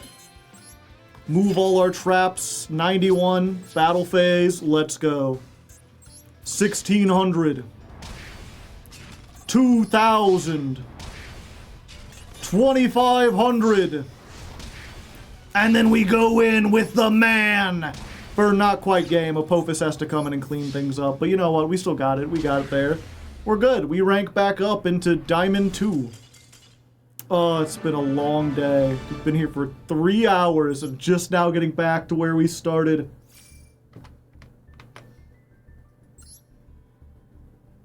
Da da da da da da da da da.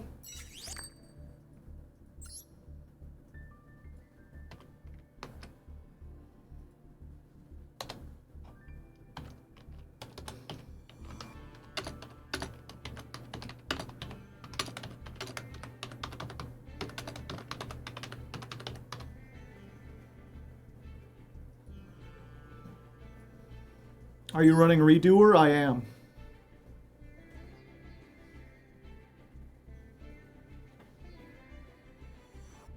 So no Master. We might go a little late to try to get into Master.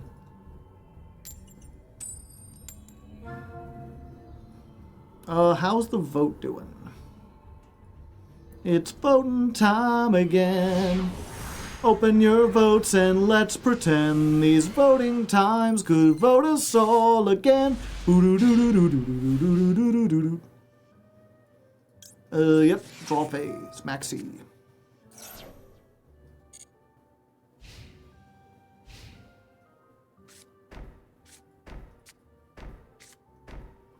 Ah, I see. Oh, look, nothing.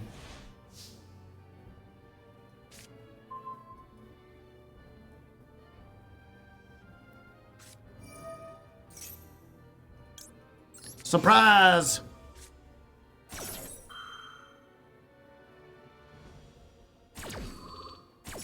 Oh, only one. I see. Usually if they have big welcome, they chain it to that and then you get another one.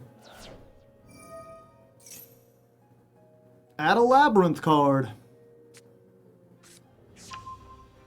Oh, please, summoner. Please. Oh, buddy. You better have some solemns in your back row, because you're about to have a bad time. Battle phase?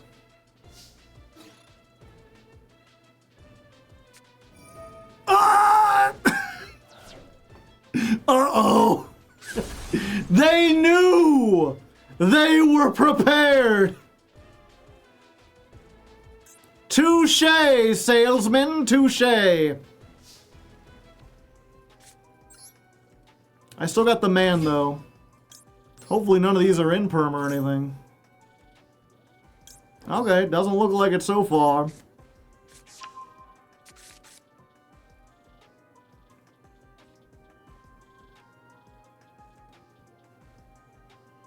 Last card droll. Could work.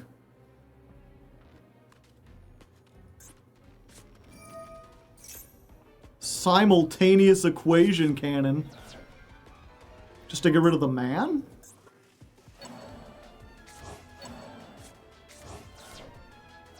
Okay.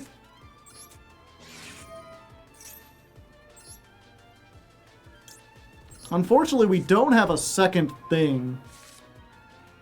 Oh, but we have a trap in the graveyard. Yeah, we get this guy. Special summon. Send the rock. Haha. Ho ho. Hee hee. Ha hoo. So now we can activate this the turn it was set. Or not.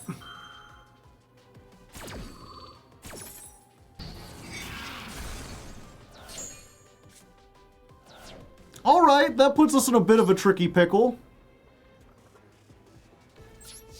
Your move! But we did chew through all the back row.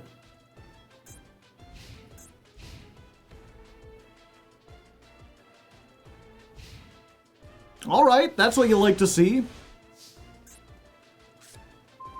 Ooh, and that's like the best top deck we could have gotten in this situation. We could just search again, baby. I'm searching every turn. Yep, get out of here.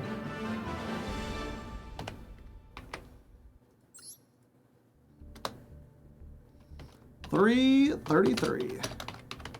Duel 103. Yeah, I think that's worth doing. Versus Labyrinth. Funny.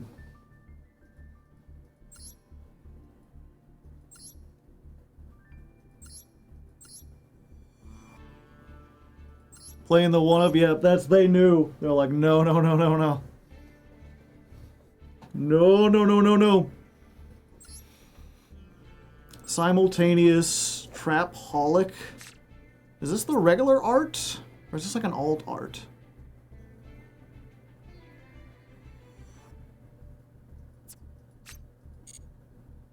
Yeah, and they're just playing.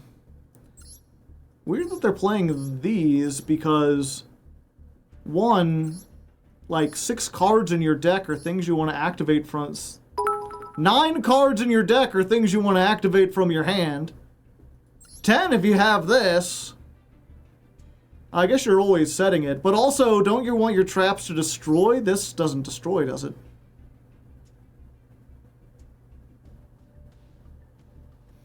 Yeah, this doesn't destroy. It searches this, which does destroy if you've got another trap in the deck. That's a newer support card, huh? I just thought Trap-holic was like a Trap Tricks card. Or maybe I'm getting that confused with Trap Track or whatever it's called. Been a while. How you doing? Hello, Glacius. It has been a while. I'm doing pretty good. I got a neat shirt.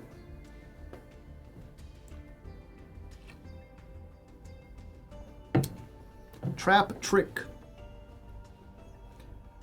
I know there's Trap Trick, but I thought there was also like Trap Track. It's Trap Tracks is what I'm thinking of. That's the newer one.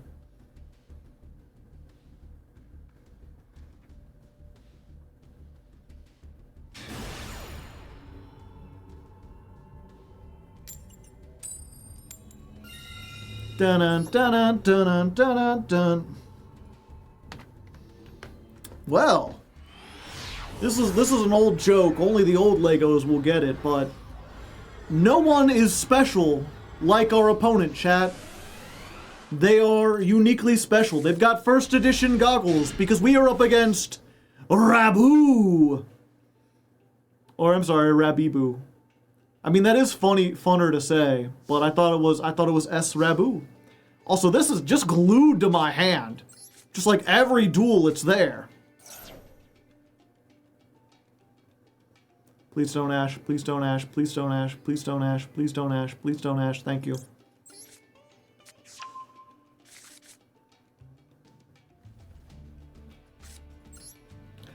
Please don't in-perm, please don't in-perm, please don't in-perm, please don't in-perm, please don't in-perm, please don't in-perm, please don't in-perm, thank you. I wonder what they have that they're not using. Now I've done all my searches. If you had the Ash and you were saving it, it ain't useful anymore.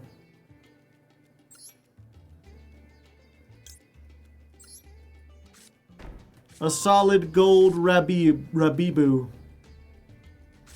Maybe they have it and they're saving it here because I think I want to search the mystical circuit. No. Strange. Furniture? Could be furniture. No, there's no way this is a labyrinth deck, chat. They don't have any of the... They're playing the burger. They gotta have the field and the sleeves and all that stuff.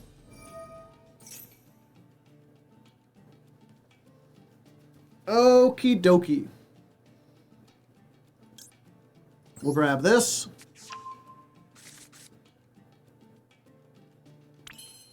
And then it begins. You thought I was just a man. But it turns out I was a goddess. An underworld goddess. Oh, just that? So how many? That would be like a lot, right? Yeah, I think we're fine with that. In that case, I won't do that then.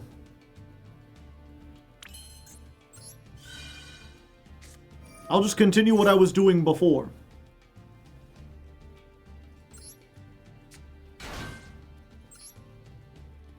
We'll set this. We'll set this. Oh, they've got something else. Did they have Fualos and Nibiru?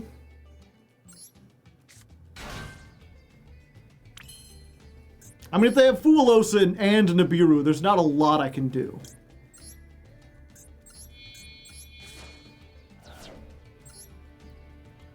Giant snakes!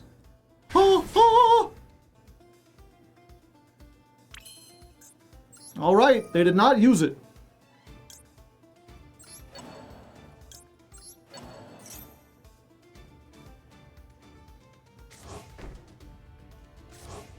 I have reset my cards and shuffled them. Now nobody knows what they are. Okay, this is pretty good. Like four monster negates. Granted, if they've got like a spell trap or something, I might be a little doomed.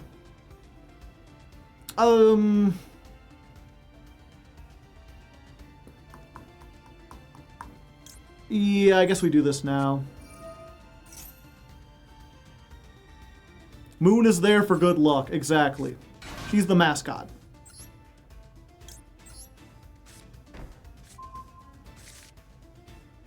Another one.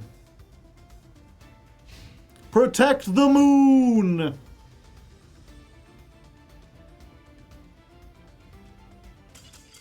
Oh, didn't even want to try? I see.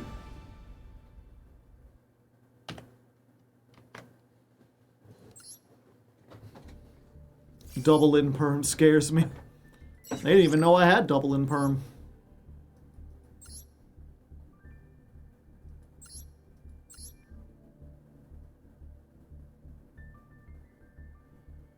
Man, what must have this hand been?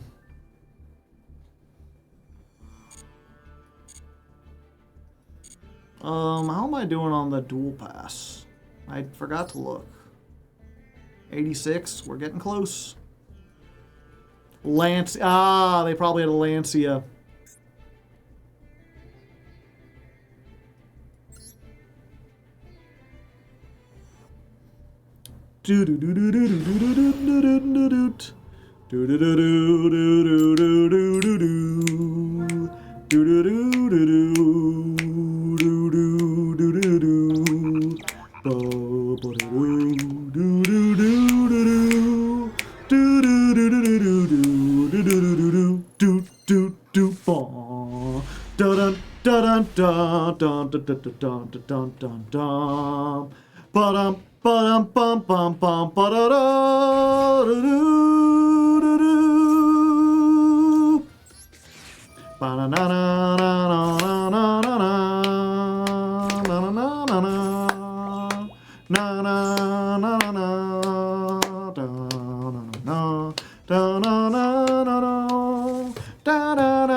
I love that song, chat.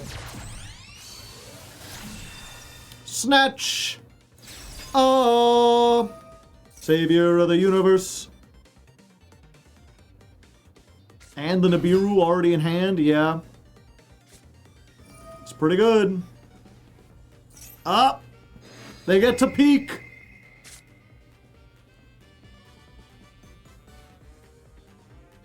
I feel like there's a very obvious one. Oh, they're putting that back.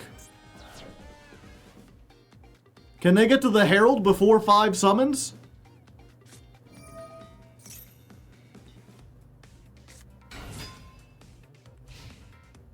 No, they ain't trying.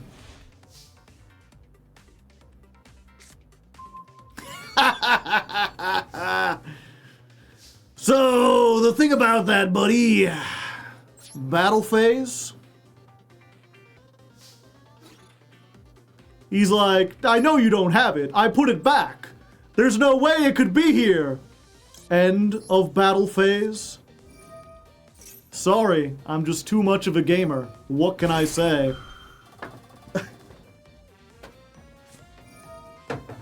Just activate everything.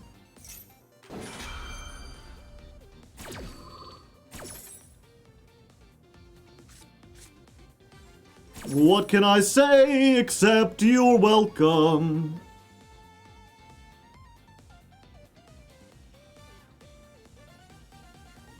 Impossible! To be fair, I think they still might have pretty good. They can... Because they can synchro and just end on the synchro. Oh, but they banished the cookie. So... They can place a continuous, and they can search. Oh, and they get to toss the cookie, okay. So they do still have access to... Yeah, and they can even bring back Snatchy, so that doesn't, like, save them.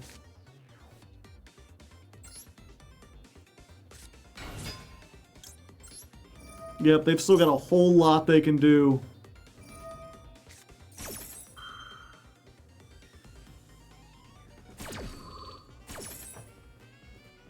Cookie Ways, not so great.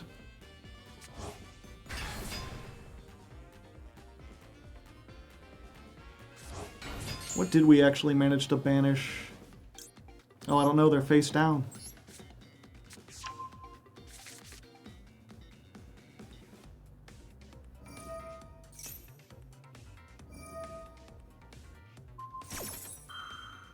They can destroy the man, which does leave us off 1 link material.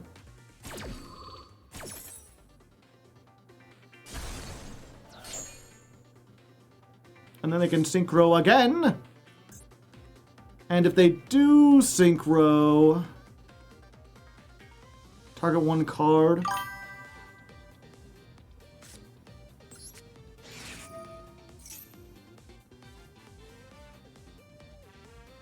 It's like on the next chain though, right? Yeah. Pretty sure.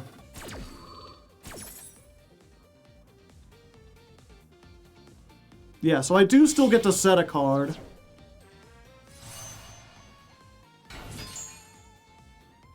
Set a card? Why, yes. I will set Apophis the Serpent.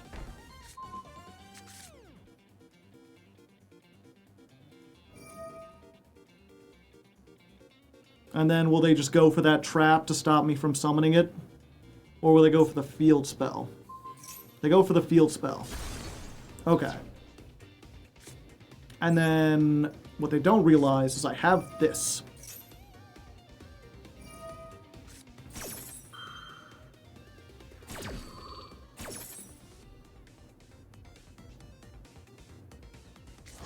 Did they forget about the Nibiru? They might have.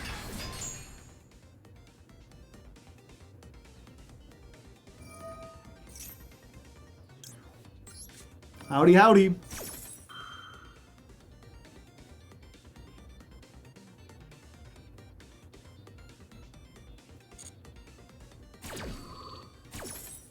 They can smell what the rock was cooking.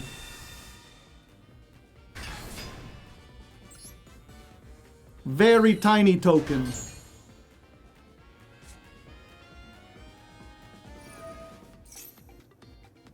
Oh yeah, they get to do that. I forgot. This has another effect. Okay. Summon Apophis. Set a card. Summon Apophis. Negate the effects of a card. Yeah. I think we still make the snake, right? Yeah. These are normal monsters, so we couldn't not make the snake if we didn't want to. What? Yeah, that's what I meant.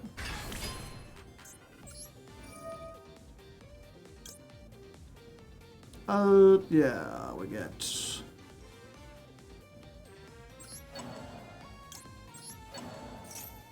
So you go here, you go here, and we'll give them the old truffle shuffle. We get a second one. I can summon Typhon. Typhon to remove the token. Does that really hurt them, though? You control a Link 1 or a level 2 Synchro. You could summon this from your hand. I guess it can't hurt because I don't have big enough ones. And if they boost themselves up to a large enough degree, full Fiendsmith combo.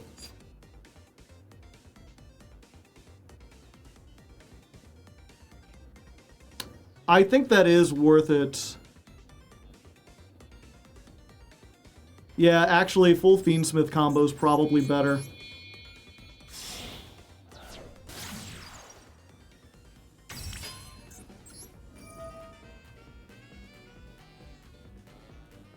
I don't know why I tried to activate this effect.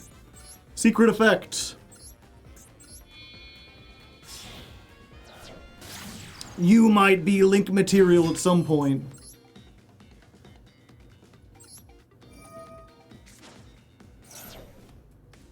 Yeah.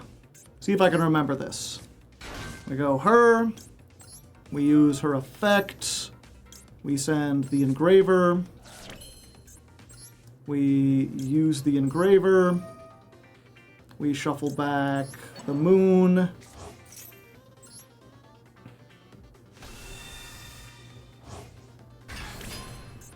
Yeah, I think considering they have so many things that use the, that, like, summon during my turn or whatever, the best way to go is to make, Wave High King Caesar.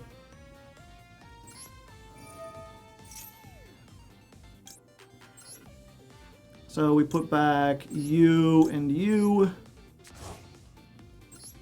Because negating all their stuff on field doesn't do a whole lot, especially since I already have 2 negates.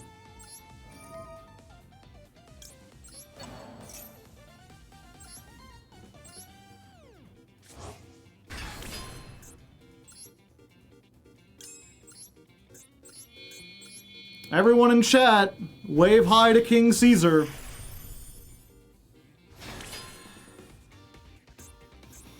And then sequence is just here.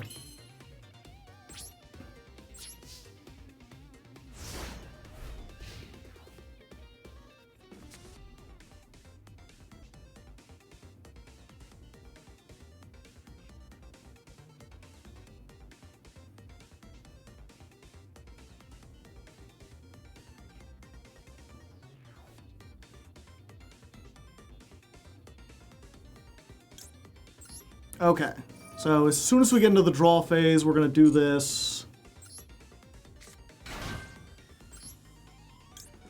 So we've got 2 Omni-Negates that don't destroy, and 2 Negate and Destroys of a card that would summon, or an effect that would summon. Link Spider! Ah, fuck, they make SP, and then that outs both of these. That sucks. Oh, they didn't do it.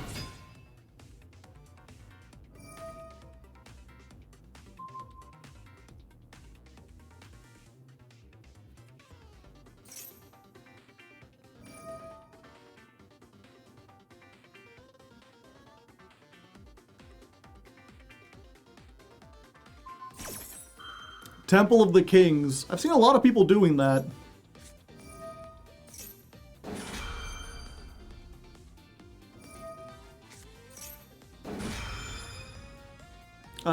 Yeah, so we detach.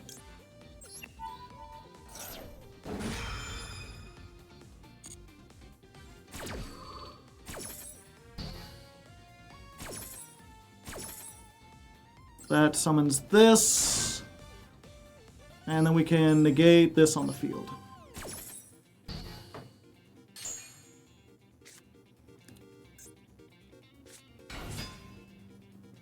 Okay, Fuelos, then you can make Aulu Mirage, right? Yeah, now you get 2 cards. We kind of want to wait for them to put a lot of stuff in. Yeah, that's fine. Because we do get 2 negates here. So if we can perhaps hit them for 2, that would be better.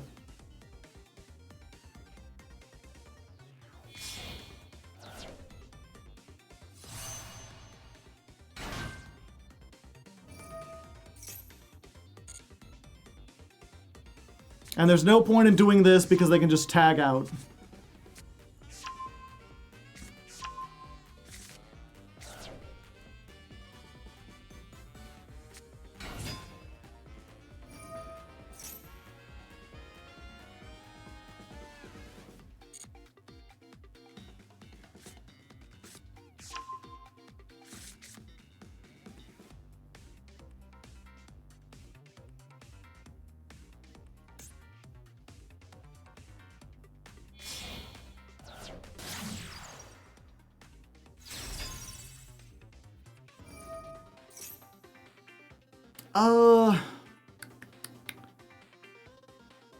Yeah, I think we do need to stop that.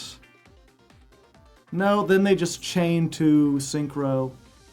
Yeah, you know what? That's fine.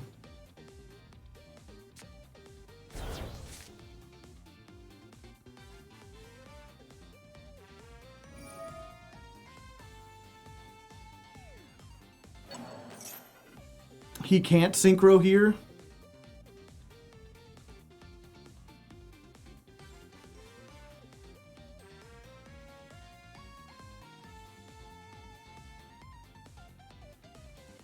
Sure he can.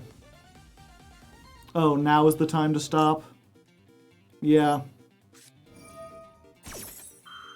All tuners. Oh yeah, it's all tuners.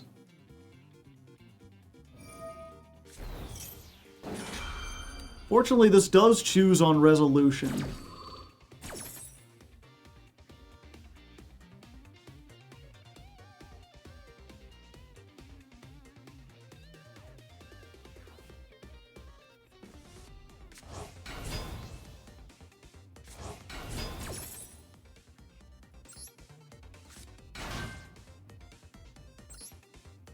We get this, and...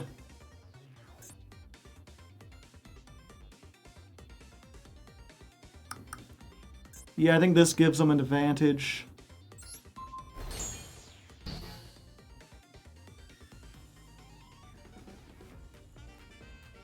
Snatchy. They can still use the Snatchy as to Synchro.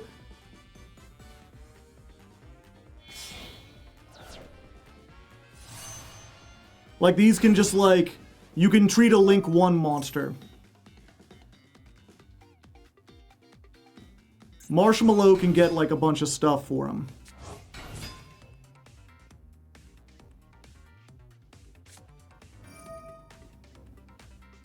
Okay, they bounce.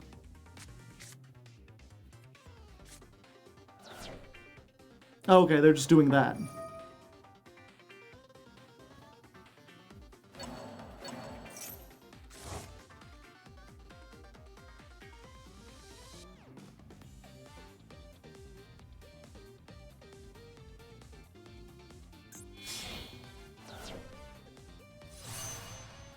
Marshall Metal Marcher, welcome back, old friend. Well, welcome back, asshole. I never liked you!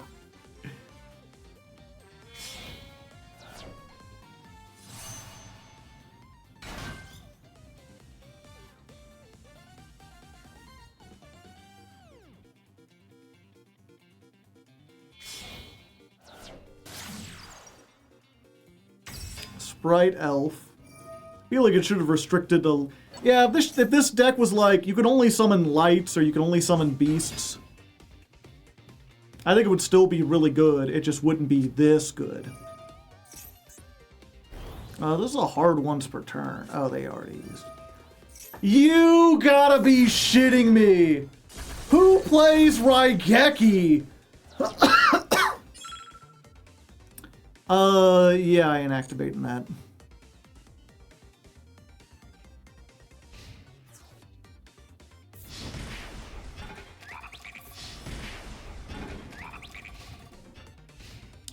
Do I have a Anubis in the graveyard? I don't. I haven't gotten Anubis yet. Fuck. No, not like this.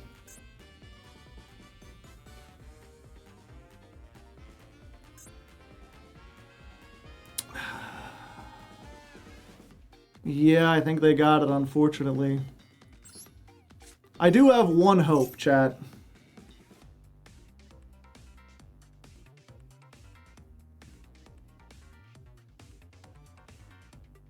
You can evenly him? I would need to control no cards. So my hope is that they stop, they blow up both of these.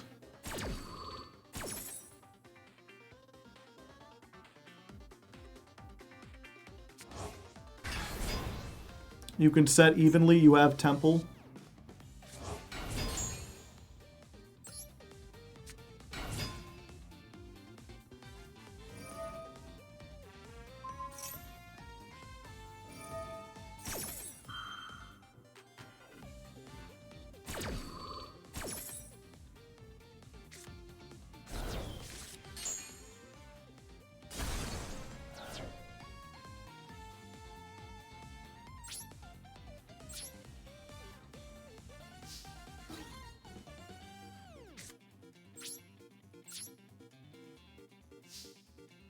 Yep, they got it.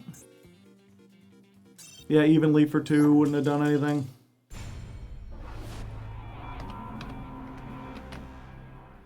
And yeah, Herald can stop it.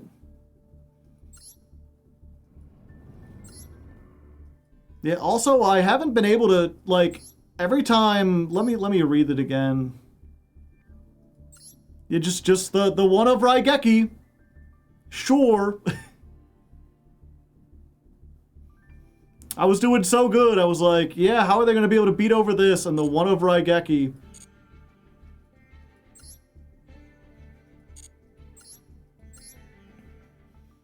Yeah, I thought this got an errata at some point. Can activate 1 trap card the turn it was set. You can set Mystical Beast of Circuit. Cause I've done this several times where Temple of the King stuck around and next turn I set a card and couldn't activate it. So I feel like it only works like the turn you activate it or something. Or maybe I'm missing something else. Like that was on the one duel. I forget if I won it. It was like one of the ones did I win? 1 second.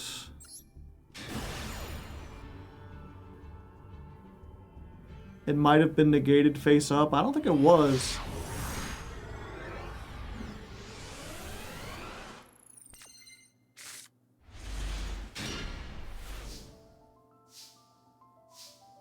I don't think it was this one.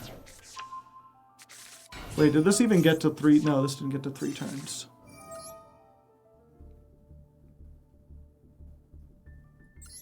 Yeah, I'm not going to be able to find it. It used to just let you activate as many traps as you like. I'll have to see. I'll have to remember and check next time. Oh, how polite.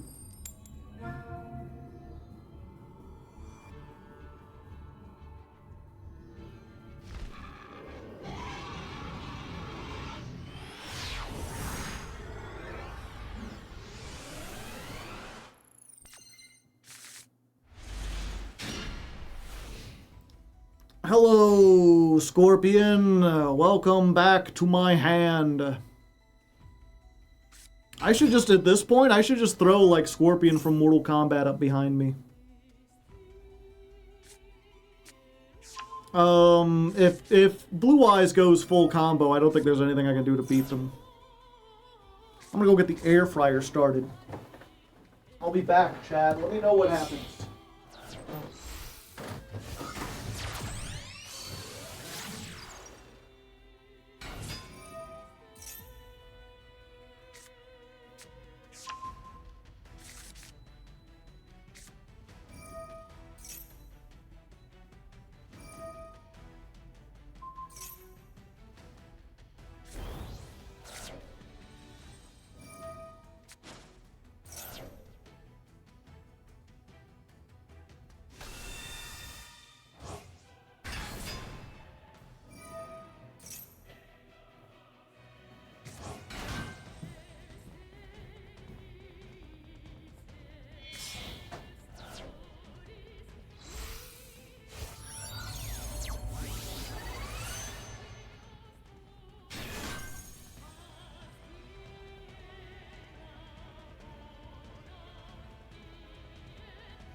They still going?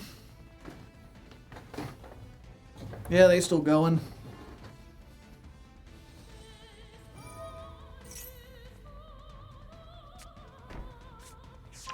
Wishes for eyes of blue.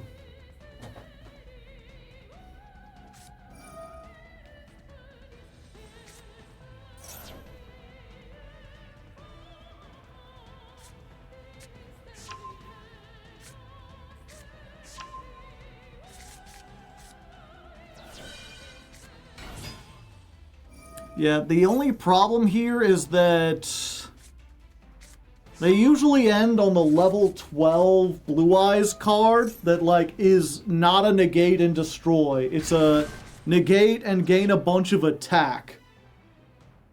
So the problem is I could evenly match, but they would negate it with that. And then they would have all their other disruptions. Oh. Who is this? Estiv 980 has redeemed a honk critter for Estiv. And for Binary 1579. Two of them. A triple honk. The honkening has begun.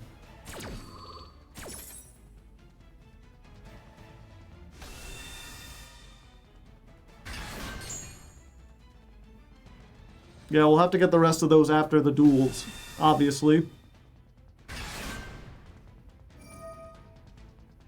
Yeah, so we got this.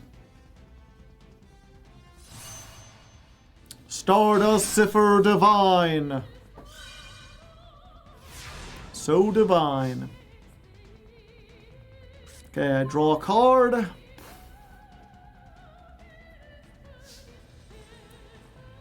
Yeah, so that's the problem, is like, I Treasure of the Kings, they negate it.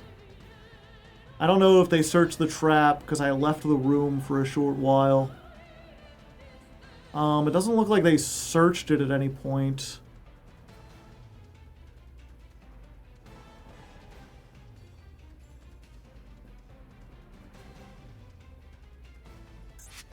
So, I guess I have to still just, like, bait it out, but it sucks because this is one of my... Oh, they can't be destroyed anyway.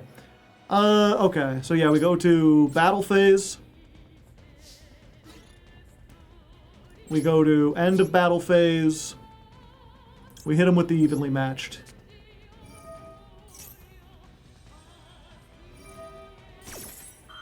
So, they use their negate there.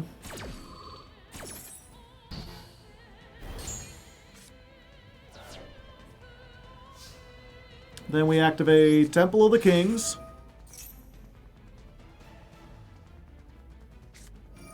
And they blow shit up. They did have the trap. What does this say? While you control Temple of the Kings. Okay, fortunately, I already have the other Temple of the Kings.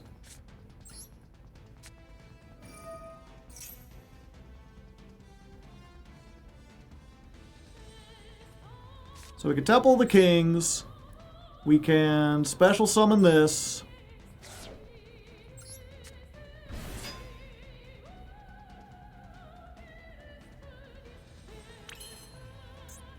We can...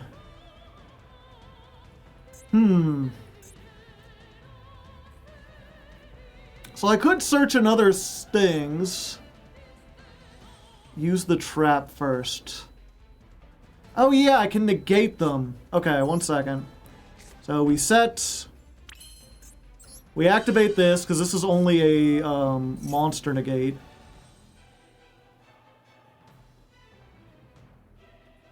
So we summon this. We set the other one, which we can activate this turn. We activate this.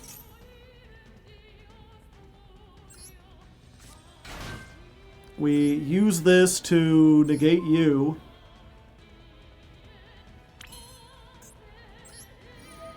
Then we do this.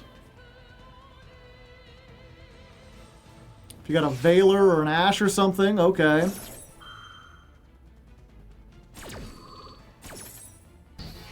They stop there. Then we go for the Apophis.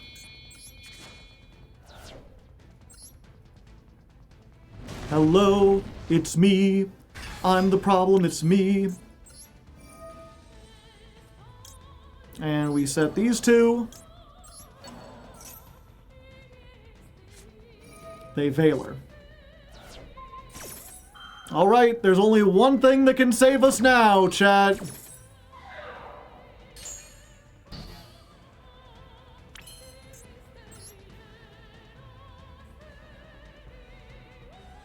It is time. Well, howdy doody. Remember me? Time for full Fiendsmith combo.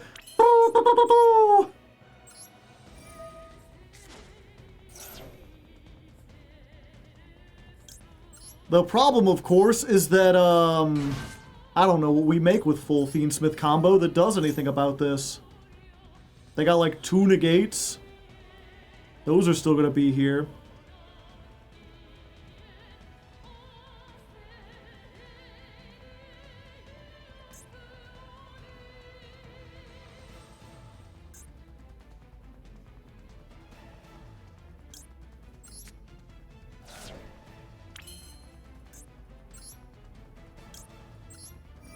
So we summon this by sending back... Oh wait, we can get rid of one of them.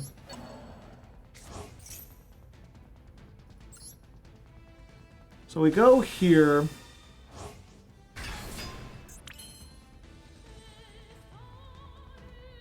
When it activates a monster effect. Destroyed by battle or card effect. Okay. You could just send the True Light. I'm pretty sure this only sends monsters.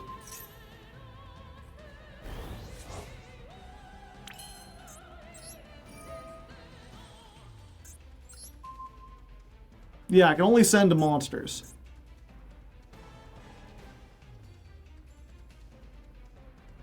He has targeting protection for blue eyes.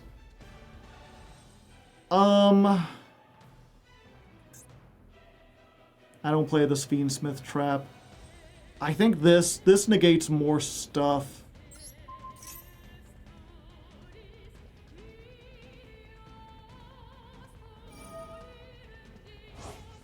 Oh, that's what you meant.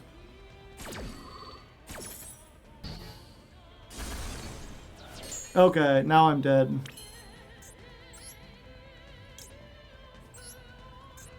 I'm like targeting protection. I was like, that only protects you from the regular blue eyes.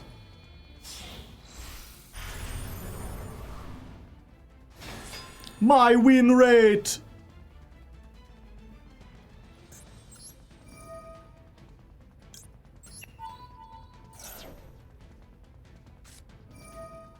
Nothing really mattered.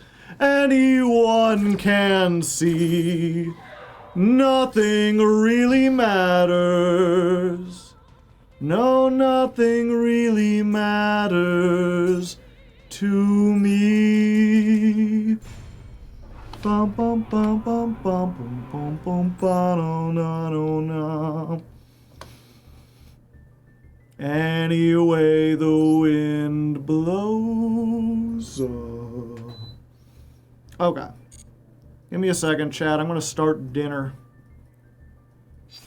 What is the best SpongeBob episode? I don't fucking know. There's a lot of good ones. My immediate snap reaction is the Doodle Bob episode. Because I remember showing that to someone who said SpongeBob. They're like, I don't think that SpongeBob show is all that funny. I'm like, just watch one episode. And they were laughing a whole lot. They liked the doodle. They're like, the hibba-dibba-dibba. Ni-hoi moi. What was that? Ni-hoi ba-da-ba-da-ba. Ni-hoi ba-da-ba-da-ba. And then it like throws the thing and... You okay down there, Patrick? Finland! Yeah.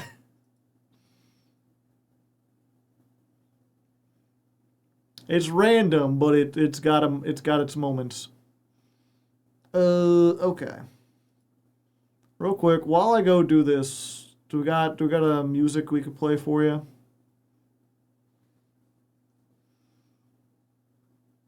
You know what? I was listening to this before the stream.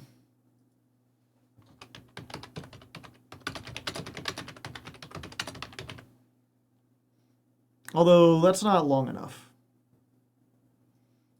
How about...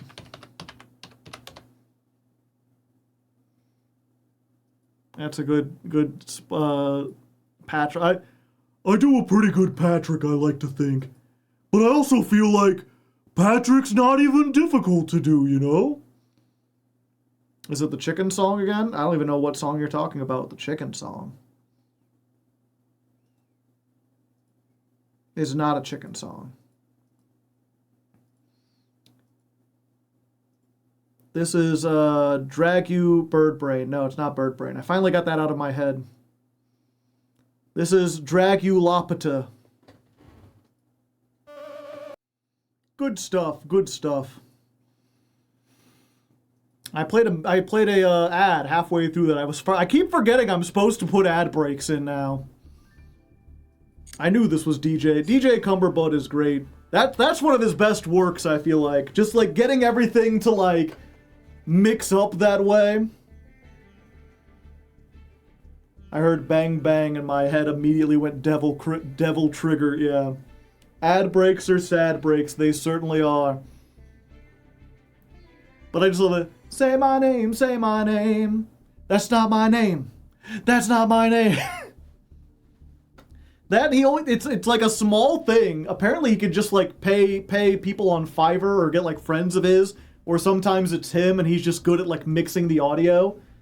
But he'll like add in new parts like harmonies or whatever, or change some of the vocals so that they match. There's like that part later on where they take the thing from Mickey, but they go, oh, Rammstein, you're so fine.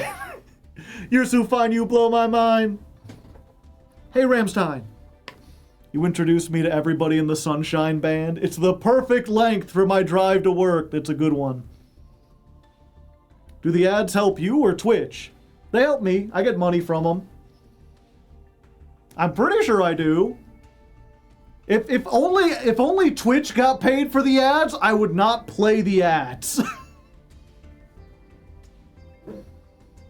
I don't know who would be sitting here like, Sorry guys, but we gotta help out Twitch. Small indie company. They're not gonna be able to survive without the ad revenue. And yeah, I was like, we'll play that and hopefully my food will be about done, but I think it'll only take like 8 minutes or whatever, and we spent like 2 of it here, so we can just have a little break. Sorry to those of you who like blueprints. I don't think we're doing blueprints tonight. I'm gonna stay a little late doing that, or doing the man with the mark. Although, at least right now, it looks like... Let me look. 1, 2, 3, 4, 5, 6, 7. So we got 7 DDD votes. And we've got 1, 2, 3, 4, 5, 6, 7, 8 Art Mage votes. I see. 5, 6. Oh, and we've got 8 Megalith votes. How much has Hardleg spent on Master Duel so far? I stopped keeping track at some point. Blueprints, Balatro flashbacks.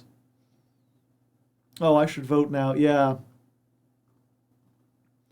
So if you haven't been here the whole time, I talked earlier about how like if DDD wins, we want to try, we want to stay late trying to get into Master so that next month we can start in Diamond, because DDD is a good enough deck that it might be able to get to Master 1 if we start high and go at it as hard as possible. And that's probably the only route we can do with DDD, because it's a very xenophobic archetype. There's not a lot of like outside tech cards. You can't mix it with stuff. It's not like The Man, where the entire package is like 8 cards, and so you could fill in the other 22 cards with just like whatever you want. Or I guess 32 cards. Well, Art Mage winning, folks. Yeah, so if we were gonna do DDD, if it seemed like that was the clear front runner, then we absolutely want to stay here and get into Master, at least Master 5. If it's Art Mage though, Art Mage has it's a little more flexible. It can get better with the canine stuff if that comes out, so we might be able to have the pivot halfway through. It's also not as good. It's very weak to exactly Ash, Droll, and Maxi, which are currently in like 90% of decks. You need a history book and a spreadsheet for DDD. Not with the new combos. The new combos are much easier to do. The new Art Mage stuff isn't going to be in Master Duel for several months. Not the new Art Mage stuff, but Art Mage Canine is supposed to be really good. I feel like the Art Mage, there's not, are we even missing anything?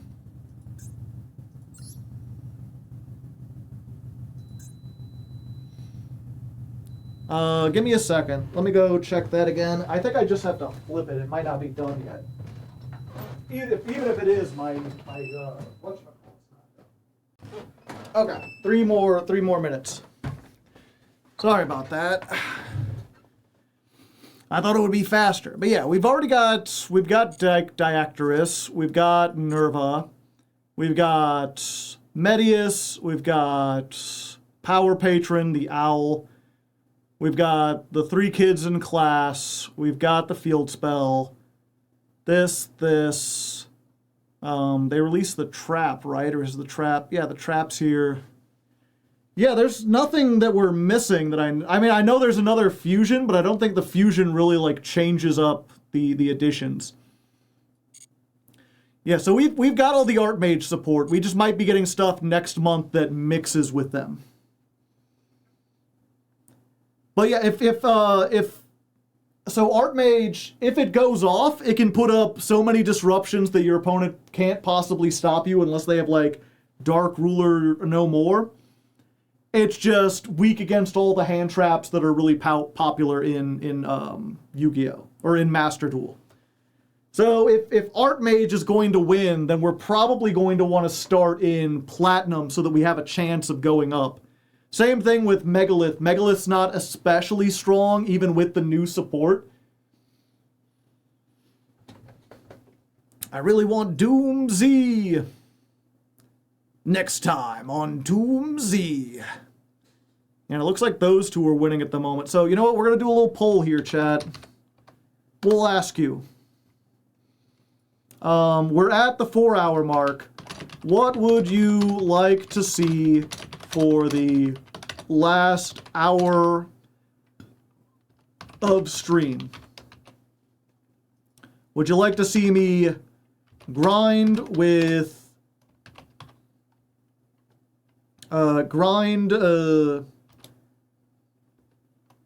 Master Duel to get Master? I just grind Master Duel, you understand. Or just switch to Blueprints. Just chill out and play like another game and be like, you know what, we've got enough duels. I do think we have more than enough content to fill up an episode. And I think the conclusion, like, if all we do is get to Diamond 2, it's like, yeah, we probably could have gotten farther if I, like, buckled down and learned the Fiendsmith combos and started with that version. But it's up to you, whatever you would like to do. We're going to go ahead and put 5 minutes on that while I go finish up getting my food. And since someone mentioned it, I was going to play everybody in the Sunshine Band, but Honeybee is right here. You know what? Here, if you haven't heard of Steam Powered Giraffe before, this is probably their best song. It's a little chill, but I like the chill vibes. Enjoy some chill vibes. 2012. Song's over 10 years old, dang. You like that though, chat? This is some 1940s country western type shit I'd hear on the New Vegas radio, and I'm all for it. Yeah, Honeybee's great. In another land, perhaps, it could have been like a #1 radio hit. Tomorrow you do Silk Song. I assume you don't play Blueprints. Yeah, no Blueprints tomorrow. Harmonies remind me of Queen. Yeah, they got like a barbershop quartet kind of thing going on. Also, if you're curious, for the people who like to know what I'm eating, I got turkey cheddar bacon on sourdough bread.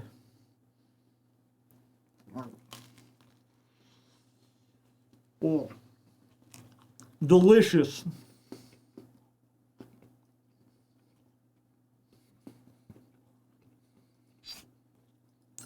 Yummy. No, we're playing Man with the Mark. That sounds fancy. It's not very fancy. You can make it very easily. But yeah, my favorite, probably the Unreasonable Man. I like its simplicity. It's simplicity and it's weird. I like that. Did you make enough for all the marks? No. No, that's why they're probably going to leave after today. Sourdough is great. I've never heard of sourdough pizza. It feels like something that should be done.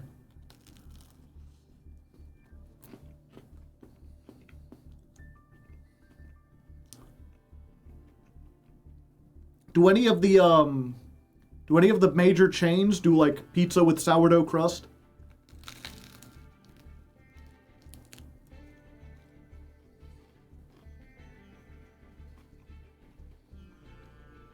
But yeah, looking at our poll, it looks like, can I see the poll results? No. Maybe I can find them on the thing. I want to find the exact...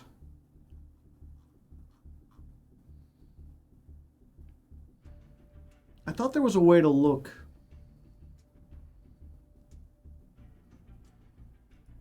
Manage poll, view results. There we go. I don't know why they make it so hard. 70% said grind Master Duel. 32% said move to Blueprints. It's not as big of a disparity as I thought.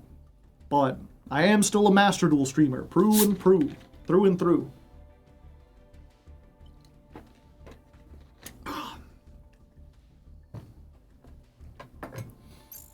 All right. We're continuing on. Moving right along. I can eat and duel at the same time. Who says I can't?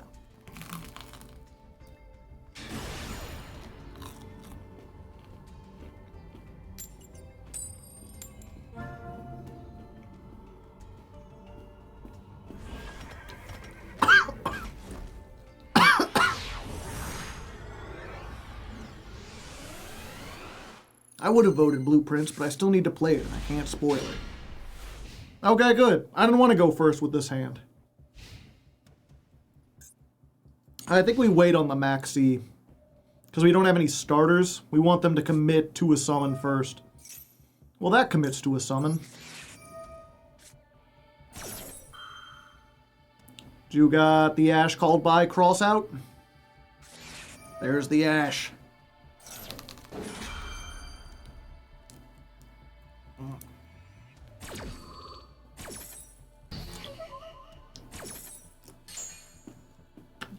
So,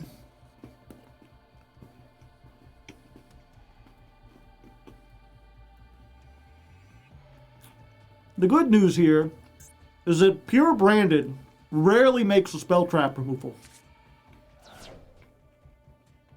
The bad news here is you don't see Pure Branded on the ladder anymore.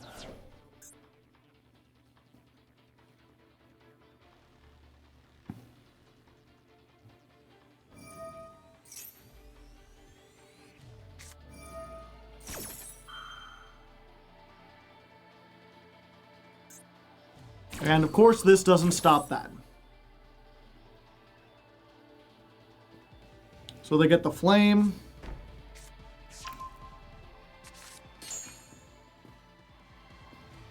Oh, okay, they do that.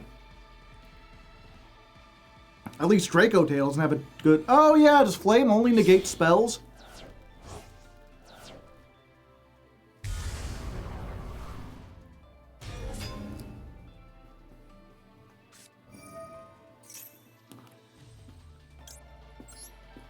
No.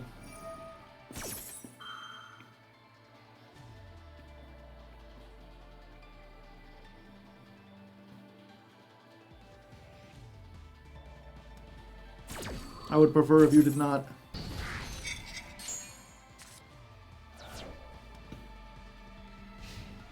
Oh, okay. Well, I'm glad I stopped them. But now my evenly don't do shit.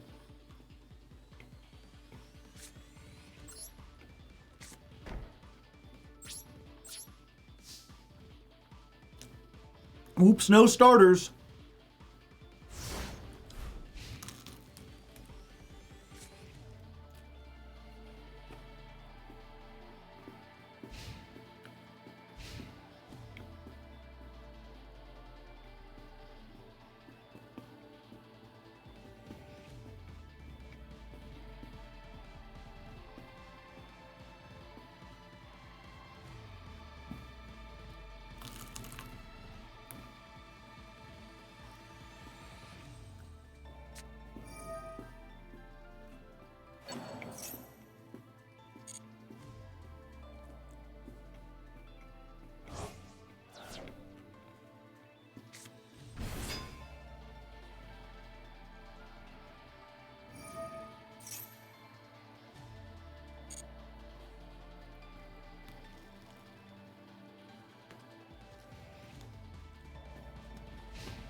All right.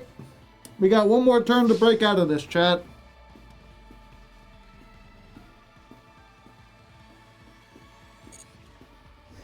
Could you imagine if I had Drowning Mirror Force right now? Baller.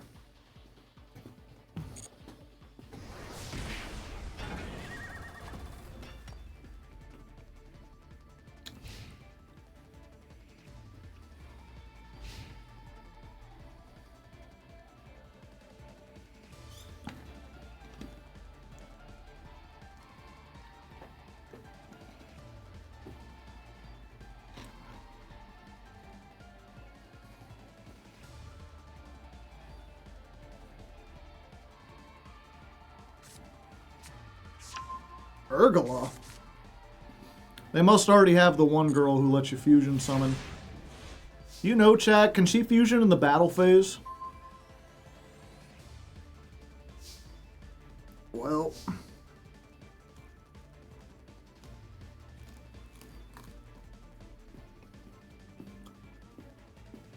No, main only.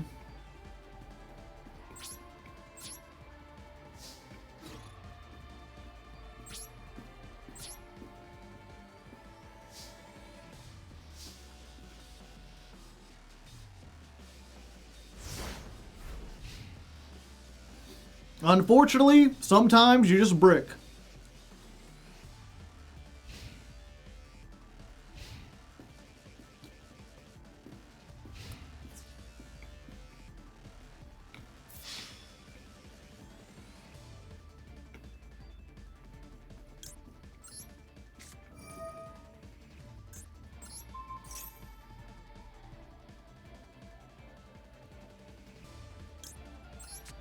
Check it out, I got stuff.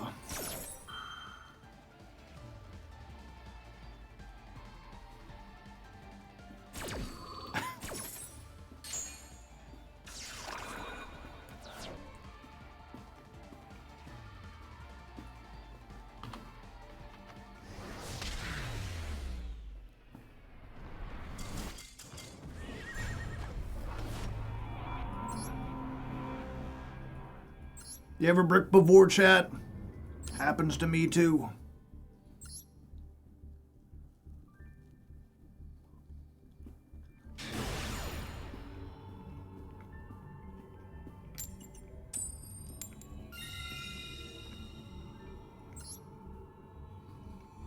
Going first makes me feel like I'm going first and I can't try, but I'm going first and I don't drive until I'm going first. Going first.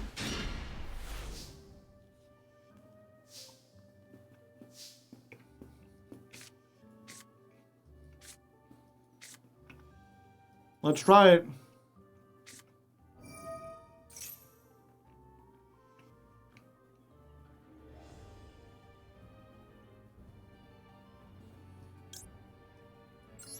Hello, Larry. Goodbye, Larry.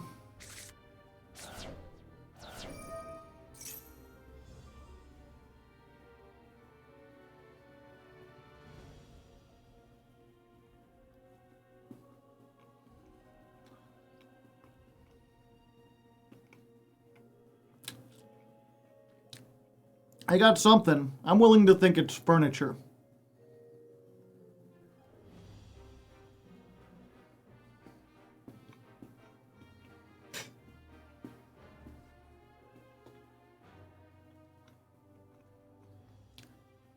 Did Fabled decks ever play Lurie? I don't think so. Famina? Could be Famina. Whatever it is, they thinking.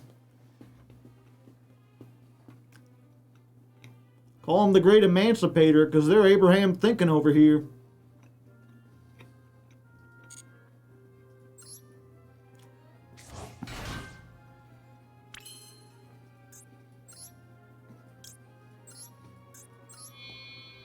Meanwhile, I'm Himothy Turner with my fairly odd parents.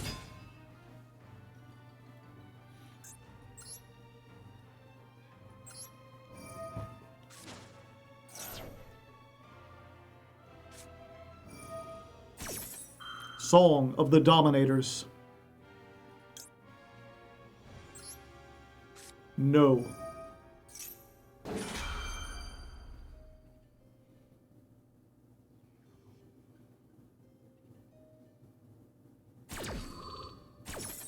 Why can this negate card be stopped by things by Ash? It's very silly.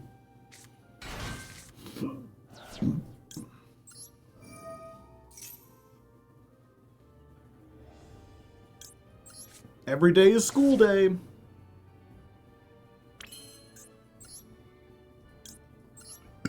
Pardon me again. I'm the pardoner. I'm the one who pards.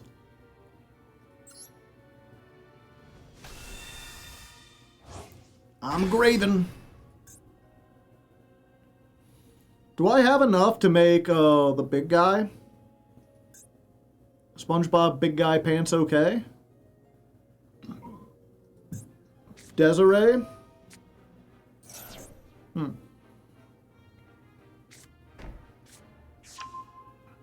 Ah, I see.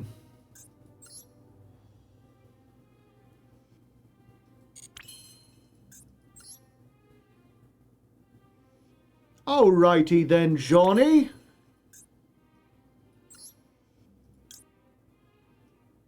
What you say about this?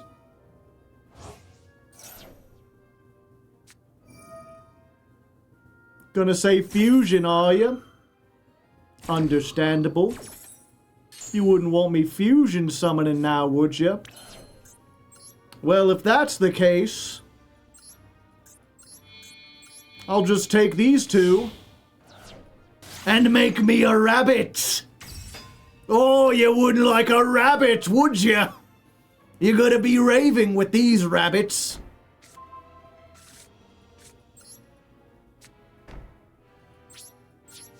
We'll just set that.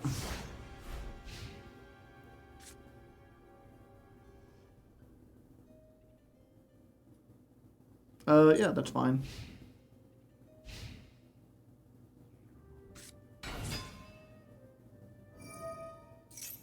Add one, sure.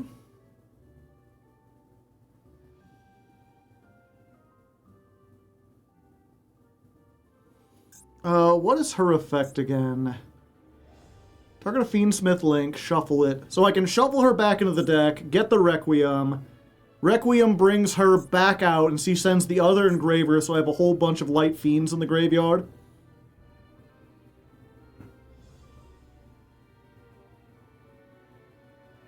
And also, she's got like 2k defense, right? No, 12. Okay, so I need to wait for that. When is that? Anytime during... So I can just wait till the end phase and do that, I think.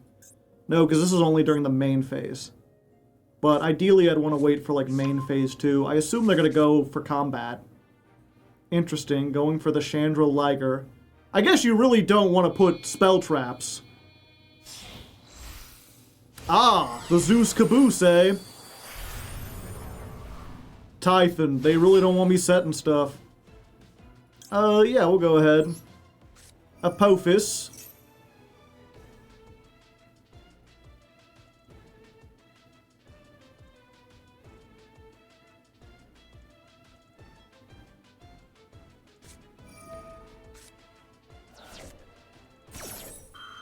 Interesting. Why would you do that? I thought the whole point of making this was to bait out the rabbit so that you could do stuff without having to worry about that. Set a card. Yeah, we set this. And then me rabbit destroys that.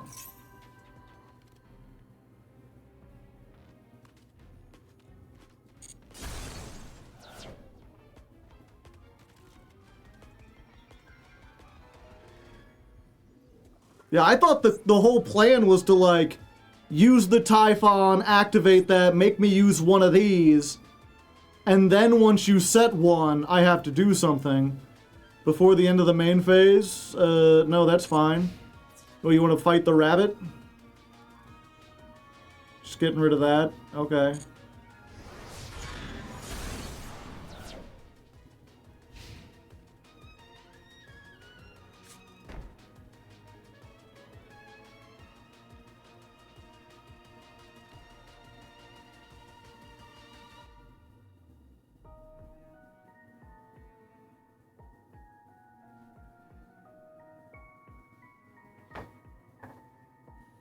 Yeah, I probably should have still summoned the other Apophis beforehand to negate this.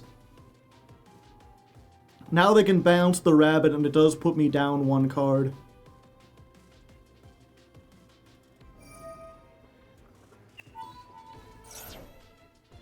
The thing is, whatever this is, they can probably activate it during my standby or whatever.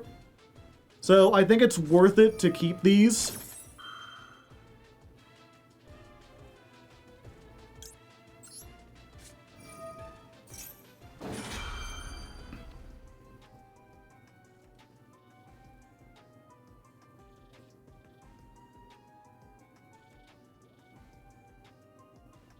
And then they're going to get 1 trap activation.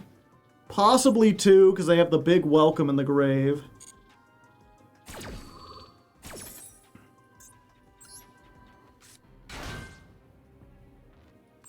Wait, I can negate 1?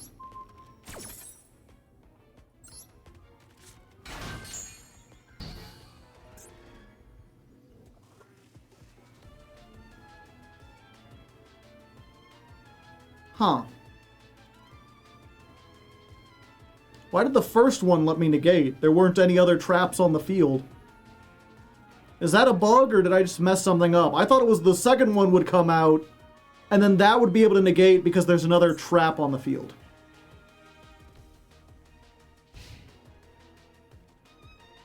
Oh, damn it. I wanted to do this before the end.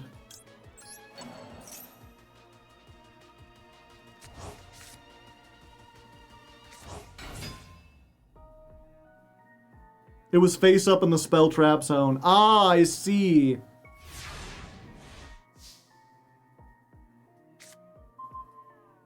Droll, that ain't you super helpful.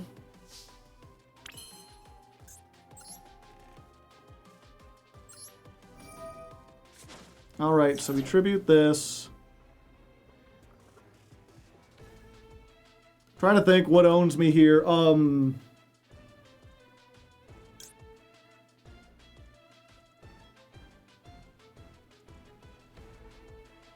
It would have to be like exactly Torrential Tribute.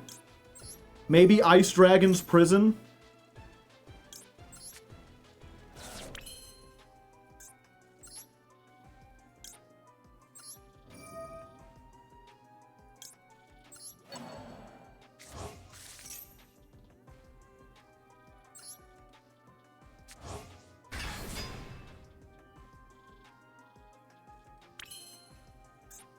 Okay. So we equip this.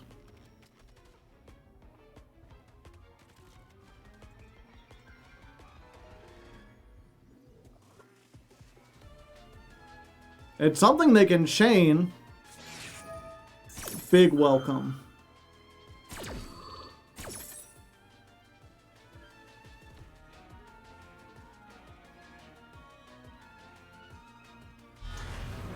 So they get Lovely Lady. She's a lady. They bounce their own card.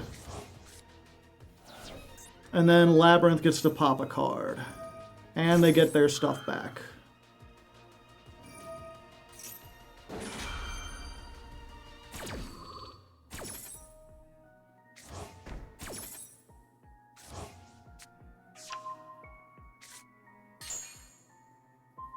Just popping that. Okay.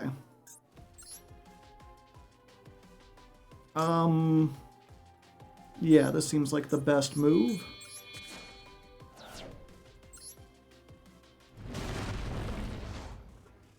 Yo, what up? That's nice. Setting a trap on 1 turn. What if I could set 2 of them things? Do the truffle shuffle. Anyway. Say hello to Foolos.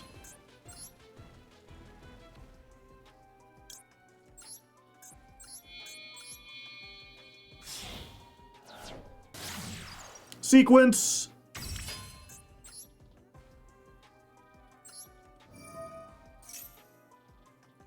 Yeah, we're just gonna go for this guy. You, and you. Desiree.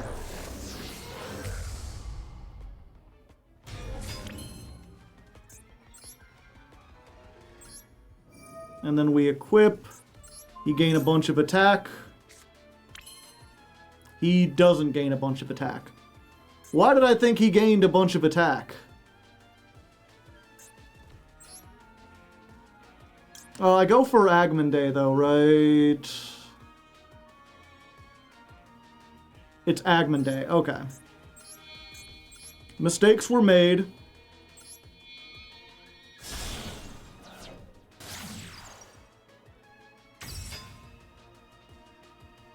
Do I want to shuffle something back? No.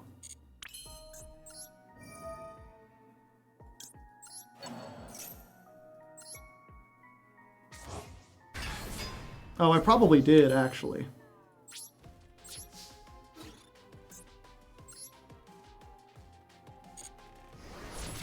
It's fine. I think we've absolutely got this.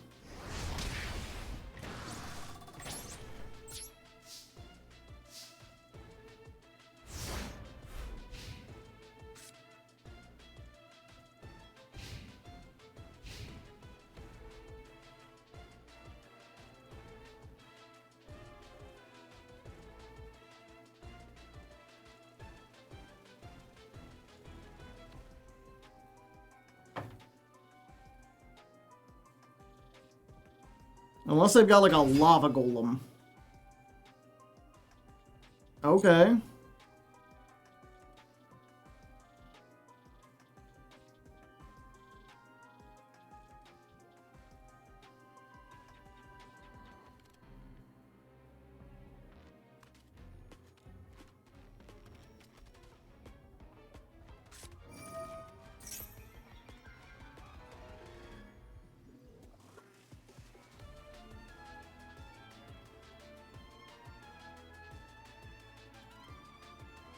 Ah, I see.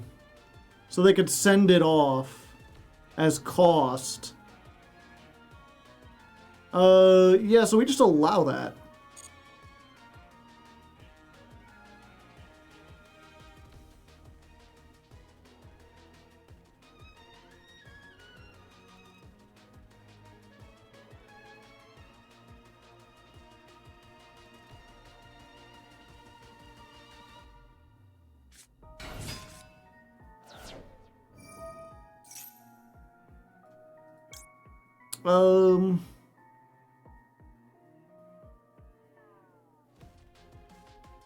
Nah, we're fine.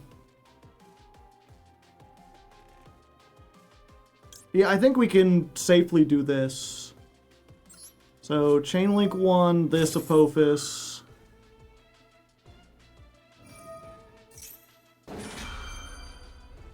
Chainlink 2, this Apophis.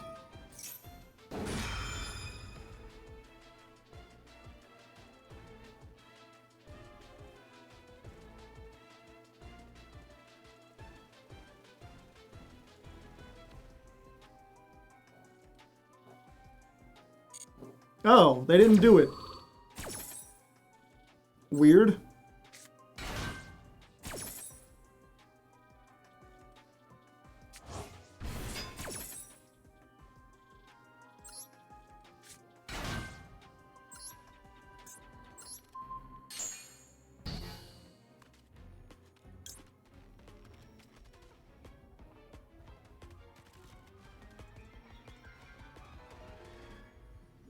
Yeah, and then we use this. We get rid of this so they can't use it for Chaos Angel.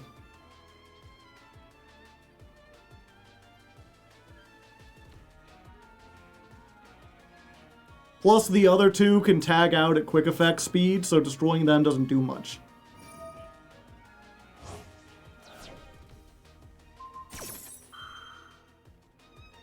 Okay.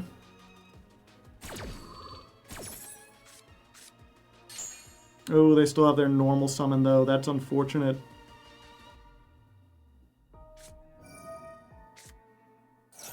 Okay, but now we know everything.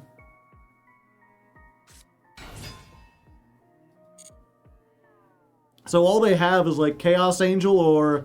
I guess they could be playing Fiendsmith themselves, but that seems unlikely in a Labyrinth build.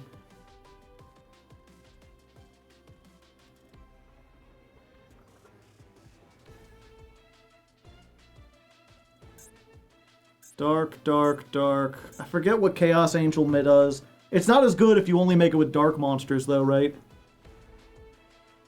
I forget which effect. There's one effect that's just like, it's now unaffected by everything except synchros or something like that.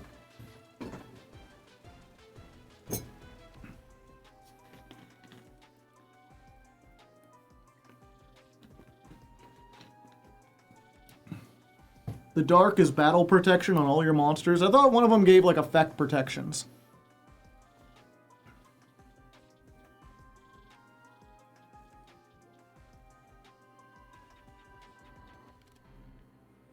Light is unaffected by monster effects. Okay. So they just go into Typhon. Typhon does deal with the Desiree.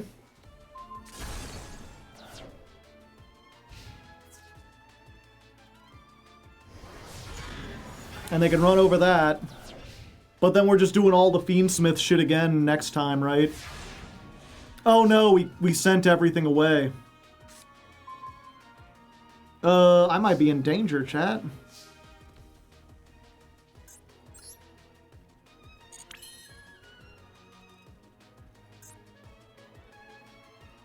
Let me think about this.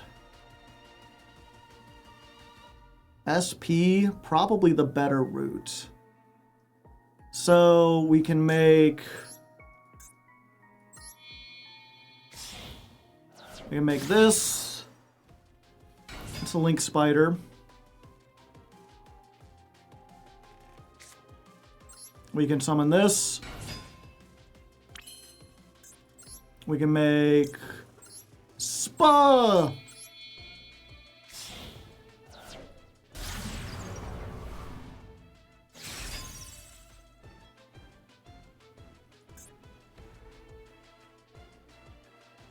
I'm confused. What am I missing? I purged this duel.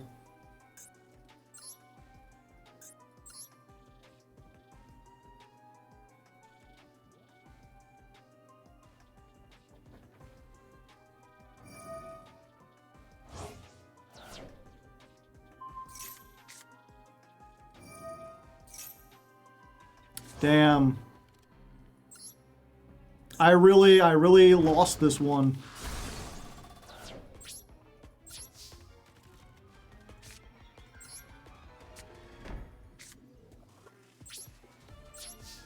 Them's the breaks, brother.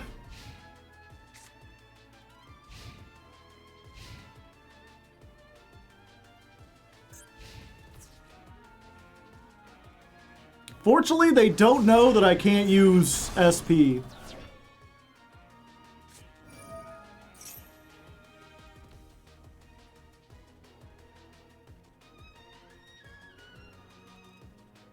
I think I have to.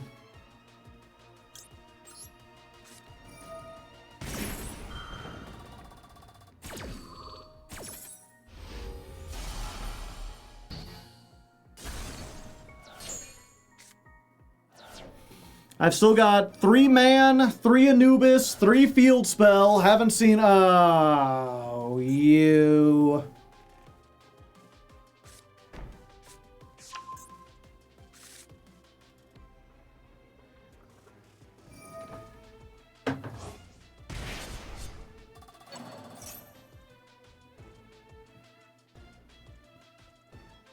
Yep, and I think that might just be game.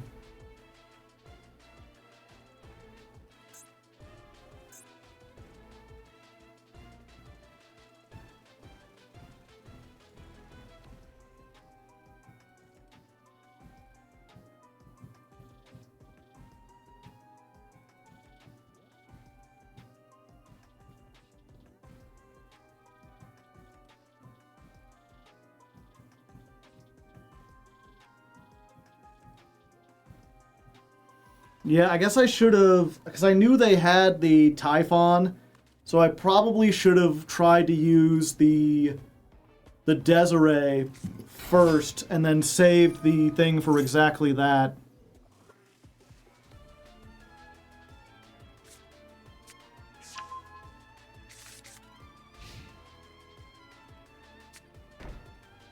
Huh?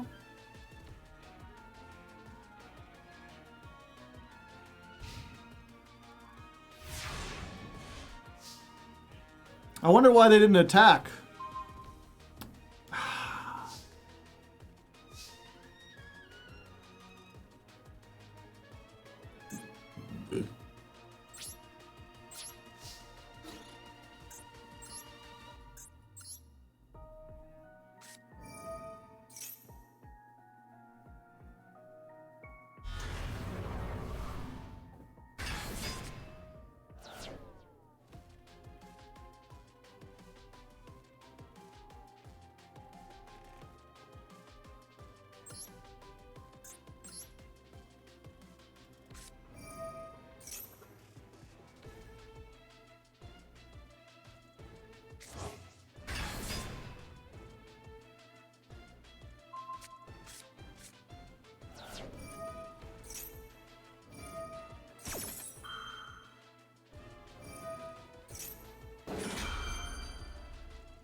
They played around it so expertly.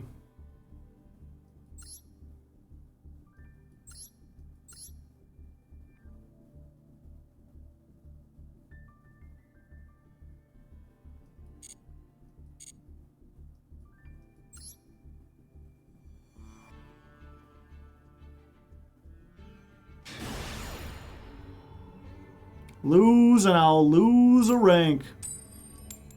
What can I say? I guess I'm just a Diamond 2 duelist, chat.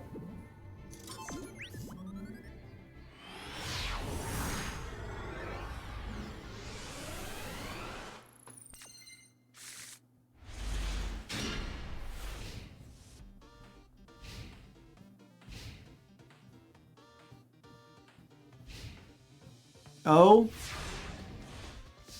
Must be oops all hand traps.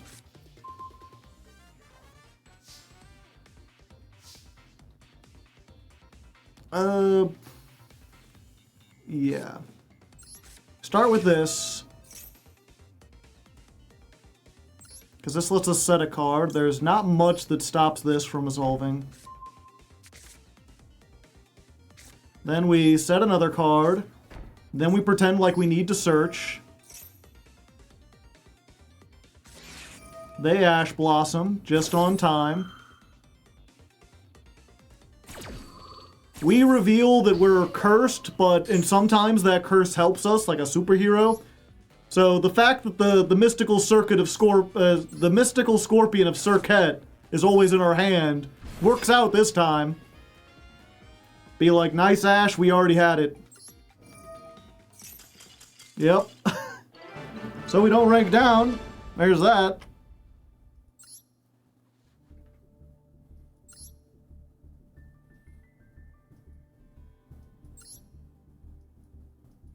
Yep, no blueprints tonight. Sorry, Dalpha.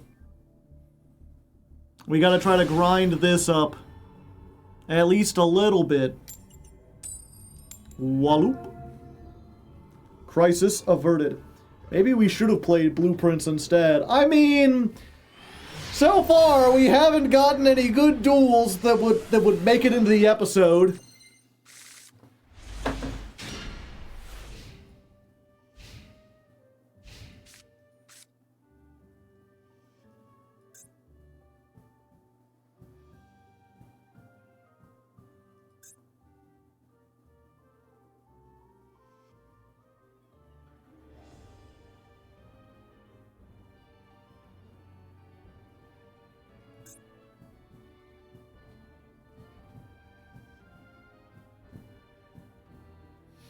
It packs a wallop. It packs Archmage.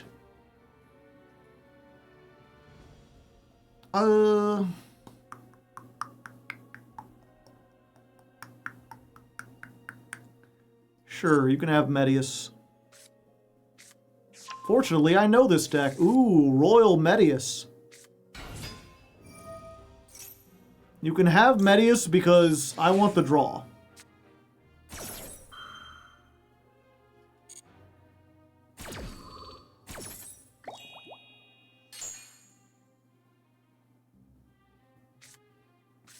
Oh yeah, they can do that.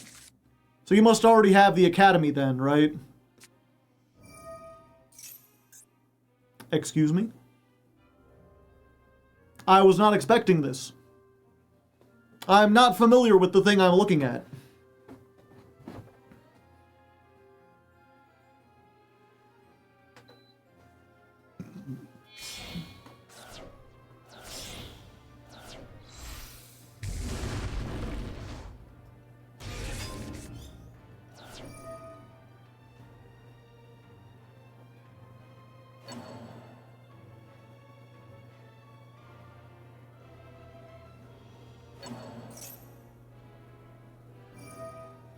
And then they get to set.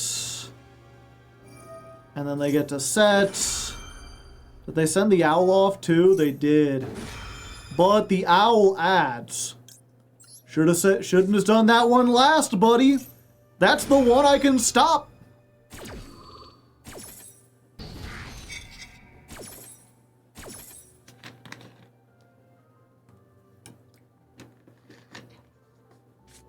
Men!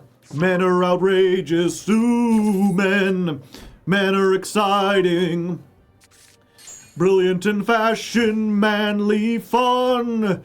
Men, they're truly outrageous, truly outrageous! Whoa, men! The thing is contagious! Purge is now in effect. Anubis, Jamaica. Ooh, I wanna take you to Anubis. Okay, unfortunately, they have the negate for the Treasure of the Kings. And I don't really want them to negate the Treasure of the Kings. But I think I want them even less to negate the Engraver. I don't think I want them to know we're on that. So we're gonna Anubis.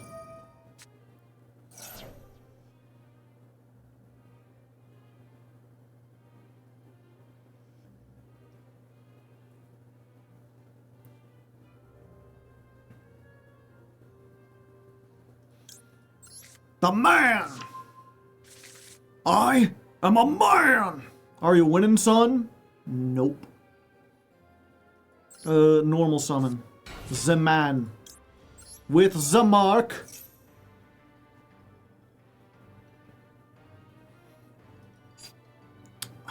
Ooh,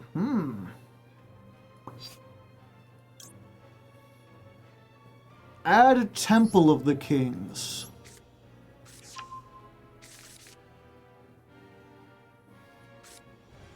Set a card. Activate Temple of the Kings.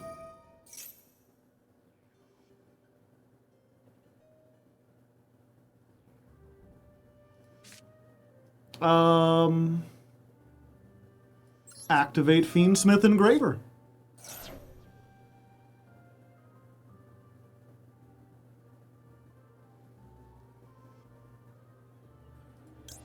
Grab Fiendsmith Tract. Set Fiendsmith Tract. Activate Treasure of the Kings.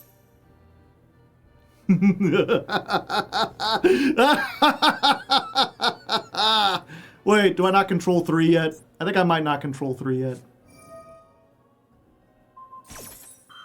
Please, please. Yes! Verdict of Anubis! I have 3 spell traps! Your board is forfeit! Get out of here! And my card resolves, Kaiba! We can be a little silly at times, you know, for fun.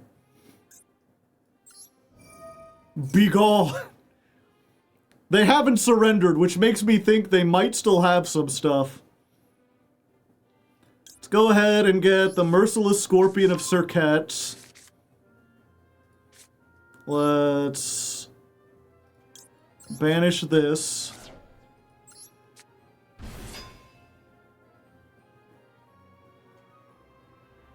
At 3,500 to their 56. Is it Sting or Horn? Fuck, I don't know. Oh, thank you. It was Horn.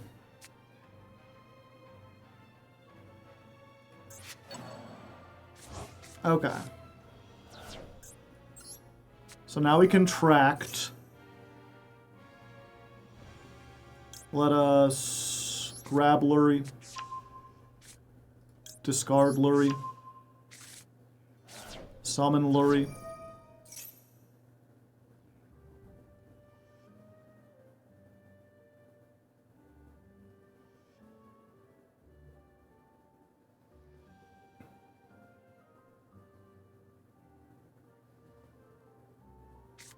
No! That was the card they drew! It was on that side! No! No! Pourquoi?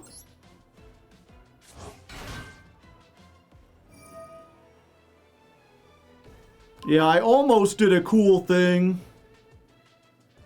Unfortunately, my deck just wasn't cool enough, chat. I just wasn't coolio. No gangster's paradise for me.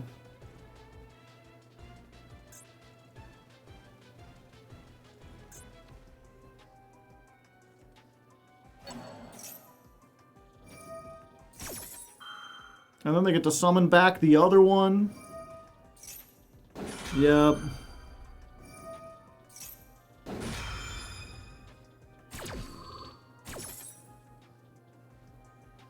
You know, playing on my turn, fine. Activating Chainlink 4 on my turn, not fine.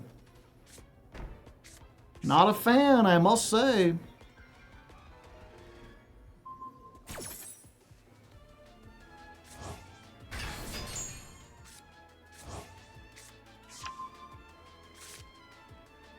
What did they target this guy with?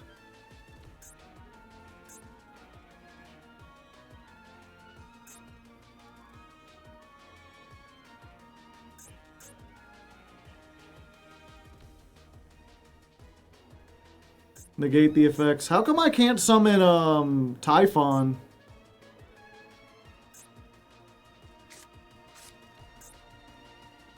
They've clearly summoned out of the extra deck twice in the last 2 turns.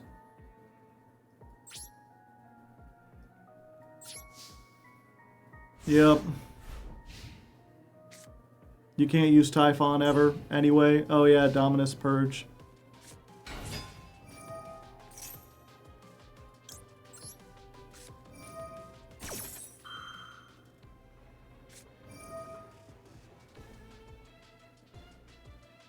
They forgot this only negates spells.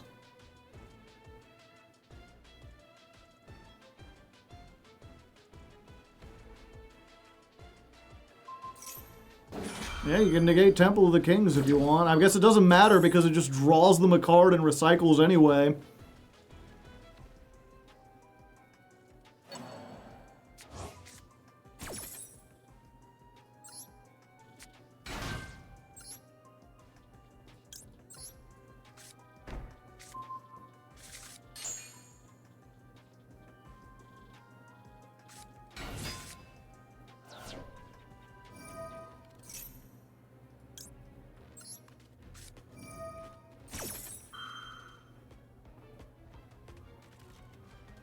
We cannot allow them to fusion summon.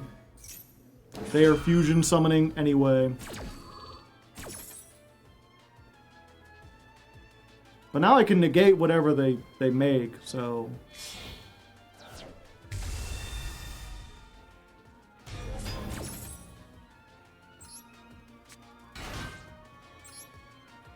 Get out of here, Diactress.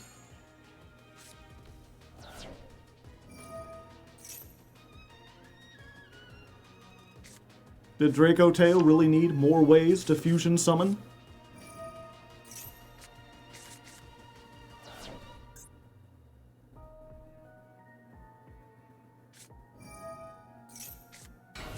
Yeah, it's over.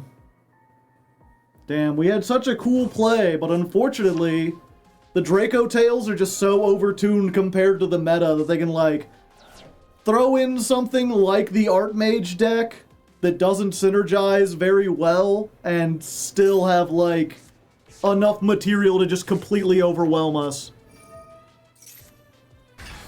Yeah, it's basically just branded Draco Tail, but worse. But the Draco Tail carries so hard that even making it worse, it's just like up on a different level than ours. And Super Poly. Okay, I get it. I got it.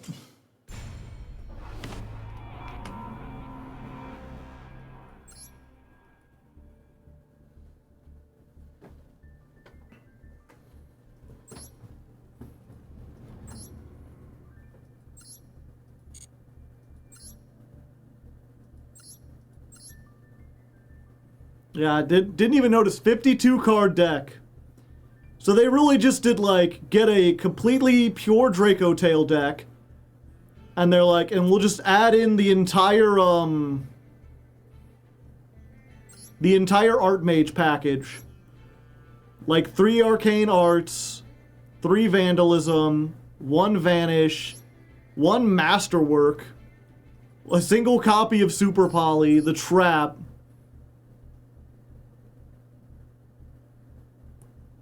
They sacked Famine off the Horn Draw as well. Yeah. Yeah.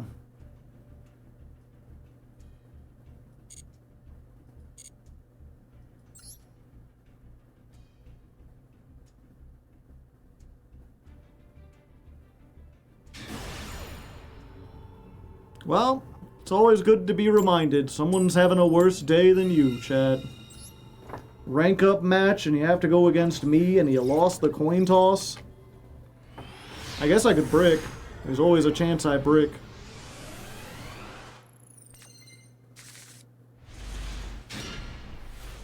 I didn't brick. Summon. Summon, summon, summon, summon, summon chameleon.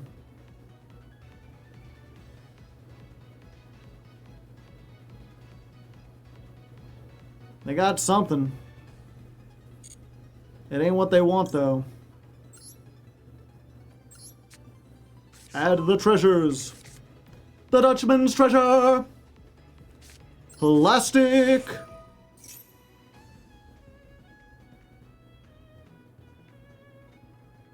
Huh. What can they activate in response to that?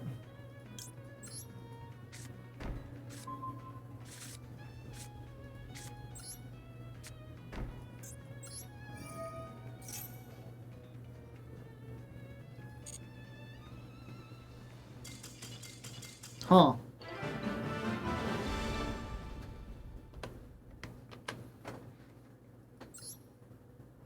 Bua meows, maybe?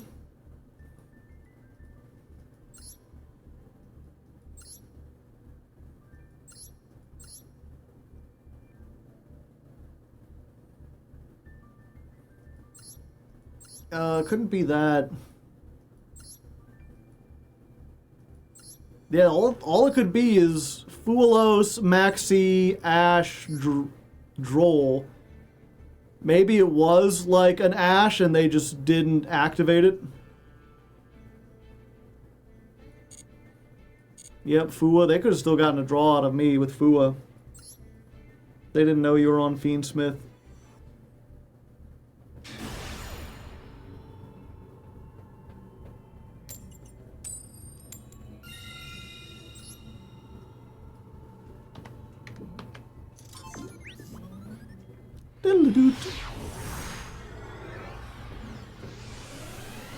Two Cupsy, there's no way that's correct.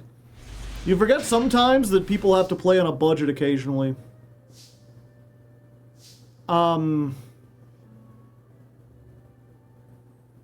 set this, I get a negate. If I don't, I have 2 maxis. Alright, buddy! What do you got for me?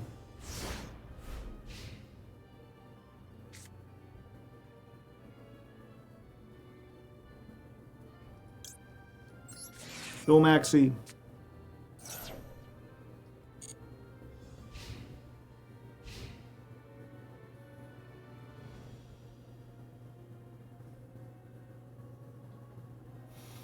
This is one of those situations where, like, if it were me, I'd be like, they passed on nothing last turn. Surely they don't have anything. I just don't give them any draws.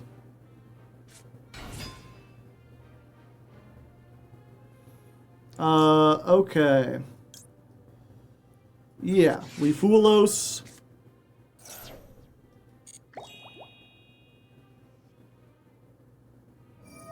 They're like, I'd like to take a peek, just a little peek at your extra deck, nothing serious.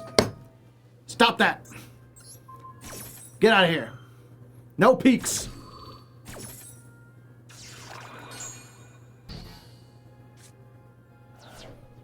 That also stops them from searching anything if they have other stuff. Yep, that's what I would do. 35.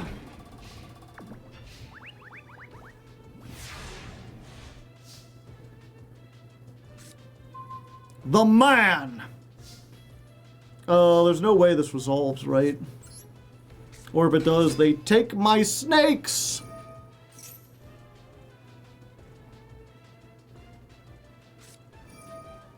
Valor.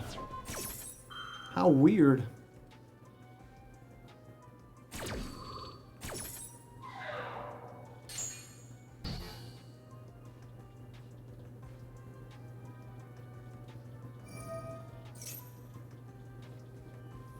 They get a peek one way or another. My snakes! I don't like when you take my snakes. Get away when you take my snakes. Taking my snakes. Oh, whoa, oh. Yeah, I figure it's fine. Just crash. Keep them off the cookie. Keep them off the cookie. Yeah, yeah, yeah. Keep them off the cookie. Whoa, whoa, whoa. Keep them off the cookie. Yay, yay, yay.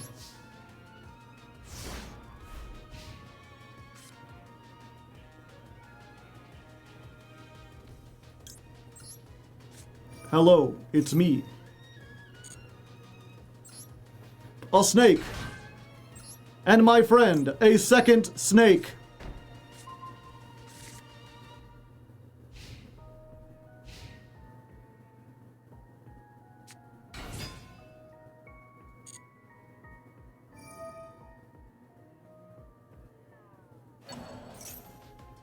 Sure, that's fine.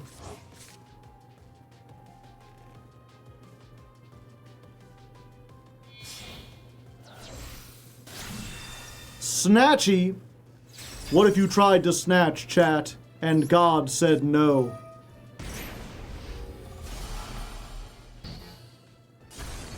We getting snatchy on a Saturday night? Ooh, ooh, getting snatchy on a Saturday night. Ah, ah. Snatchy, no snatching. Do we do this to stop them from getting into our... Yeah, I think it's better to negate this again and stop them from potentially taking the, like, underworld goddess or something.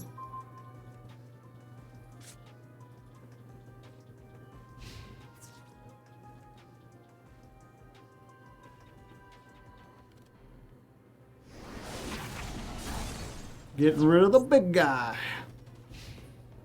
Well, I have 3, so if I get Anubis, I can attack.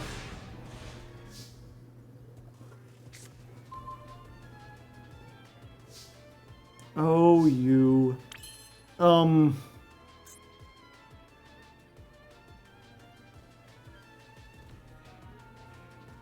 think I have to try, chat.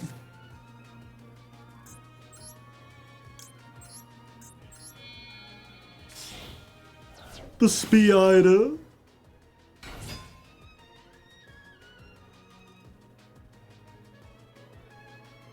Normal summon into Fiendsmith. I can't, because as soon as I use any of the Fiendsmith cards, they get to look at my extra deck, and all they have to do is banish the, like, anything. Like the engraver, and then the entire engine is offline. So instead, what I have to do is this.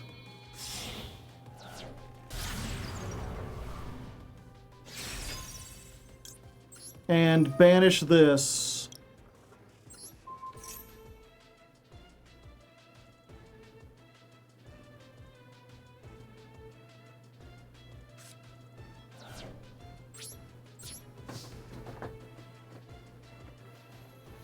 That unicorn put in work. Yep, people were telling me to put in the cash engine.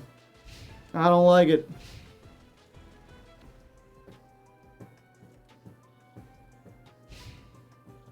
Oh, I'm still here.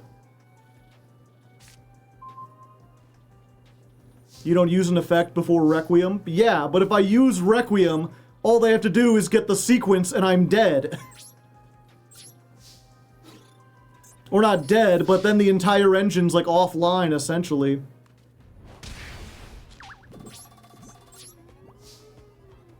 You should set Purge. I am setting the Purge.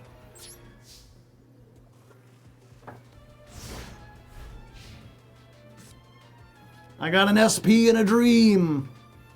What the heck? I thought I was playing the man deck. This ain't no man I've ever seen. I have traps in my deck, right? Yeah.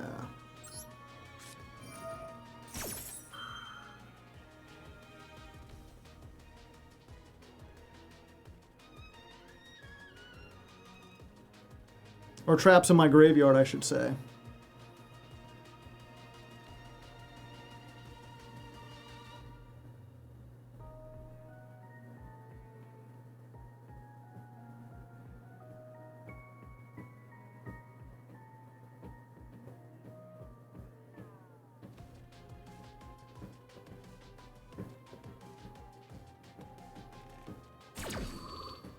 Ooh, okay.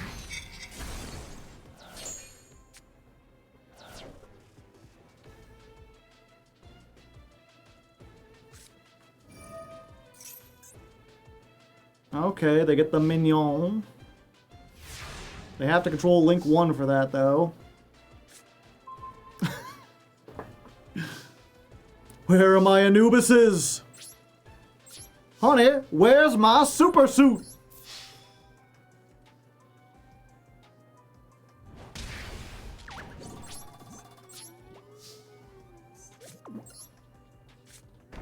We're getting there.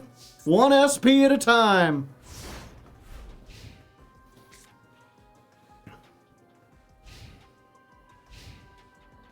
Should we tribute summon circuit?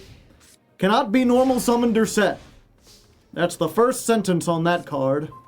Huh! Treasure of the Kings?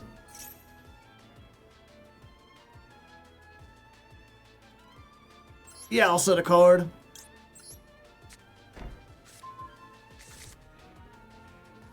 Get me Anubis.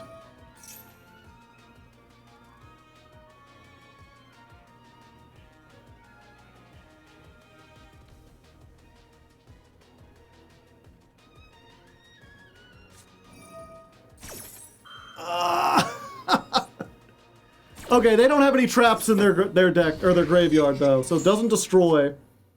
Which means I can still summon the Circuit. Hit him so hard it fucked up his circadian rhythms.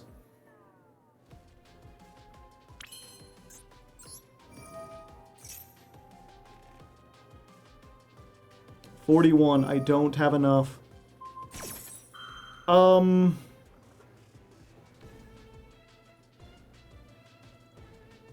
Temple of the Kings or a spell that mentions it. Yeah, that's fine. That stops me from getting gamed this turn, but I'm still in a pretty good position. Battle phase. Attack.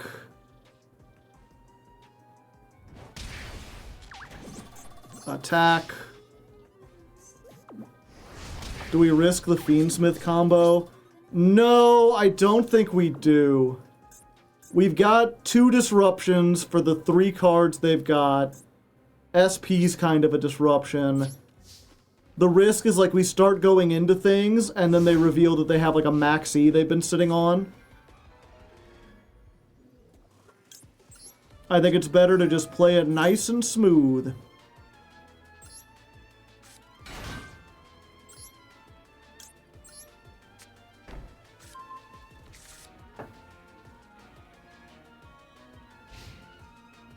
We got SP, a Purge, and an Apophis.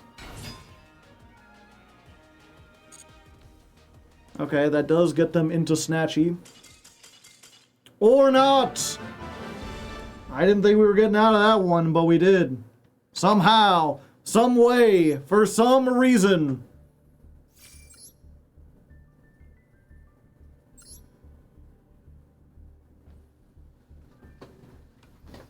I forget, how did that one, that would be like bricked terribly. I don't know how we got away with it. Well, we both kind of bricked. And then, so again, you know, just another good example. Why is Solemn Judgment at 2?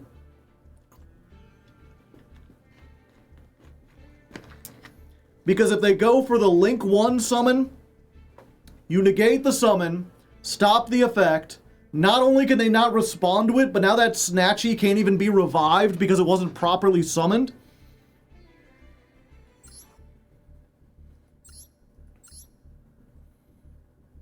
Cash Engine ain't even shit. Yeah, they had no searches for this. I was worried for nothing. Yeah, they had Ghost Ogre, they had Ash, they had Ghost Bell, they had Maxi, they had Nibiru. I think under the circumstances, considering they weren't making any play... Oh, and Valor. Considering they weren't making any plays, I was like, they have to have something in their hand. And there's a whole lot of ways where, like, we get rid of the SP in the circuit to make, like, a, to make something. And then they like, ash it, or we get halfway through and they hit it with, like, an ogre or something. And then not only do we not resolve our effect, but we lose our board presence. New Master Duel ban list? You're shitting me.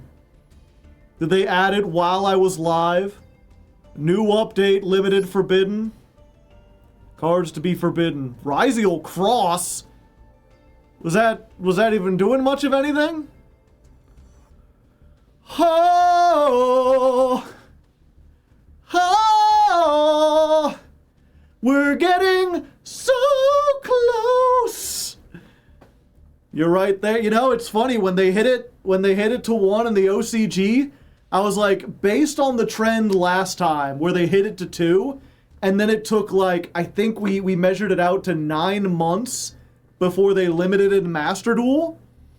So to see them have this turnaround, I think we were like, it would be April or May before they did it, so they're early. They're getting faster. It certainly helps. It's still there, and people say a lot, you know, when it comes to any card at 1, I should say. Anytime a card is at 1, then when you do get hit with it, it's even more frustrating, because it's not like a known part of the game that you had to play around. It's just, could be lurking anywhere in any deck, the one-of copy. We gotta hope they're this close to making the game good. To making it so where we can actually play and things are more balanced. They have to hit a lot more stuff. It looks like they're semi-limiting some things. Ah. So this reveals what's in the next pack. Very strange. Okay, so we're getting the Vanquish Soul stuff. I guess I'll have to read those. Maybe let me know if you want me to do a Let's Learn on Vanquish Soul. But Raisin going to 2, Stake Your Soul going to 2, and Xiaolong going to 2. That's really interesting. Usually they don't hit existing URs before they put out new ones, right? Because you get the extra bonus of breaking those down. And then when it drops, it's easier to craft, like the Holly Sue, which is going to be a UR. You'd think it would be better to just, like, release that at 2, or do something like ban Mad Love. Just ban Mad Love, like, right as soon as it, like, comes out. Maybe that would kill the deck, or, like, hit it to 1 or so. I guess most people only play it at 1. That would be neat, though, to take the NR cards, like, out behind the shed before it comes out and be like, try to figure out a way to play Vanquish Soul without the 1 copy of Mad Love. And then cards for Unlimits. Phantom of Ubel coming from 2 to 3. I haven't seen Ubel in a while. Maiden of White, honestly, Blue Eyes, surprised it got hit as hard as it did. I've said this during Blue Eyes format and after. Even though Blue Eyes can feel oppressive at times, it felt like one of the more fair meta decks that we've had in a long while. The mirror was really fun. You always kind of knew what they could do. Sometimes it was a blowout, but they had enough glaring weaknesses and enough points of interaction that you could usually do something. Lightning Storm coming back to 3 is a little scary, but with Tempai out of the format, that just means that, like, Gem Knights are a little better. Maybe Makanko is a little better. And Oak from 0 to 3 is a little scary. I don't know if people are going to be playing Snake Eyes again. I'm unsure how I'd feel about Snake Eyes again. Because I was so sick and tired of that deck, and now that it's back, or if it comes back, it's like, I don't think it's been long enough. I think you could have kept that at 0 for a while more. Maybe they're bringing it back because the new Rescue Ace support is on the horizon, and they want you to have more stuff for that, maybe. Either way, W ban list. Good to see them. Again, this is confusing because as far as I know, Ryziel is not like a #1 deck. It's still good, don't get me wrong, but I thought Malice was still play. Like, even with as many hits as it got, I thought it was seeing more play than Ryziel. Ryziel, I feel like, didn't really need that many hits, but maybe they're getting something else in here that's going to make them broken. But hitting the field spell, that stops them, that makes them more interactable. This is great. This is probably good. I always like it when they address the absolutely broken decks beforehand, so we don't get like a tier 0 format. And most of these seem fine. A little worried about Snake Eyes. Overall, good ban list. 7 out of 10. You just need to do one more thing, Konami. You just gotta do one more thing. Okay. I'll have to edit that out after this and make it a short or something. It should be fine? Yeah. Maxi banned in 6 months? Who knows? Who can say? Hard to say. Hard to leg. I clipped the roach reaction. Well, thank you. I'll put it in Discord. I appreciate it.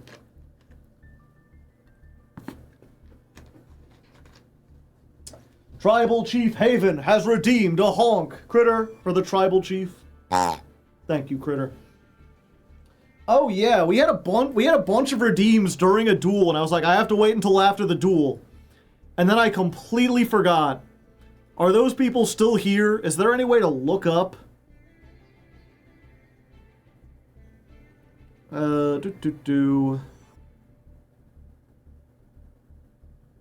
Manage goals. What are goals? Oh. Huh. Manage polls. Yeah, it's weird. There's no thing of like what people have redeemed points for. I don't know how to see those. Maybe I gotta go in moderation view.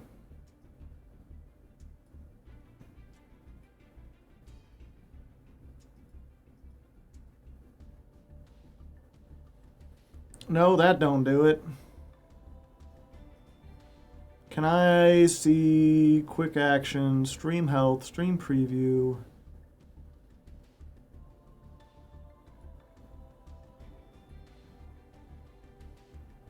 Invite guests, suggest collabs.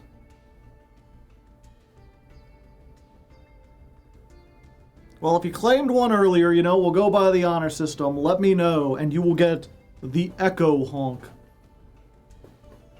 But you gotta be honest. Oh wait, I think, was it here? No, it doesn't show up in any of my things. Weird, they just don't keep track of that. Now, not counting tribal redeems, you have about 4 more to go. Where are you seeing this? How do you know? Someone in chat asked, what do we do about Oak on the Masochist account? I already broke it down. I decrafted it. If we get another one...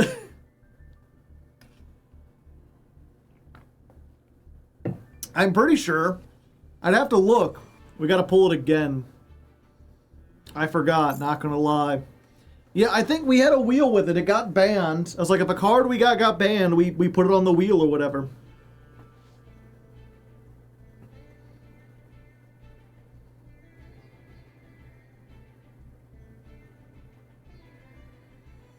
He's dead, rip. People kept count of the redeems. If you go into mod view...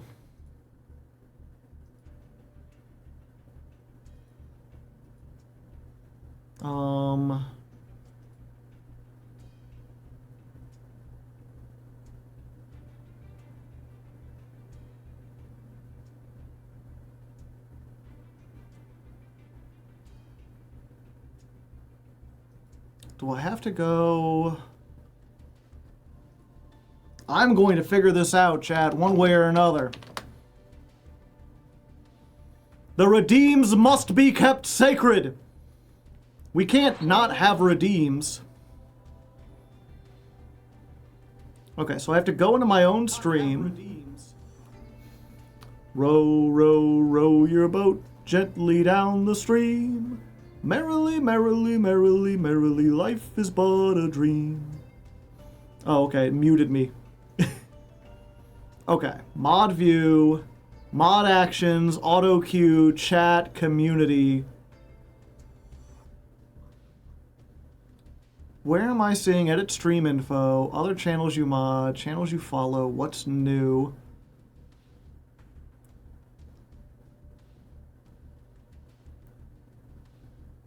One less roach, yeah, people coming here just to figure out.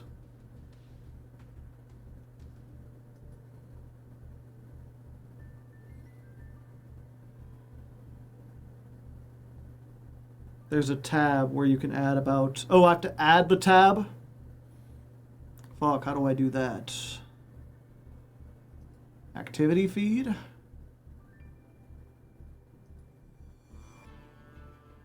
Aha!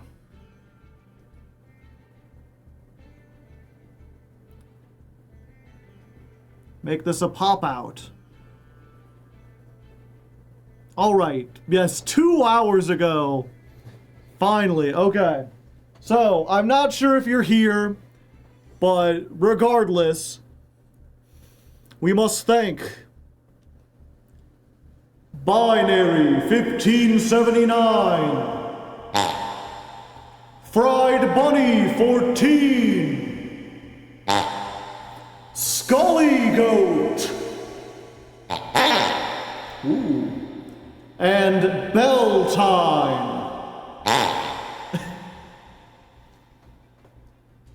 May the honks weigh forever upon your soul. Oh, and Julio, October 88th, has redeemed a honk. Here you go, Julio. Or Julio.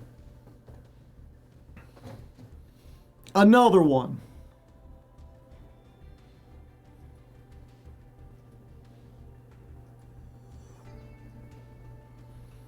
Oh, here we go.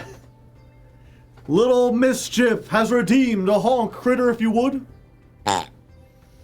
Clussair has redeemed a honk. Ooh, the double honk. I think there's a chat command. Redeem queue / requests.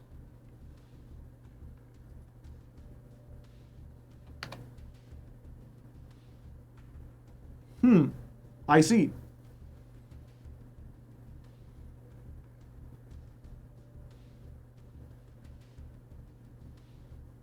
I will keep that open in another tab. 5 honks, jeez. Alright, who else we got here? Clussair once more! This time with feeling. Feel a little bit tired there, buddy? Okay, Bad Buffoon would like a honk. There we go. Honks for all. Honks for all. Are we fixing the channel point hyperinflation? A little bit. We're getting there.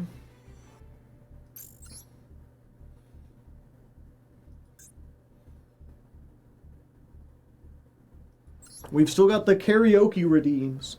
I think a couple people have done that.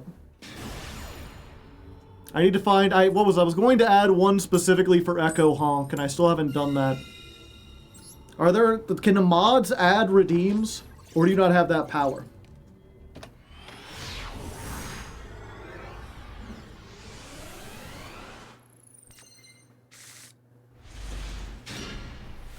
Ooh, boo-doo-doo. All right. Now you're a man, man. Now you're a manny man. Well, you're a negated man. Man, that would be a great name for like a science fiction story. Like I would read, like if I saw that book cover on my on a shelf, I would pick it up. I'd read the back. Be like, what the hell is the negated man about? Primite Roar. Blue Eyes White Dragon. Sure. I'll allow it.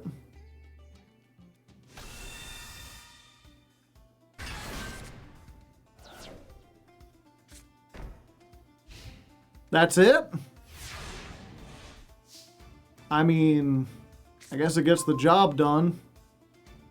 Fuck, maybe I should have stopped that. I assumed you're gonna do more. Defenseman. A karaoke redeem, Boston. Is there a karaoke for that? Do I have that on my list?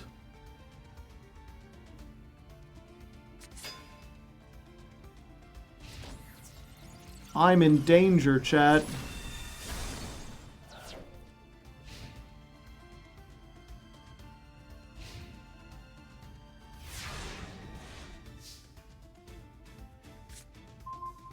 Alright, I might be in slightly less danger.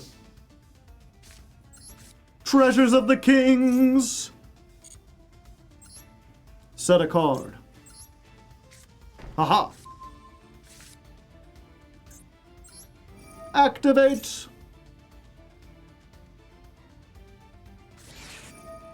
Ah. Understandable. Fair enough. Fair enough. You can't get fairer than fair enough. It doesn't get fairer than fair enough. You can't get fairer than that. Oh, drat. Fair enough. You can't get fairer than fair enough. It doesn't get fairer than fair enough. You can't get fairer than that. Yep, I'll take the 3,000. Yeah. Main phase 2. We will go ahead and... Apophis, the serpent! Haha! Set a card? Don't mind if I do.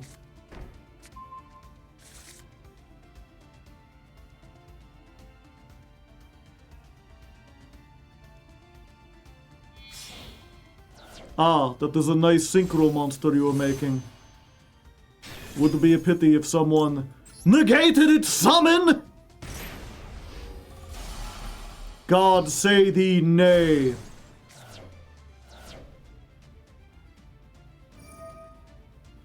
If this card is destroyed by battle or card effect, the fuck? Doesn't even have to be a monster. I negated its summon and it still reached out from beyond the grave to taunt me.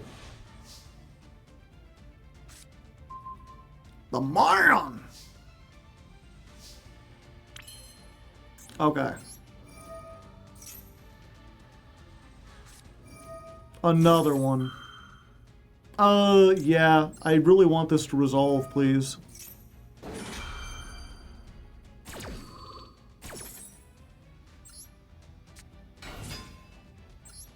Yes.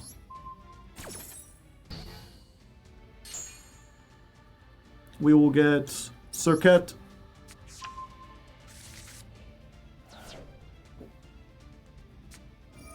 Droll.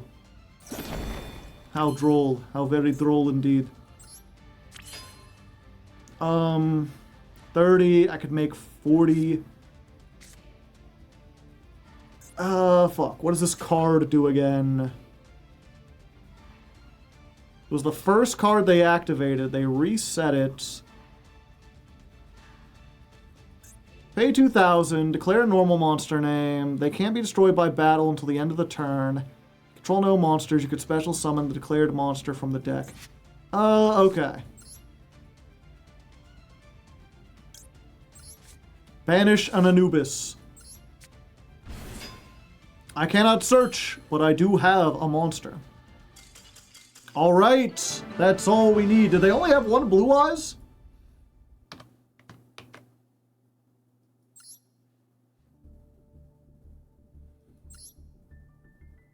It can't be activated unless they control a monster? No, they control no monsters, right?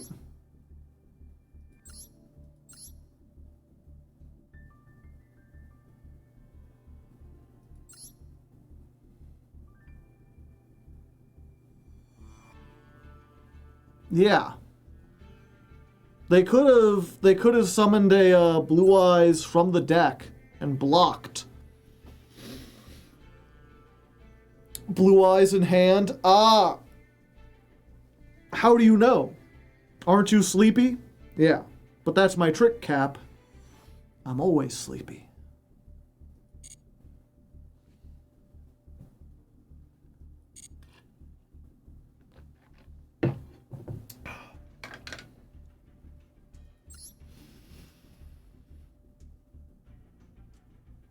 All right, marks out there. One more win, and we go up into Diamond 1. We have lost the coin toss, which is unfortunate, but perhaps I'll be able to do a thing. Only time will tell. I mean, we do have a bunch of Go Second cards in our deck. We drew one of them. This Dominus Purge has to go hard, which Dominus Purge often does not. But they've got... Okay, well, we were just talking about how I haven't seen Ryziels in a while, and here's some Ryziels. Yeah, we just got, like, earlier in this stream, they released a ban list. It doesn't go into effect until, like, a week from now or something, but, they have it. And it bans Ryziel Cross, the field spell. Which seemed a little weird, because I didn't feel like this deck was, like, overwhelmingly oppressive or anything. Not enough to warrant a card being banned. But I guess it was just powerful enough that they're like, we can get rid of one of the normal rares.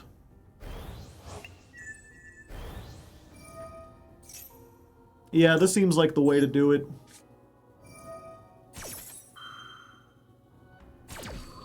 Asham. I still don't understand that sound effect. I don't know what it's supposed to mean.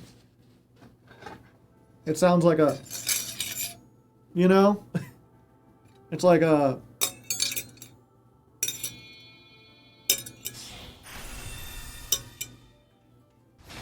It sounds like like two dishes rubbing together, or like a dish or something.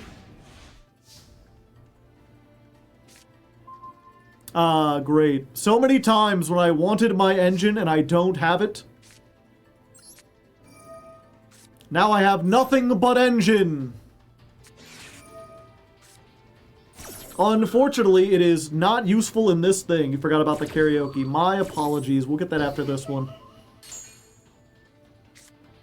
The Mayan.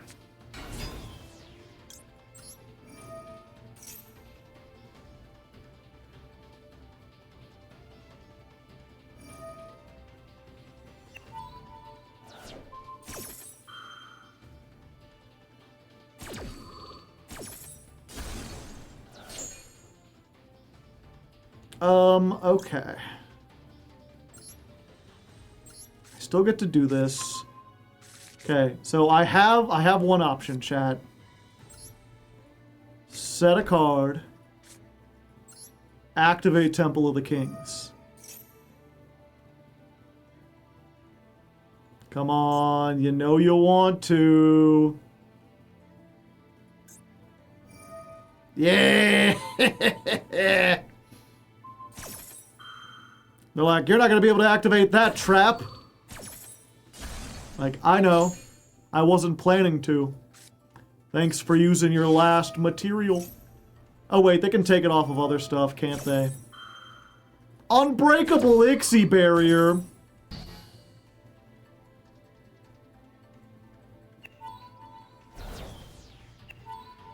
Son of a bitch.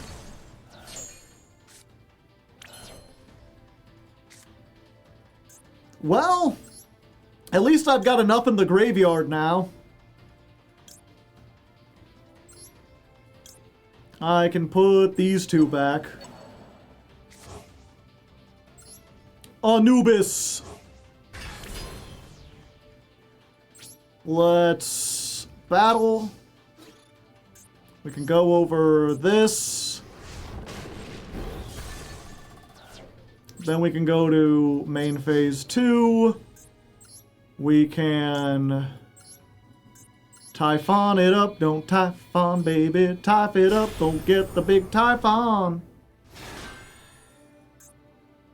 And I forgot. I keep forgetting. I always forget. Oopsie doodle. I should have just kept the 3000 attacker. That would have been more useful. For some reason, I was like, this has to be light, right? It's a big glowing starship. Also, Snuggibus raiding with a party of 14. Welcome, raiders. I am Hardleg Joe, if'n you didn't know. If you're wondering why I have so many companions, it's because we're playing the Man with the Mark deck. And you see, I am the man, and these are the marks. Common Typhon L, yep, unfortunately. Apophis. Let's go ahead, activate Anubis. Get the man. The man with the plan. The man with the mark. Going on in. And I say, hark, hear that? Smell that. What the hell could it be, bat? Got a lot of things and you didn't even know it. Gotta get a lot of things if you really want to show it. In perm. No!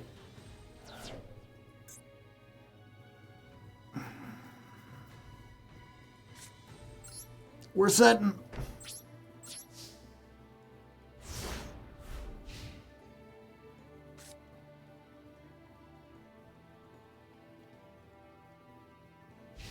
Wait, on the left. That's Mark from the room. Is it?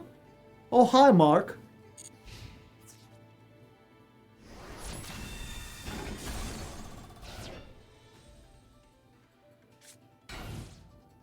Sad. What the fuck could that be? Foolos or something?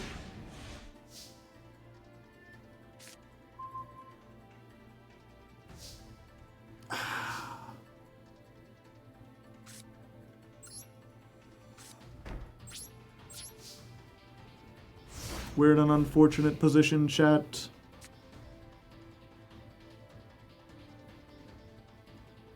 I like how our opponent isn't Playmaker, they're Showmaker. Which is like Playmaker, but with fundamental differences.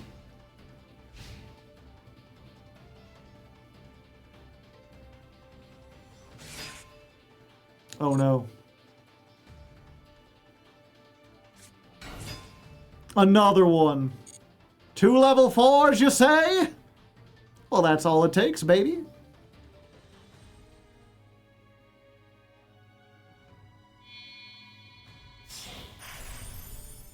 Tornado Dragon.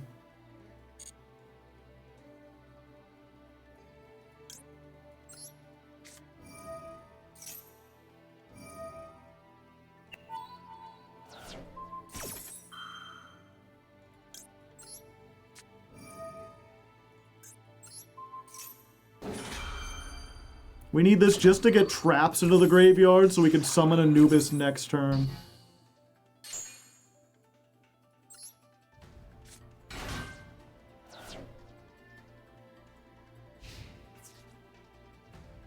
Go into battle. Hit that. I take 21.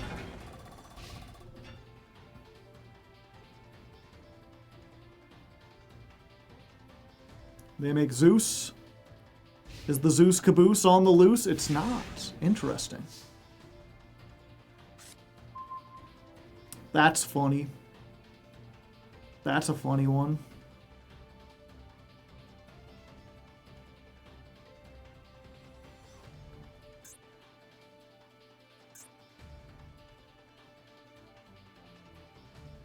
Blinken.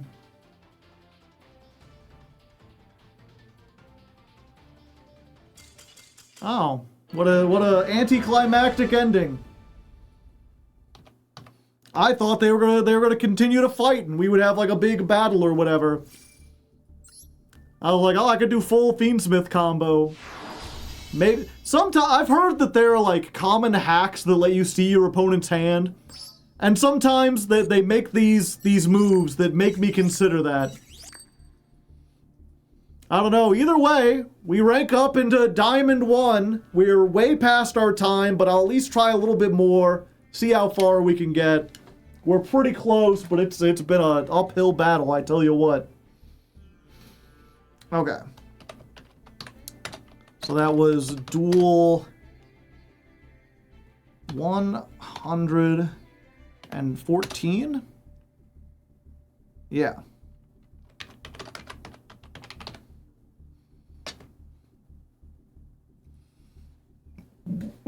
Oh, pardon me. Okay. Let me see if I can find this.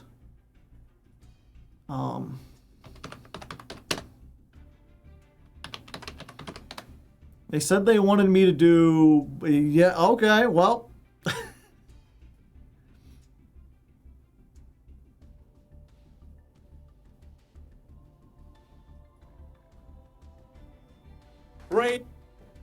Ray Parker Jr. Okay, let's go ahead. We got a karaoke redeem, baby. Get out the headphones. I'll do my best. I haven't done this one. It's an interesting one. The chorus I feel like is it's a bit simple, but we'll see. Let's go ahead, turn off the background music here. Chat, would you like to see the karaoke as well so you can sing along? Kanye's new hit song, bold choice.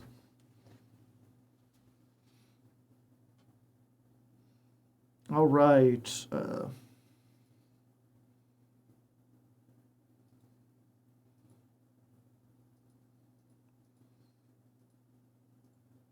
Here we go. Parker Jr. Here we go with Ghostbusters. Oop, 1 second.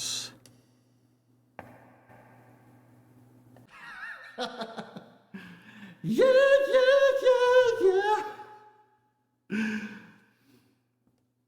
An invisible bear. Is this the limited maxi party? No, we already had that. This is just a little karaoke party. Just some karaoke fun. Bravo. I'm glad again, it's like the chorus is a little weird because it literally just is like bustin', but like it's like a techno song almost. I had as much fun. I had too much fun. I knocked a bunch of shit over. Ugh. Had me grooving. It's a good song.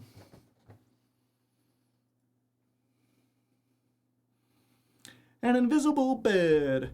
It's a freaky ghost bed. There's a trapped in the drive-thru karaoke.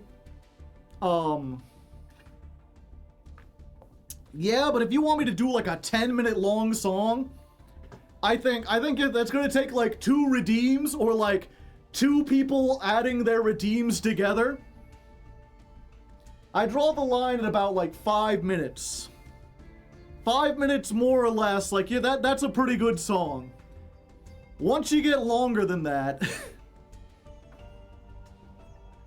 I would love to do Trapped. The thing about Trapped in the Drive-Thru is it's like barely singing. But it is fun.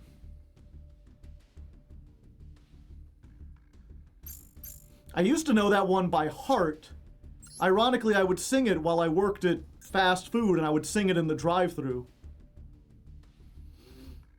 Did we already do a band list reaction? We did. It was good. Where can we see the karaoke song list? Let me get it real quick.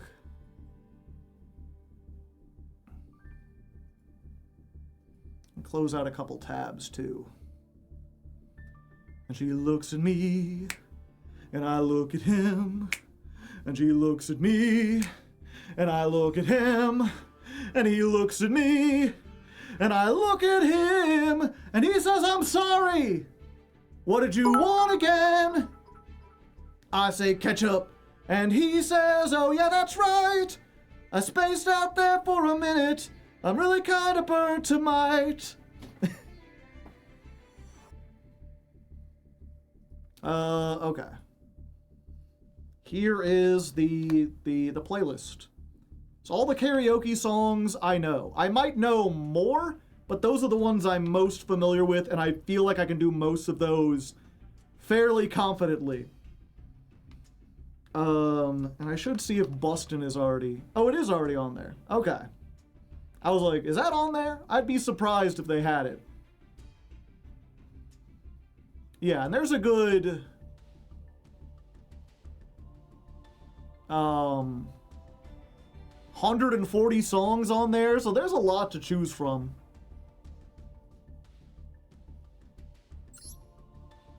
Your rank says D2, thank you.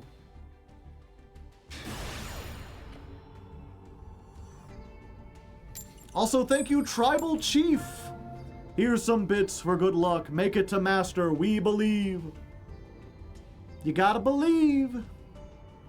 Like Parappa the Rapper and his prime.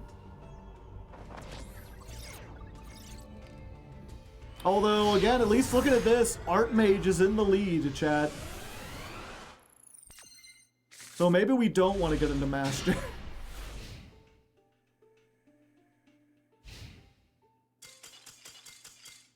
Well, makes it easy.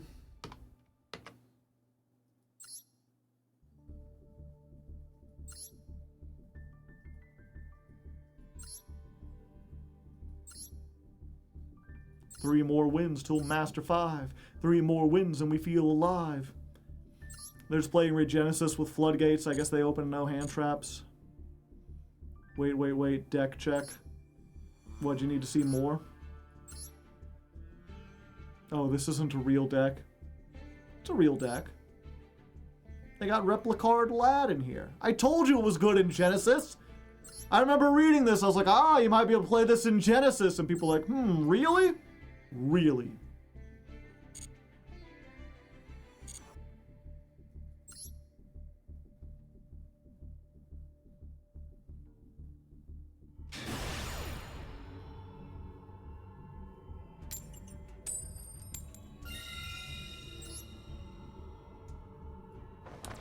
$57. Yeah, if you're just joining us, we just got done doing a karaoke. I have karaoke redeems for people who get a shit ton of points and like to hear me sing. And someone was like, can you do Trapped in the Drive-Thru? Which was just like, I completely forgot that song existed. There was a time when I had it memorized, and now the entire song is just like running around through my head.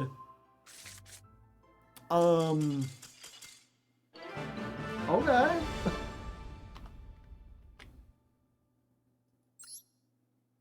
You just need to keep winning the coin tosses. It's that easy.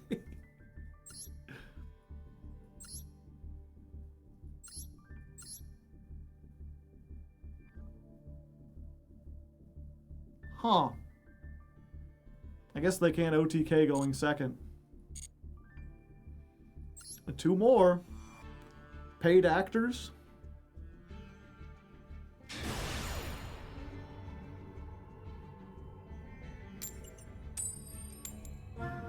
Can't win them all, chat.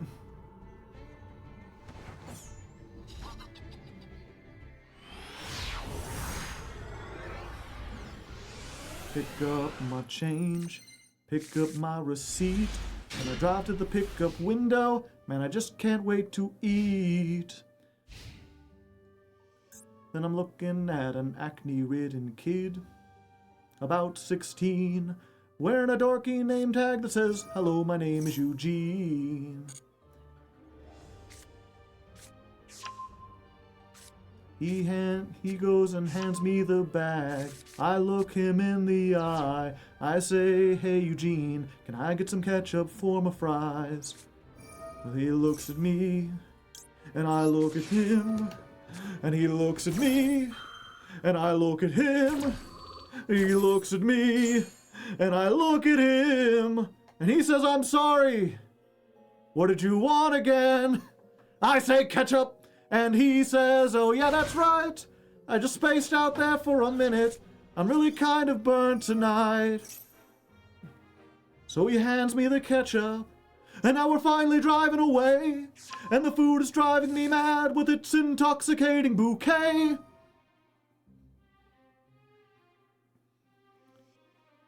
It's something when I drive up to that first traffic light. I say, "Baby, give me that burger. I just gotta have one bite." So she opens up the bag, and she gives me the burger, and she hands me the burger, and I open the burger, and I unwrap the paper. I bite into those buns, and I can't believe it. They forgot the onions. The R. Kelly style hip opera, yeah. I'm getting the karaoke for free. Yeah, just with me forgetting some of the lyrics and without all the backing vocals and stuff. What a song, yeah.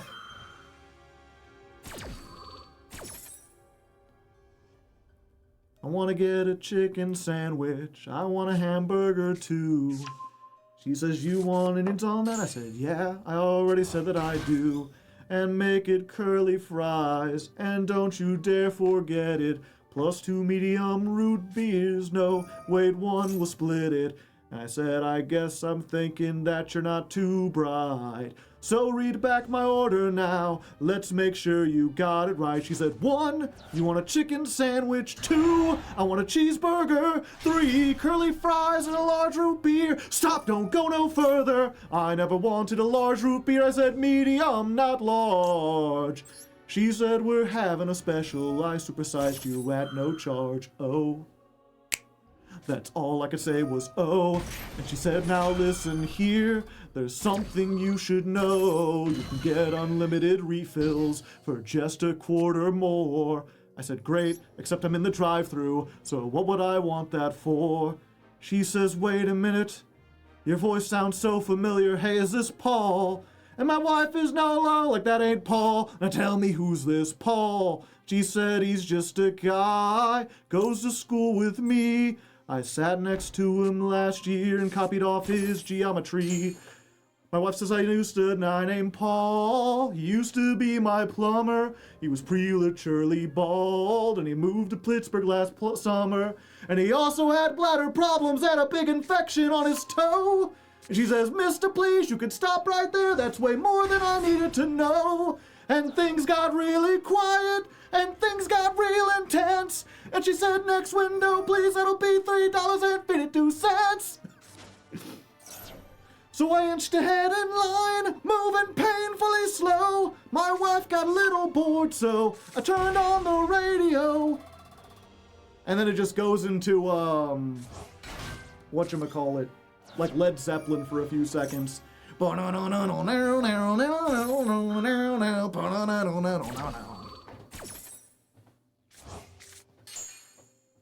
Click, turned it off, 'cause my wife was getting a headache.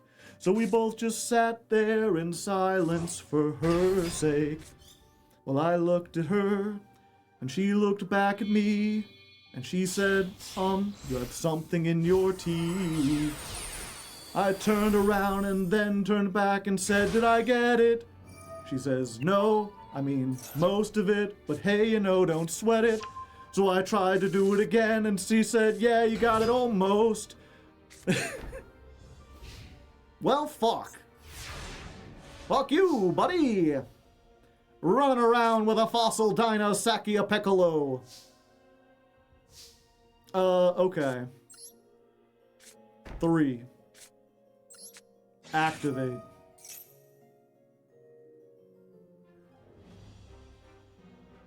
No. Yes.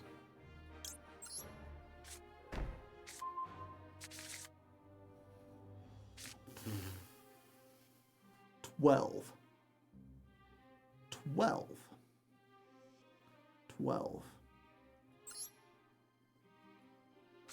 Fuck you, Baltimore. Oh, I forgot I lost attack. God fucking damn it.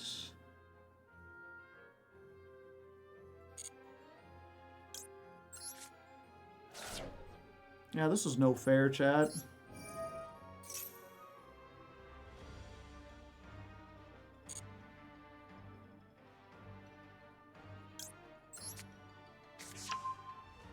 Yeah, Habakiri.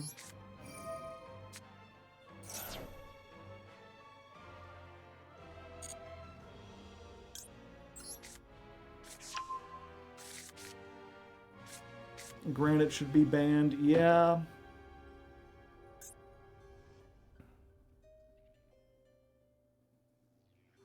Yeah, and they just have 8,000 on board. If you set man, it can't be... Yeah, you're way too late, buddy.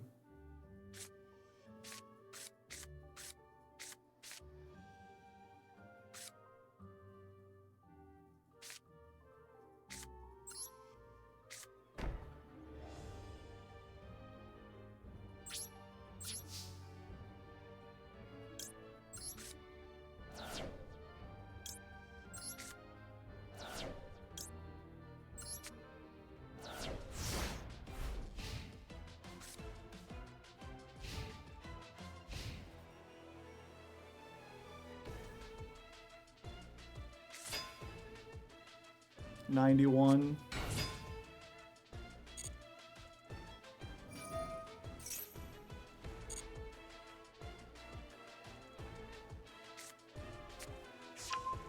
Oh, please activate that. That would be so funny.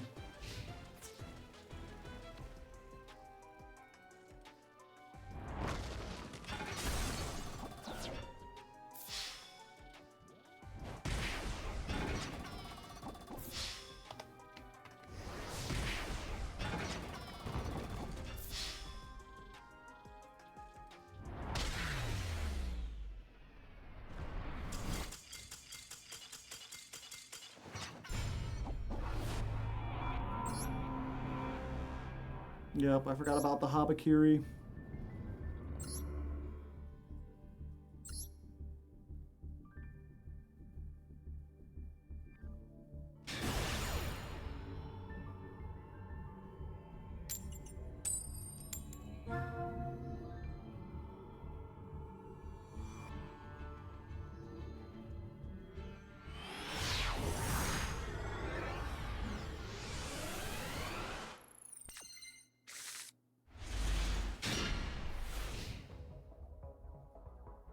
Yeah, I guess we wait for them to do something first.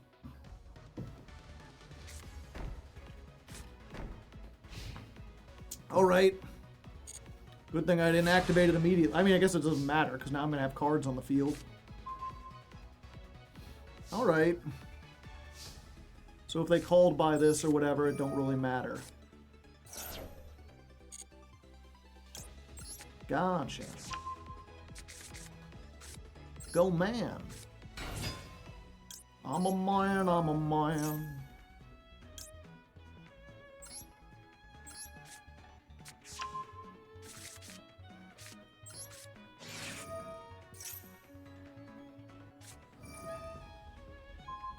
Huh.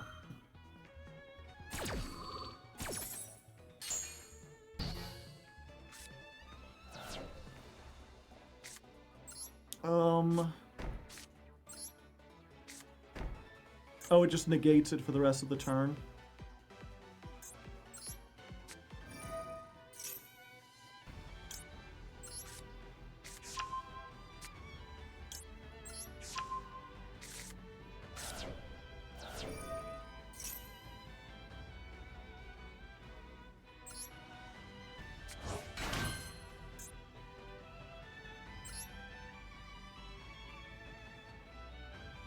Oh, I could just fusion here. I'm good for now. It's negated forever. Ah.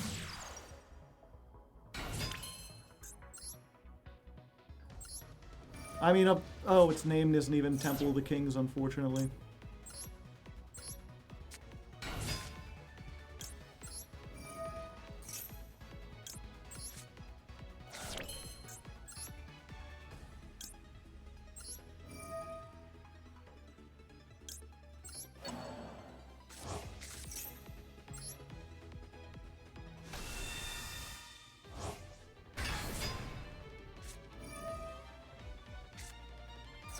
Unfortunate.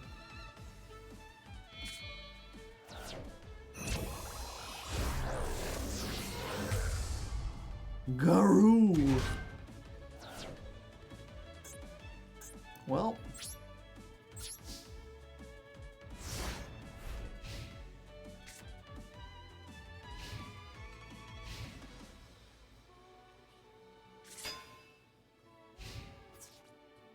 A 1,000.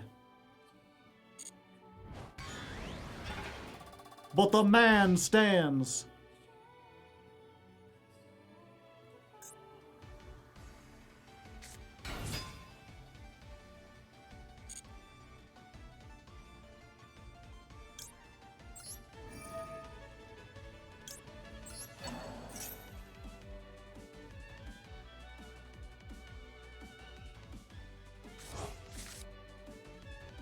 Behold.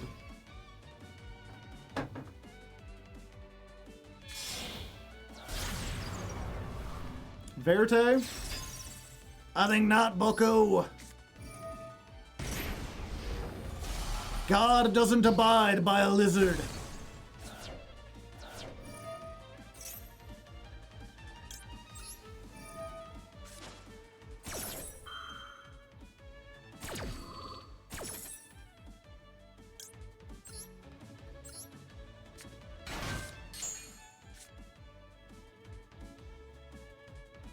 Now, if they activate Phimina, I'm going to be a little upset. Going to be a little salty. They didn't know.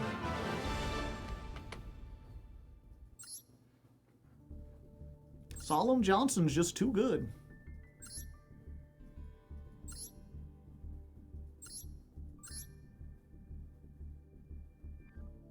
Yep, they had a lot of starters. They ain't getting to him, but they got him.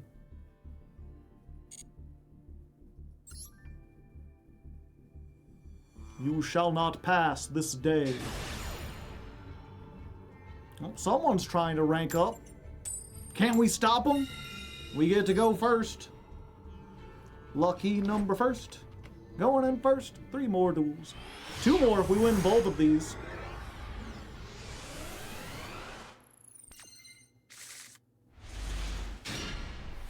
Interesting hand. Most interesting indeed. Treasure of the Kings. Set a card? Why, yes, I would like to set a card. Huh. What can you activate in response to that? Set another card. Let's go for the Merciless Scorpion.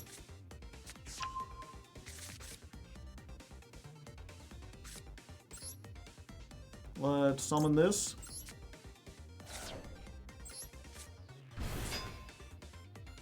Let's do a searchy-do.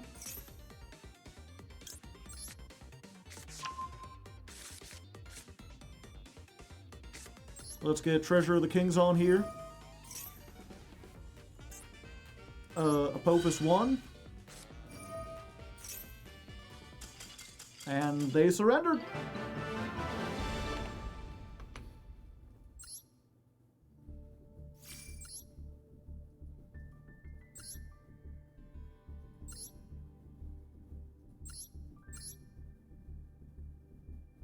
Huh.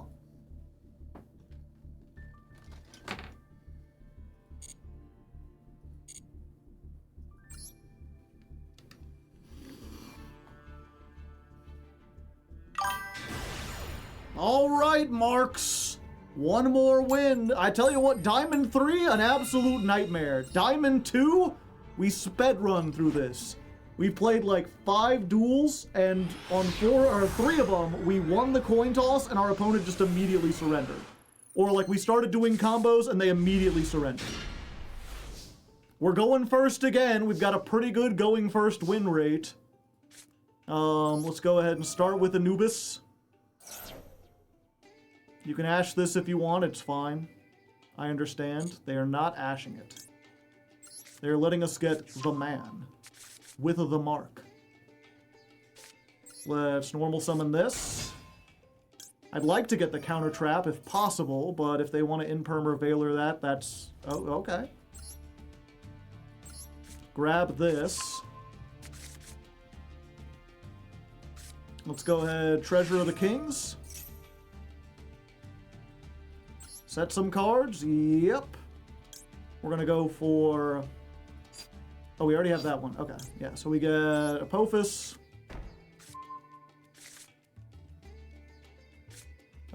We set the Anubis. Activate this. We get our guy! The Scorpion King! Dwayne The Rock Johnson. Who you summon by sending the rock, you know?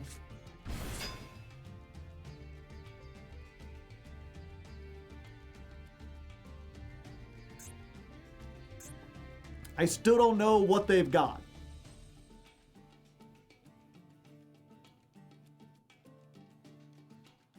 Are they hoping we summon out of the extra deck? Famina. That is a little unfortunate. Blaze Yu-Gi-Oh! Raiding with a party of 44. Welcome, Raiders. We're about to, if we win this duel, rank up into Master 5. Unfortunately, our opponent has hit us with the first turn Famina. Ooh, they're sending off the Fuelos. Okay, so Arthelion. You're just gonna bounce the 2 things, set 2 things. That doesn't put them in a very good position.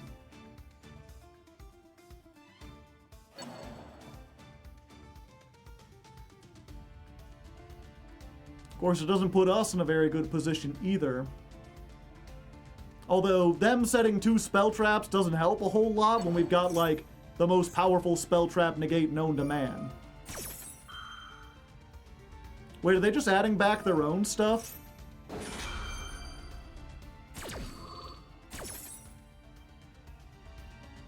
He pops. Ah, okay. I forgot that it's not enough that you can fusion summon and search on their turn. They can also pop stuff.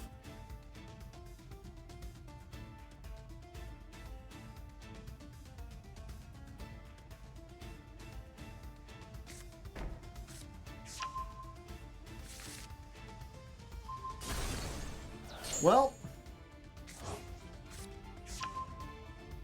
that's unfortunate.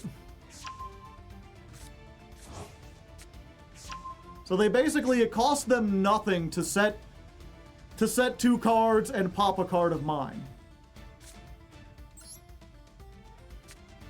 That doesn't seem very fair at all, chat. Yeah, they could just literally do that again next turn.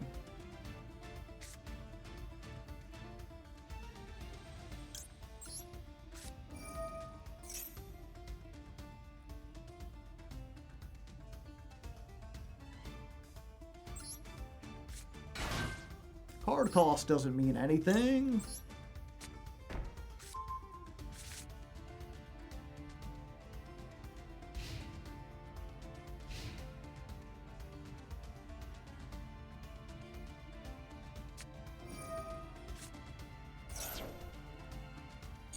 Yep, go ahead.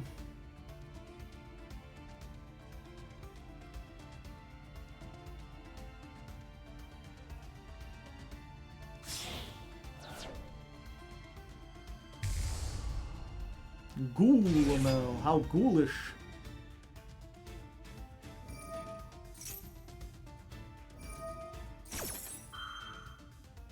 Yep, and then we summon this.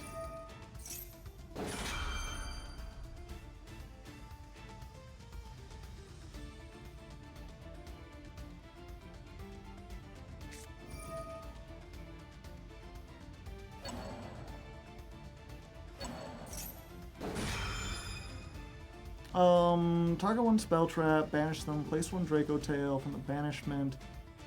When you activate a Draco Tail card or effect.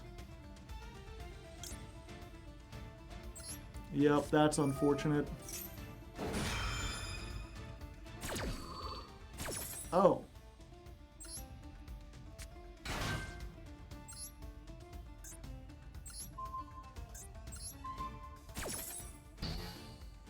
So we negate that. Come out. Negate you. Just negate everything. What does this guy say again? While you control Temple of the Kings, this card in Apophis can't be destroyed by battle or card effects.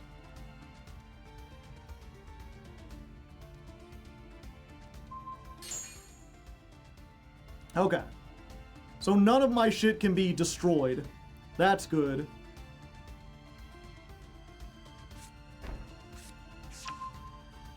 Of course, he gets 4 more cards. That's a lot of cards.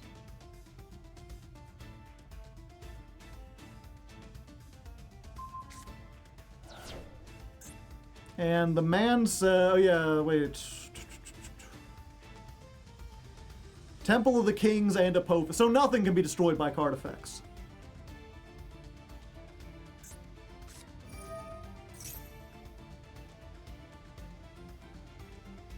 Of course, I can be bounced back if they just summon another Arthelion.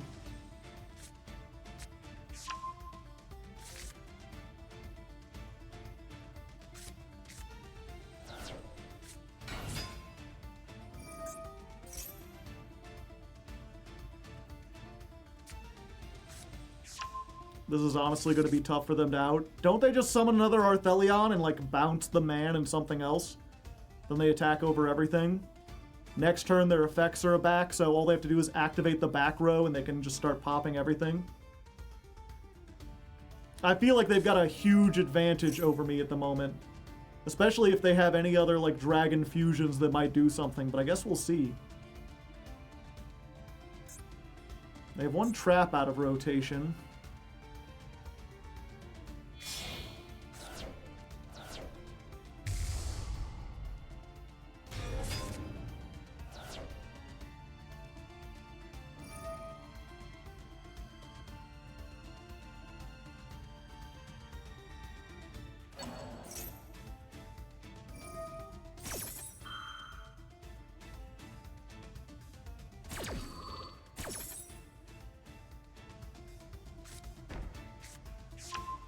Flame, that negates spells.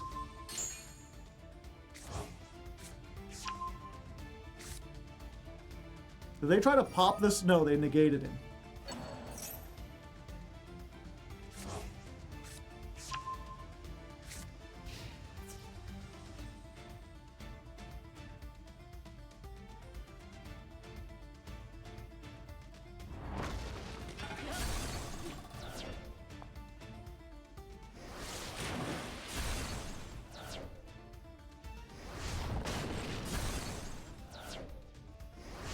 I need to build. Yep, man is negated.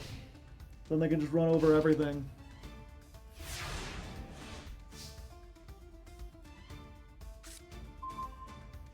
And that don't help me in any way, unfortunately. Yeah, I even went first. And if they activate anything, they can just pop all the stuff that I have. Like I can try to do this.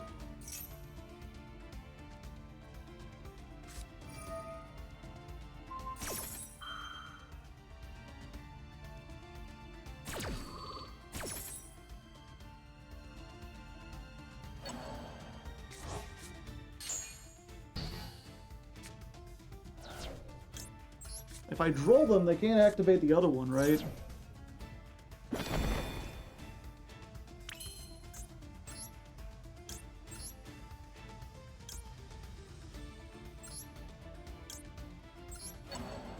They can.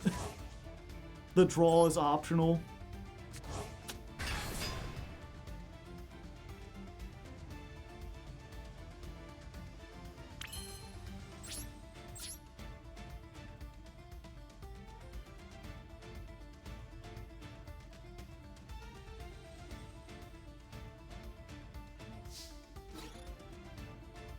Battle phase. Can I get rid of one of your monsters, please? Just one for a poor soul like me.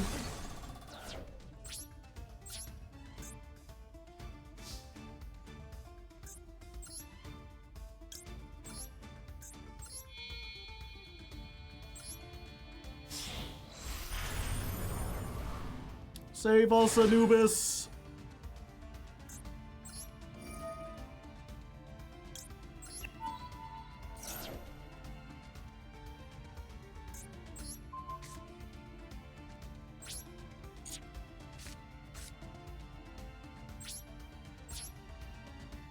Normal Fua, full Fiendsmith? Oh yeah, I forgot about that. I don't think it matters, they have like a million things, yeah. It don't matter. None of this matters.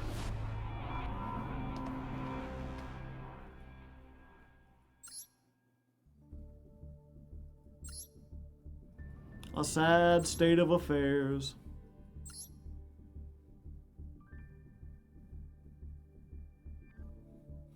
Yeah, because they already had, the thing is, they had the first turn with the Famina and the 2 cards, and they just recycled them, and they did that every turn. So every turn they can make a fusion summon, search 2 cards, and then grab everything back. I cannot beat, +3 on my turn, +3 on their turn, plus the draws off of the traps.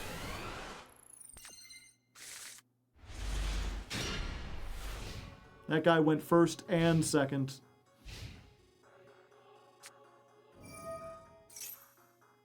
D. Alright, chat. So usually if you go second against DDD and you have no hand traps, you just surrender. But the question is, can DDD beat 2 evenly matched? We'll be here for years. Well, I guess that gives me time to be like, hello to all the new raiders, or just new viewers in general. I am a Hardleg Joe, if you didn't know. Every month, I climb the Master Duel ladder with a different deck as chosen by my patrons. This month, the man with the mark. I'm the man, and these are all the marks.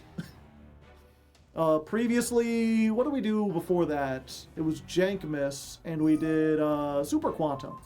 So I spend a month climbing the ladder with a deck, and then at the end of the month, we compile all the best moments.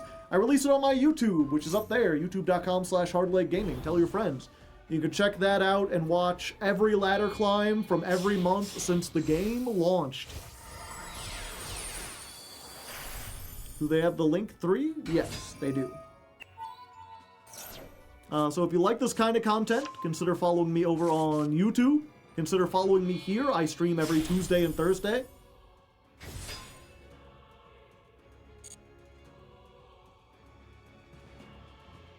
Oh, hello, Johnny. You haven't made yourself to the link 3 yet, have you?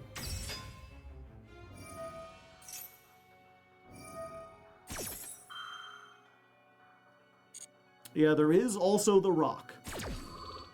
But I gotta do it on, like, the next thing, otherwise they'll make the guy.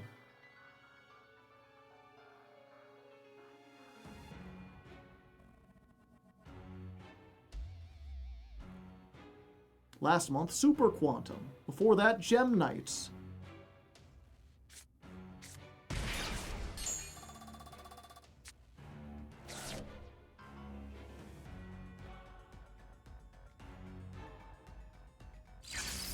Oh, buddy. Pendulum summon? Just one? Yeah. Adios.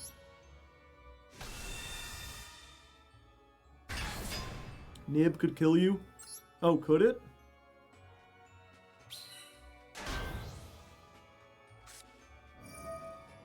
Ah!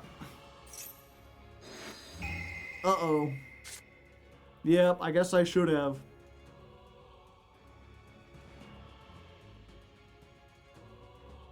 I know I can't evenly now, but I assume either they'll be done, or,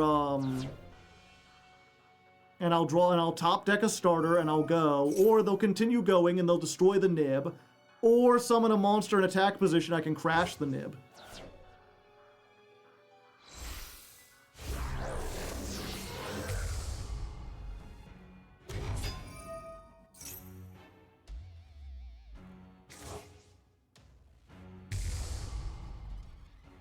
Good going, Genghis.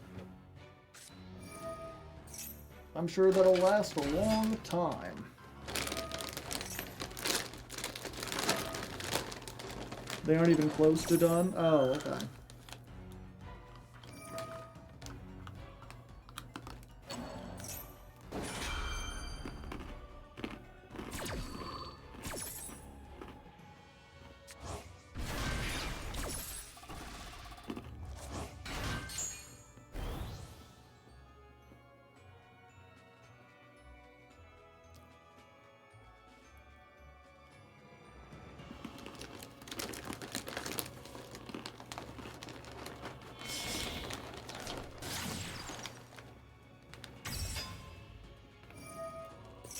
This is the first true Strand-like deck.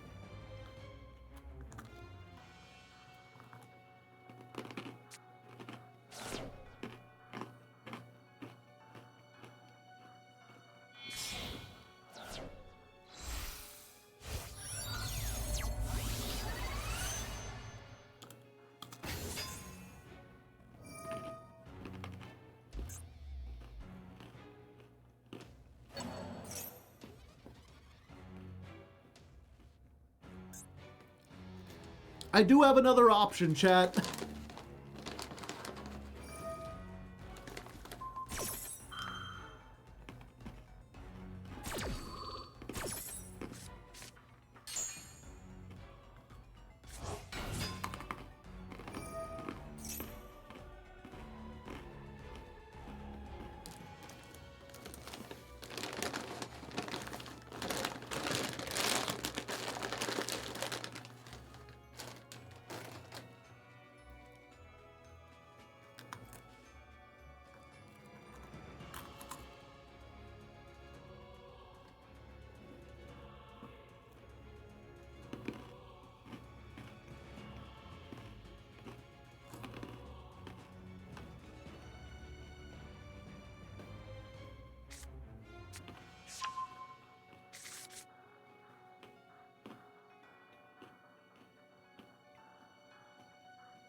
So, Chad, anything else on your mind you'd like to talk about? I've already talked about the ban list.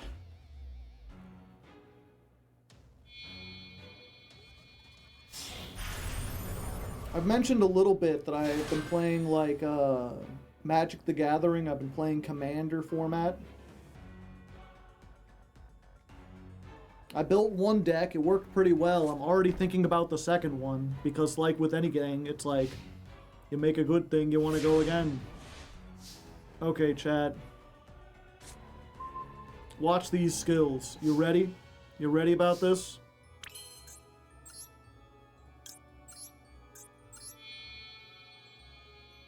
Typhon.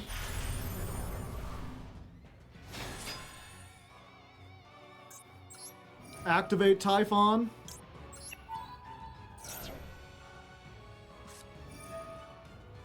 Take control of it. Sure. Hold up. Yeah. Typhon can bounce itself. So I can just bounce Typhon back. Or that works.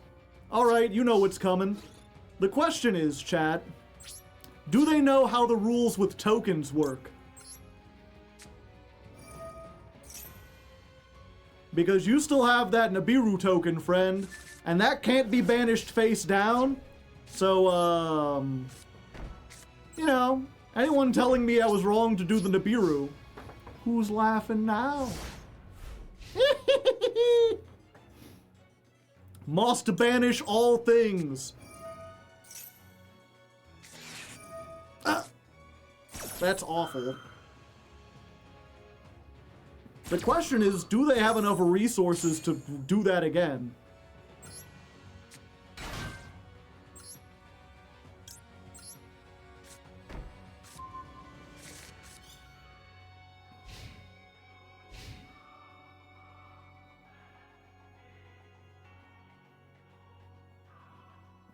They will summon the very big man. I would like to see them try. Oh, what's that? A very big man? I think the papacy has something to say about that. God denies you entry. You will not see the gates of heaven. Dimensional King Arc Crisis.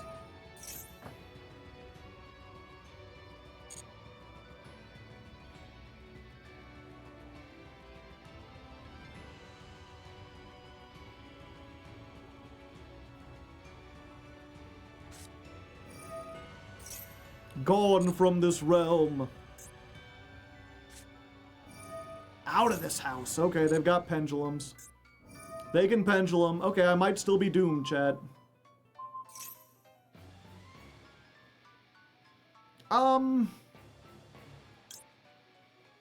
Yeah, you know what? I might as well.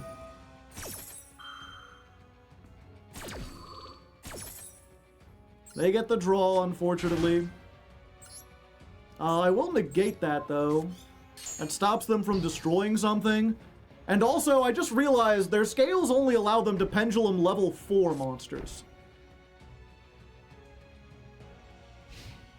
Alright. We survive another turn. The Purge, I see, I see.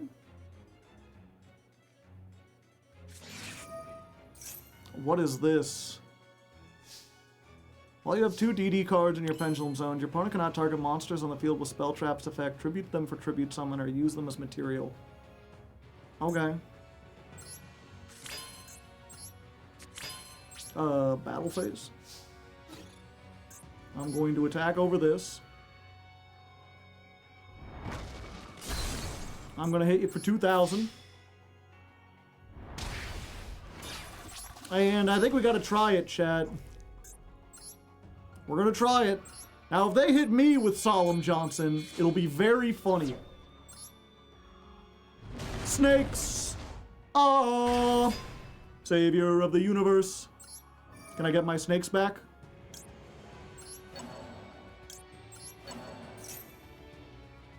I can! I can get those snakes back. Hey, that's pretty good. And then I will set a card.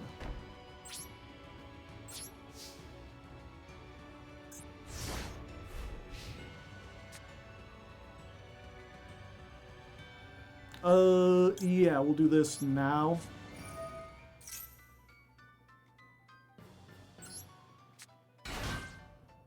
Set a card? Why, yes, I would like to set a card. No, I don't want to blow anything up, because if I blow something up, this will summon outright. Yeah, I don't want them to destroy things.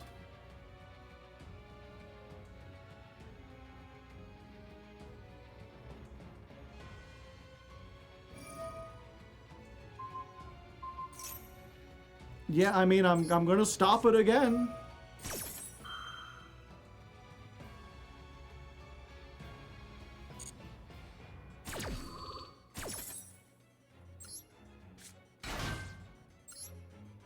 You're stuck with those scales, buddy. Only if it's a DDD or a Dark Contract. Ah, okay. So if I blew up Orthos, it would be fine, but I kind of like keeping them with these god-awful pendulum scales. Send one DDD or Dark Contract, target a card on the field, and destroy it. Okay. Sure.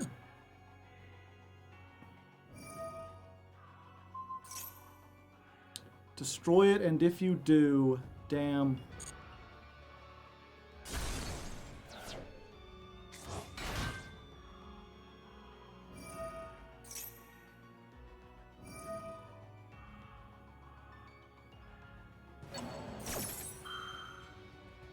Yeah, I think I have to use this now or they'll blow it up.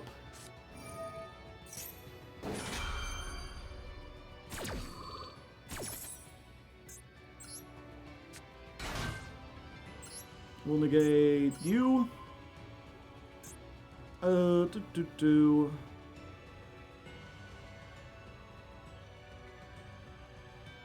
Yeah, I guess stop them from, changing their levels.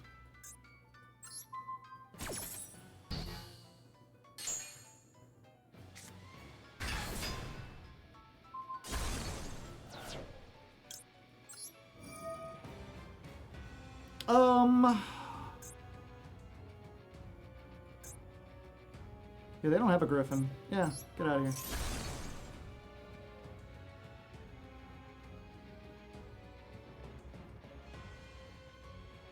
We're not out of the woods yet, chat. All right, all right, all right, all right. Ah, that's what we like to see. Although not in this particular case. I have 2 level 6s. Why can't I make, Why can't I make the thing I want? 2 attack. 2 attack. 2 attack. The trap. Oh, we can't use anything for Ixie material.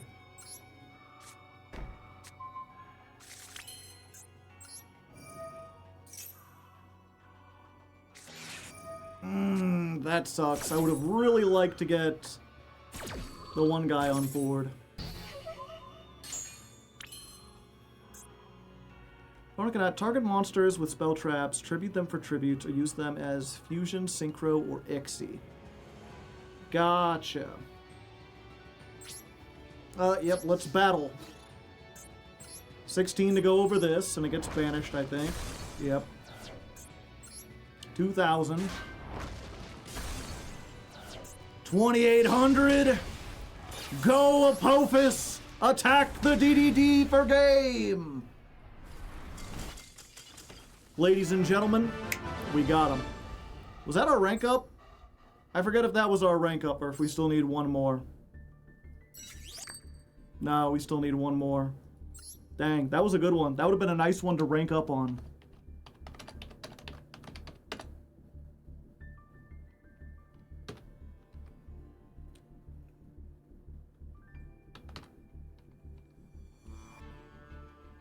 That was their rank up. Ah, I see.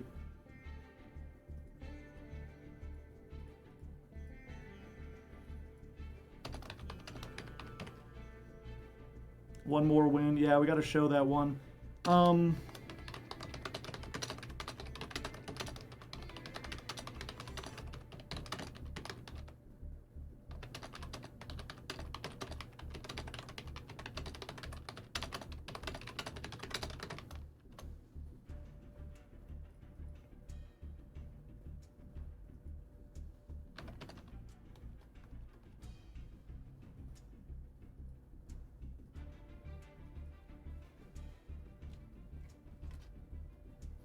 Did we get another...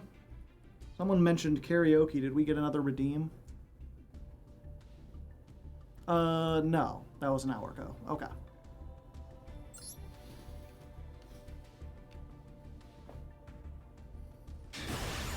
All right, Marks. It's been a long day.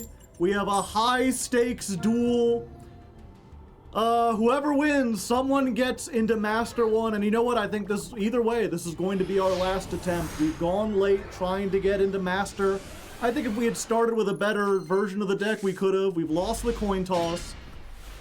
But our opponent has no Max C. So at least there's that, you know?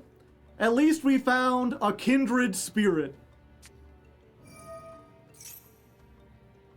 Yep, that's fine. Fiendsmith Sanct, interesting.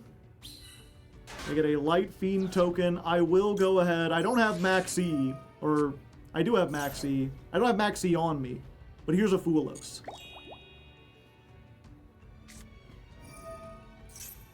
Archmage, I see. Okay. Graflair. Yeah, I think I have to hit you with this, buddy. I can't let you get quite so much advantage. I just have to remember, Typhon and SP can no longer activate their effects. I also gotta hope I draw something good. Maybe I should have let them extend a little bit. Come on, man. That's maybe good. Max C. You liar! You lied to me! I can't believe you would do that! They said they had no Max C! A pox upon your house! Go Lacrima.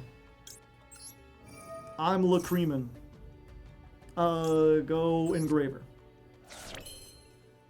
We're going to make this.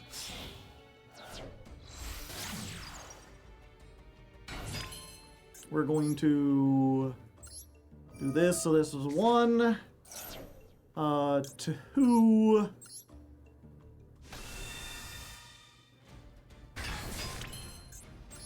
That's unfortunate that, like, this is the duel and then man doesn't show up, like, at all. I'm just playing the Fiendsmith half of the deck. Only the Mark showed up. You know what? It's canonical now. Fiendsmith Engraver, his first name is Mark. So this is the Mark. The Mark. Let's go ahead and just do 32 points of damage. 32. And then I think we just go into, we just wave high to King Caesar, right? Because all the Archmage cards, like, they have effects to special summon. So even if they can search them, this just, like, destroys them. Unless they have exactly, like, the one of Trap, and they discard that, and then normal summon, and then pop to bounce, I should be good. Wave high is water. Oh. Oh, damn. Caesar is turned off. I forgot, chat. I completely forgot.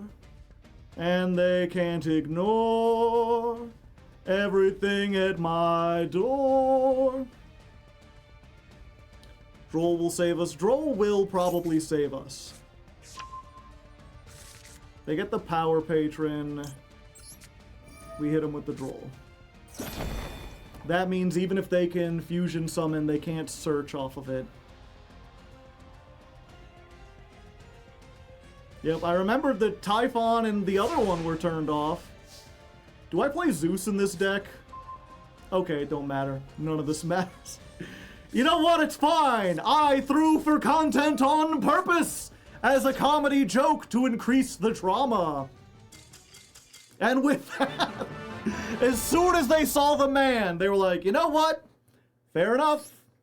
Fair enough, Michele. We'll get out of here. And with that, we defeat Archmage and rank up into Master 5. We've made it. Despite playing goofy versions of the deck, we can make it into Master with the man. Not a bad deck at all. But you know what? We'll talk about more about that on the end screen. All according to Kaikaku. M-5 wins 76. Unfortunately, chat, that means next month we starting in Diamond. And will the Archmages be able to succeed in Diamond?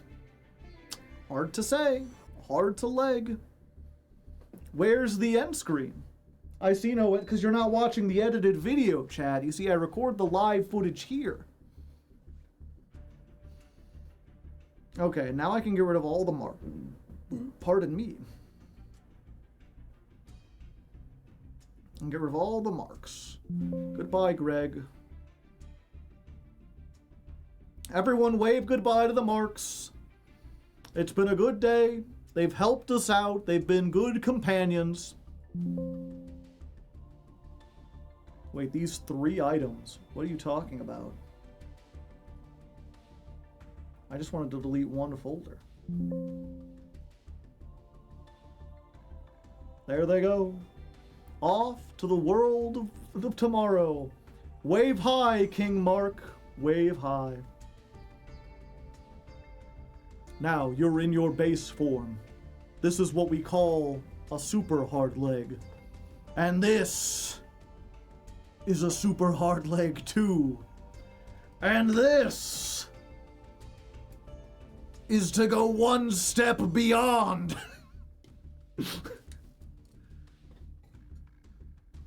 Why does Super Hardleg lose a hat and then gain a hat? I don't know. I didn't think this through. I didn't think there would be anything. Super Double D Hardleg. It's funny, you can't, so this, if you don't know, I got this, I had a brief period where I was still trying to figure out what I was going to do streaming-wise, where my gimmick was I had a whole bunch of hats, and we would have stream goals where people would donate to buy more hats. And one of them, like a $200, was the pickle haub. Which, if you don't know, this is not like a Nazi thing. This is like a World War I style helmet from like the Prussians. Some people get this confused and think it's like Nazi memorabilia. No, it's not. It's pre-World War II. It's not German. And also, this is not like actual, this is like a replica or whatever. Like, it's actual metal. But it's much thinner, I believe, than an actual helmet. It's also incredibly uncomfortable. But I bring it up because most of the hats, they've been retired. They're on a hat rack. I never break them out anymore. But this is on a desk right next to me because when I'm done streaming, I use it to hold the Hardleg hat.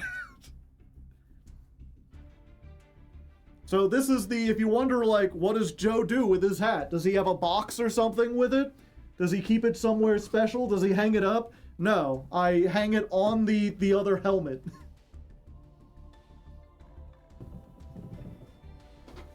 It's the best, it's the smallest, best hat rack I have. We need the bunny hat again. I need to buy another one at some point. Give us back the bunny hat. Unfortunately, it just doesn't work very well because I let my niece and nephew play with it when they were like 3. And they just, like, destroyed it. So it, like, barely works now.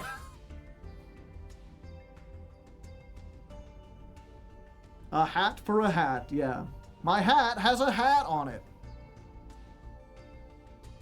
But yeah, with that, I'm going to call it a night. Usually I do some kind of, what's it called, variety. But we stayed late doing Yu-Gi-Oh! So we just did this today. But I'm sure in future streams we'll go back to having variety. Speaking of variety, tomorrow, if you don't know, Tuesday and Thursday, always Yu-Gi-Oh! Streams. Friday kind of alternates. We do Masochist every other week. This week, we're doing Silk Song. If you don't know, I absolutely love Silk Song. I've beat it, no joke, like 20 times. Like 100% completions, did a little speed running of it. And my friend really likes the lore of it, but he's not very good at those type of games. So I've basically been giving him a guided tour of Farloom, where I just go through and 100% it and show him all the cool stuff and all the characters. We do like voice acting for the different characters and stuff. With CB Radio, yeah. So if that interests you, if you thought that Silk Song seemed interesting, but you haven't played it and you're probably not going to, or you don't care about the story spoilers or whatever, consider checking that out. If you want to see everything we've done so far, the first 5 episodes, those are up on the VOD channel, which is called Raw Hardleg. I remember when we talked about Expedition 33, that's still way down on the list. But yeah, there's Raw Hardleg.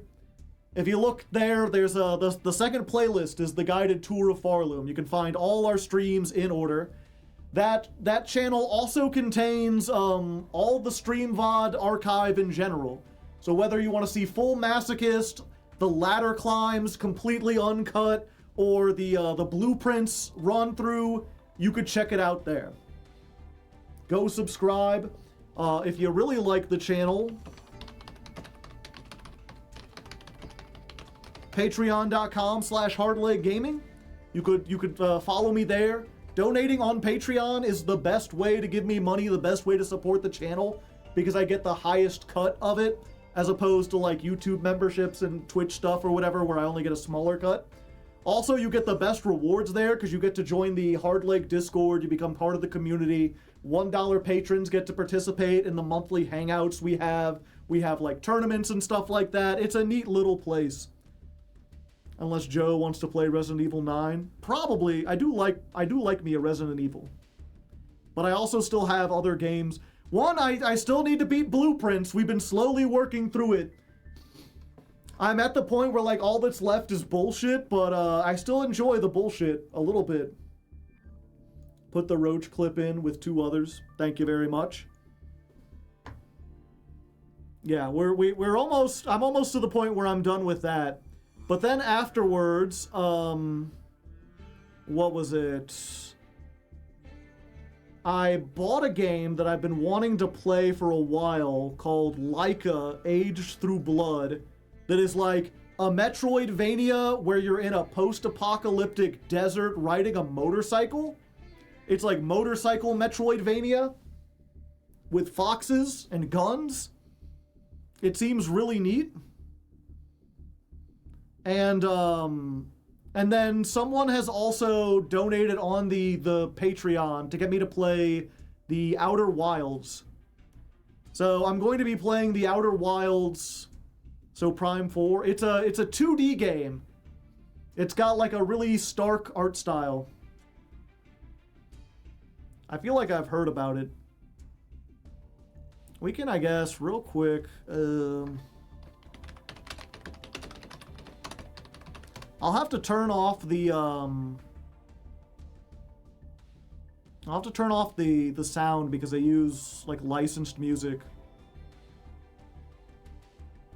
But we can, real quick, if you're curious, this is what's on my list. I haven't looked, what was it? I looked up how long it takes to beat. I can't remember what it is, but it's not like, it ain't a 100-hour game or anything. It's something I could probably beat, like, in less than a month. Playing, like, a couple hours every stream, 2 streams a week. But yeah, what kind of really struck me was, one, I'm a sucker for animated stuff. But also it's got this, like, slow motion bullet time while on a motorcycle, where you can also use the bottom of your motorcycle to deflect bullets. Oh, this game. So you're like riding through, do a backflip, block a bullet, shoot someone. Was this in a Grimbeard video? I don't think so.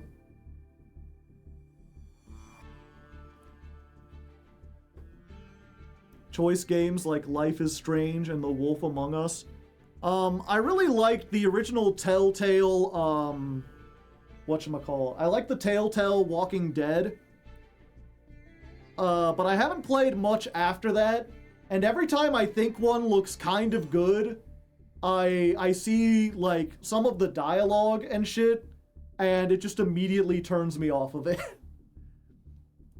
It's like...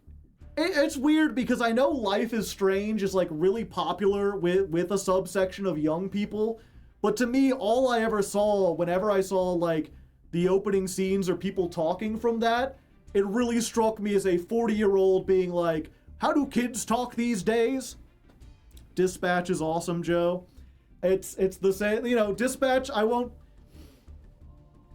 haven't seen a whole lot of it, but everything I see about it just seemed kind of cringy. It just seemed like, oh, what if you were a down-on-your-luck guy and you worked at a place with a bunch of supermodels and all the supermodels have the hots for you? I'm like, I guess they're trying to get more stuff out of it, but, like, as soon as I heard that there was one where you were a dispatcher working for superheroes, and I was like, yes, I'm in. And they're like, also, a love triangle plays a huge point in it. And I said, and now I'm out. Now I'm completely out. Zero interest in anything that has a cliche love triangle. Anything where they try to boil relationships down to like multiple choice, like answering multiple choice questions. You can stay single, but it's still baked into the game.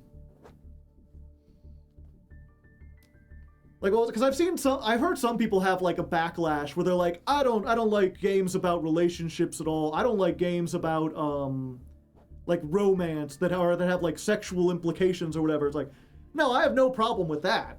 I think it's perfectly fine to make a game about that. The problem is the mechanics for something like that are usually god-awful. They usually have zero, like nothing to do with it. For some reason, we're still stuck on like the only way to build relationships in games is answer the right choices at the right time, or the like social link where it's like do a bunch of side quests. Mass Effect, just get with everyone.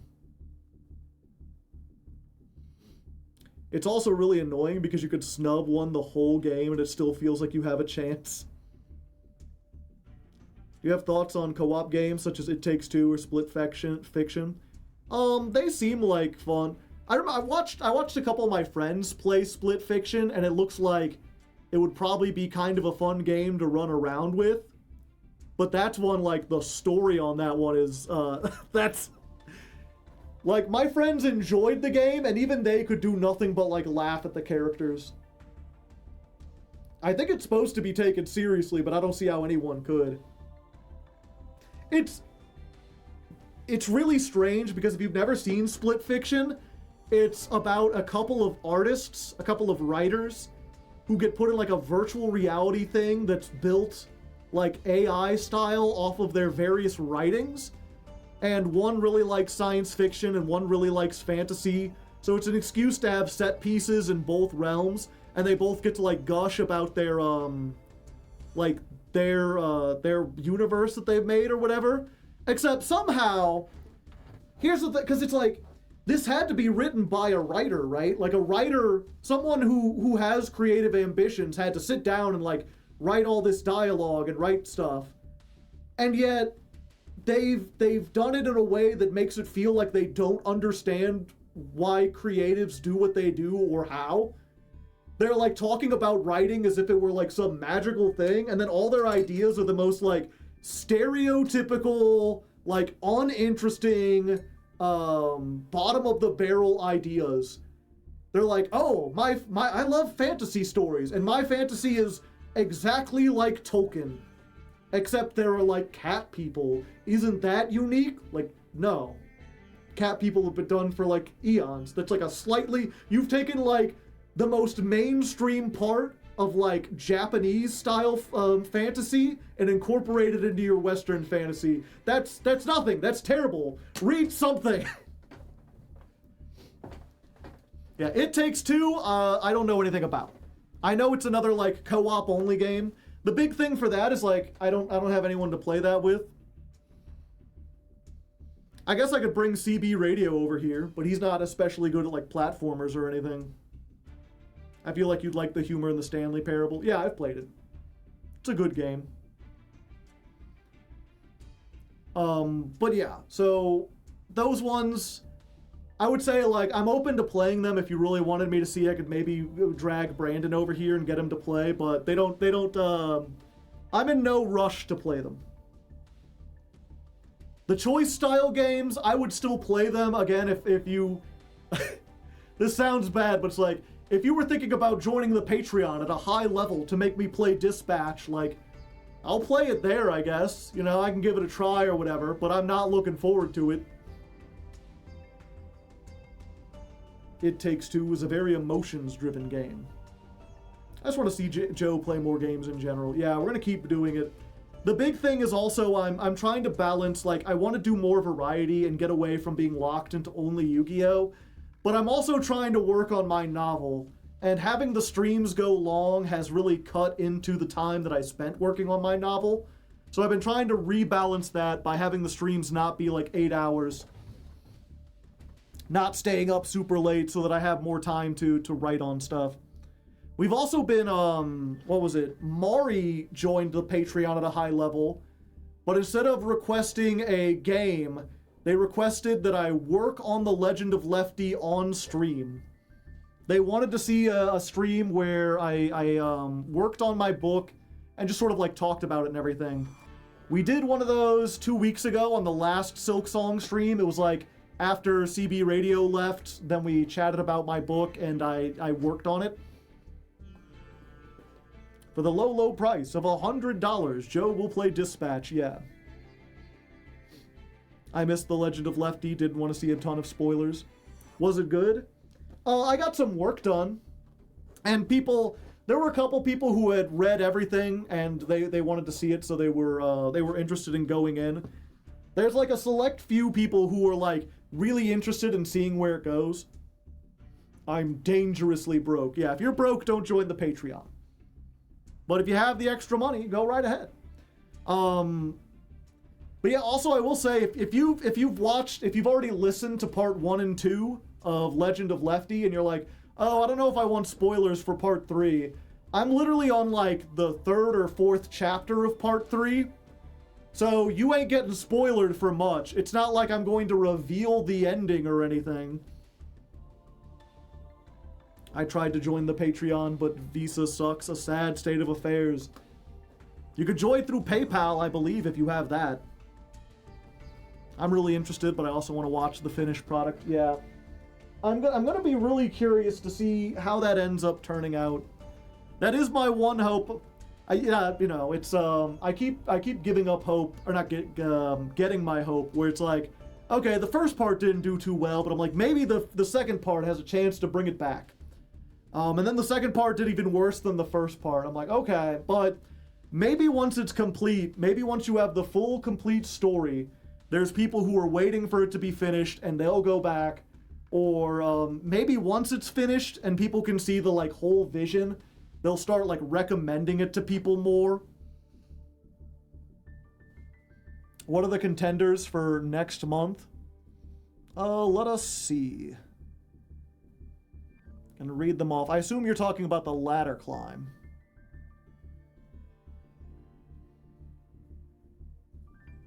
Yeah, because that's the hope. Like, I'm terrible at advertising. My only hope of The Legend of Lefty succeeding is basically word of mouth.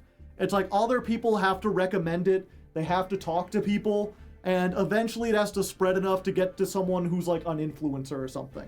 That's like the only way. Oh, hey, Eldius. Eldius rating with a party of 35. Welcome, Raiders. I'm Hardleg Joe, if you didn't know. Every month I climb the Master Duel ladder with a different deck. And we just wrapped up the Odion climb. We're done. Max C is halfway dead. It's 2/3 dead. We're almost there. But almost only counts in horseshoes and hand grenades. Get a lore tuber to dissect it. Might as well throw the... Yeah. That would be good. Yeah, and we were actually just wrapping up stream. We're done with dueling. I was just chatting about what we're doing in the future, what my other stuff that I'm doing on my channel is. If you don't know, I have a YouTube channel. All of my Yu-Gi-Oh stuff is there, but also my book. I've been writing a book, and instead of releasing it like on Amazon as a physical book or whatever, I've been recording it as an audiobook and releasing it on YouTube. The first 2 parts are up on my YouTube now. They're combined, I think, 18 hours. They're long. It's like a full-ass novel. This ain't like some kid shit. So the first 2 parts are out. I'm working on the 3rd and final part. And I'm actually doing it tomorrow on stream. We're going to be playing some Silk Song, and then after that, I'm going to be working on my novel. So we were just kind of talking about that a little bit. And I was saying, like, I'm really bad at advertising it. I don't know how to, YouTube... Oh, yeah, we don't believe in having bots here. If you give a job to a machine, you take away a job from a man. Oops. YouTube.com/@HardlegGaming. No clankers, yeah. You could just ask me and I'll do it. Or you could ask one of the people in chat. That way you get an actual interaction. You could be chat. Does anyone have the link to this YouTube? And they will tell you. But yeah, I'm going to be working on that tomorrow. And I was saying, I'm not very good at advertising it. Like, I can tell people like it's there, but I'm really bad at pushing it. I'm really bad at like explaining it in a way that makes things exciting, because I don't like a lot of popular stuff. I don't know why popular stuff is popular.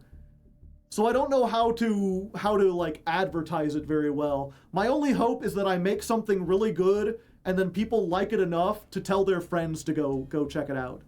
So if you have an all interest in like amateur, or I guess not amateur, because I have worked on it for like years and years and years, and I like to think I'm a pretty good writer and a pretty good audio recorder. A lot of people like the acting in it. But I guess it would be indie. You're an interest in indie books, indie literature at all. Go check it out, and if you like it, please tell whoever. If we can get like a lit tuber or something to talk about it, spread it around, that would be great. Oh yeah, and then someone asked, so as I said earlier, every month I climb the Master Duel ladder with a different deck.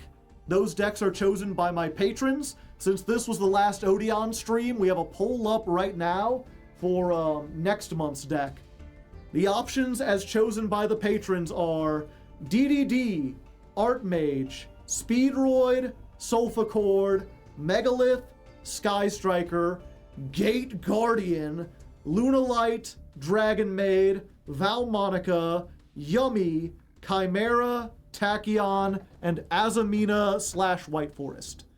And I'm just realizing on the poll I put Yummy as Yumu.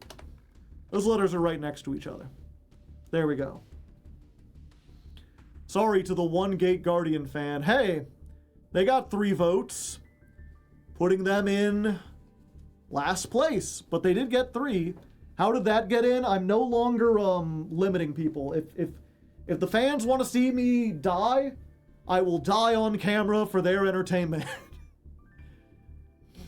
But the winner, let's see. DDD has 1, 2, 3, 4, 5, 6, 7, 8. There's 8 DDD votes. Archmage has 1, 2, 3, 4, 5, 6, 7, 8, 9, 10, I think. 5, 6, 7, 8, 9, yeah, 10. 10 Archmage votes, and Megalith has 1, 2, 3, 4, 5, 6, 7, 8, 9, 10. 10. So, 10 for Megalith, 10 for Archmage, 10 for DDD. There's a lot of other stuff at like 6 or 7 that could possibly go up because there's usually like 30 votes, and right now we only have like 15? But right now there's a tie between Archmage and Megalith.